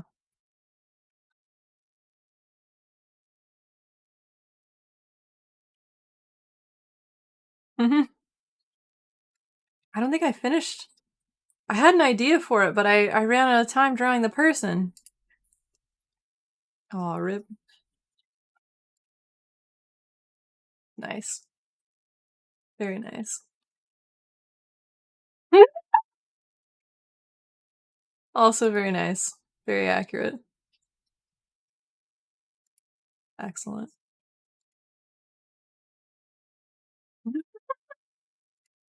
I see what happened, how this got here.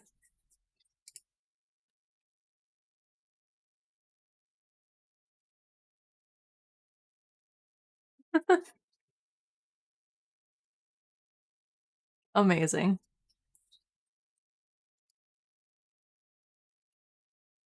Normal mode is pretty fun, seeing how everybody, Ah, got it, okay. What did this one turn into? I'm so curious. Oh. Oh no! Purple! Sorry, that was well done. Very nice. Yeah, that makes sense. All that, and then Zaros actually making a visible polar bear in a blizzard? Well done. Purple, I'm so sorry you didn't get to see a jellyfish tooth fairy. I'm so sorry.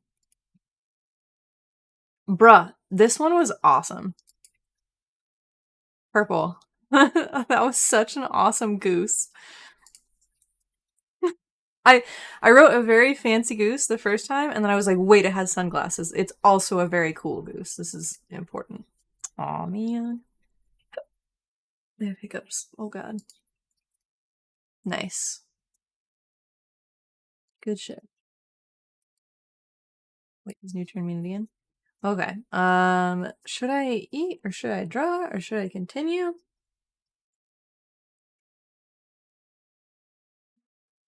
I think I need to change my streaming schedule because I've started doing a thing where well, I need to figure out what I'm actually doing. To make the kitten, yeah, I probably should eat.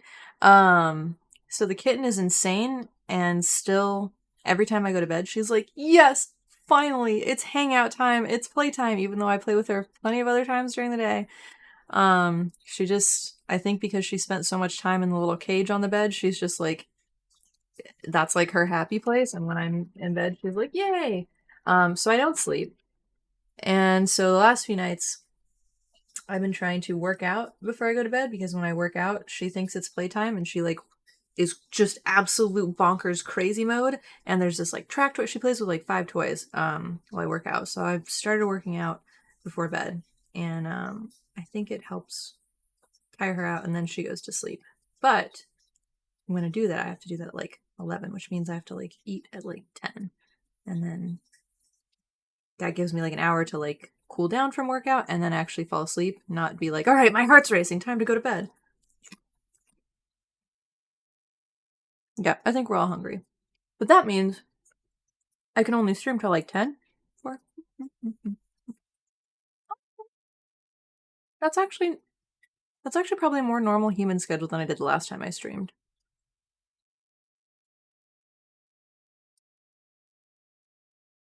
Yeah.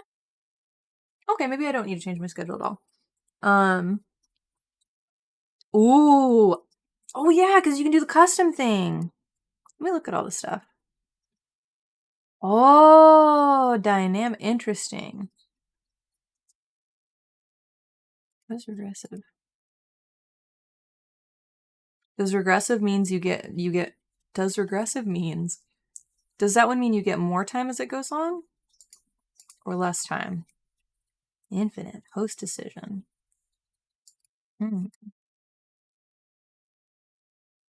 Oh, cool. Bro.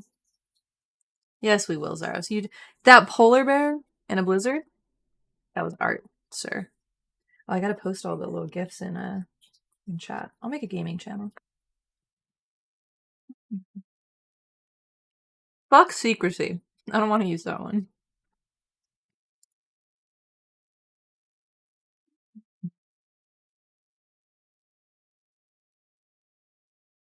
Okay.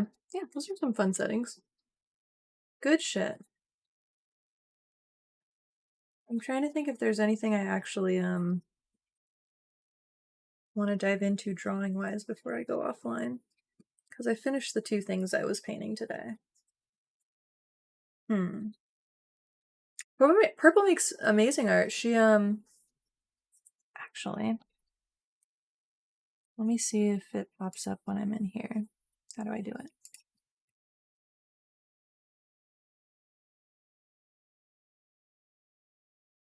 So this little PNG tuber that lights up when I speak, Purple did that, and she made a bunch, and they're adorable and amazing. It's me! She also, and you guys may recognize this as the icon for my Discord channel. You guys. No, why? Oh god. I'm bad at the. It's adorable. It's blurry, but it's adorable. It's me and all my cats. It's amazing. Can you guys see it? It's majestic. So Purple is an absolute gem of an artist.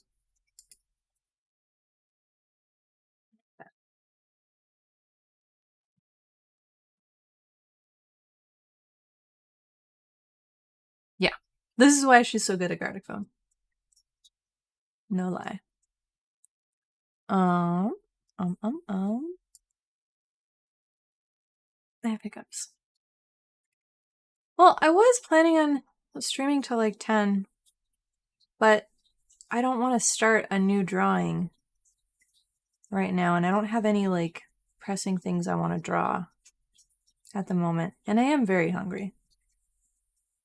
I was supposed to have eaten a burrito bowl. Oh my god, I'm dying of hunger. I'm fading away as we speak. Earlier, so I will get some food in the belly. Yeah, this was a good stream. That's good stuff. This is the most art that I've finished in a stream, so that's also a nice little record. Very pleased about that. Oh wait, Amanda, were you here for it? Oh god, why is Photoshop still laggy?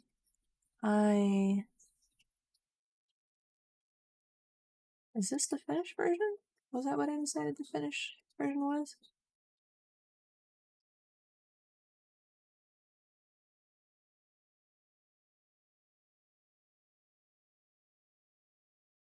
This is, I think, the finished version.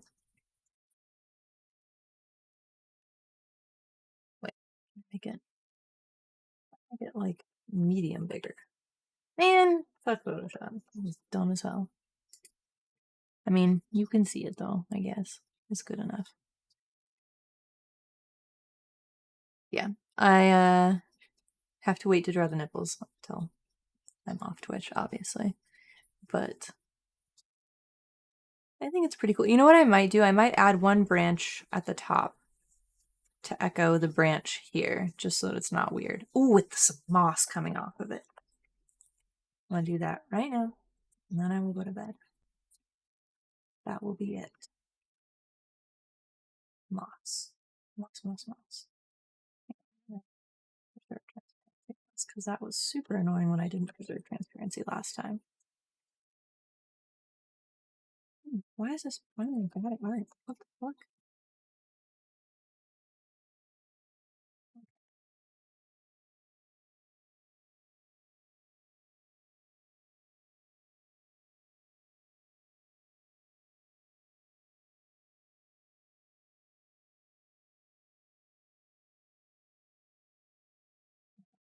I'm gonna draw a little bit of mossy tree, then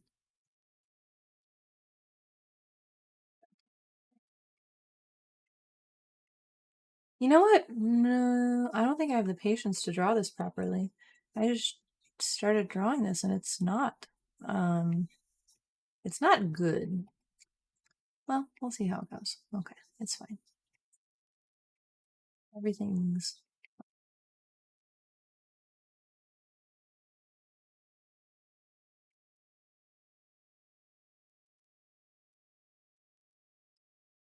you guys are yeah, she is really, really good. We're gonna do a collab sometime. For sure, for sure. I'm going to osmose her art skills. Like an AI would. Just kidding. That was really dumb. Please ignore me, guys. I'm hungry. And my brain is dumb.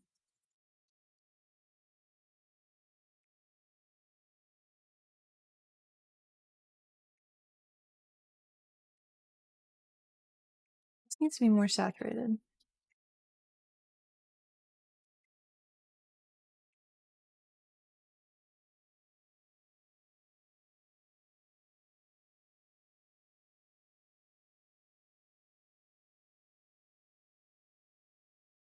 Okay, that works. That ended up okay. All right. Delighted. Purple. Wow. We've been through this.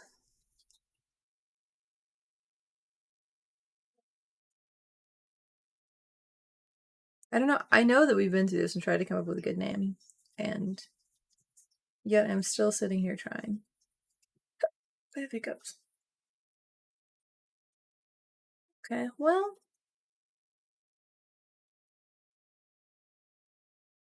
I think I'm pretty happy with this one. It's not the best, but it's not the worst. I think it'll look better once she has nipples, because the nipples will pick up the rosiness in her hair and in her cheeks. And I think that'll be pretty. But until then, she kind of looks like just like a weird titty alien. Oh, well. Yeah. She quit art. Yeah, I think so too. And then I'll get to post it on... Oh my god, she does look like... She kind of has like a dead robot gaze. Like if somebody tossed a robot in water. Swamp Girl was a robot all along. This is the murdered corpse of AI. That's what it is. RIP. All the stories that could go along with this. Amazing. You guys are... It's because we're playing all that Gartic phone. Everybody's so creative. It's pretty awesome. Soros! I'm never gonna draw another swamp drawing ever again. Actually, I still have 2 to finish. I know, right? Ridiculous. Absolutely absurd. Oh my god, though, wait. Bro. Doesn't Fiona have, like, red hair like that, though? Is that basically Fiona from Shrek? Did I accidentally make a kind of... Did I accidentally make a Shrek sex bot? Shit. Let me Google this. Oh no, my phone battery's low. Life is difficult. Fiona Shrek. My god, it's like almost exactly the right hair color. Should she wear blue eyeshadow? What color are her eyes? Okay, the eyes are different, but that's fine. Zaros, I hate that your lore is now slightly canon. Absurd. Anyways, I do believe that I am done for this evening. I'm gonna go eat food because I am super hungry. And yeah, thanks for joining me. And again, thanks for helping me hit 300 followers, guys.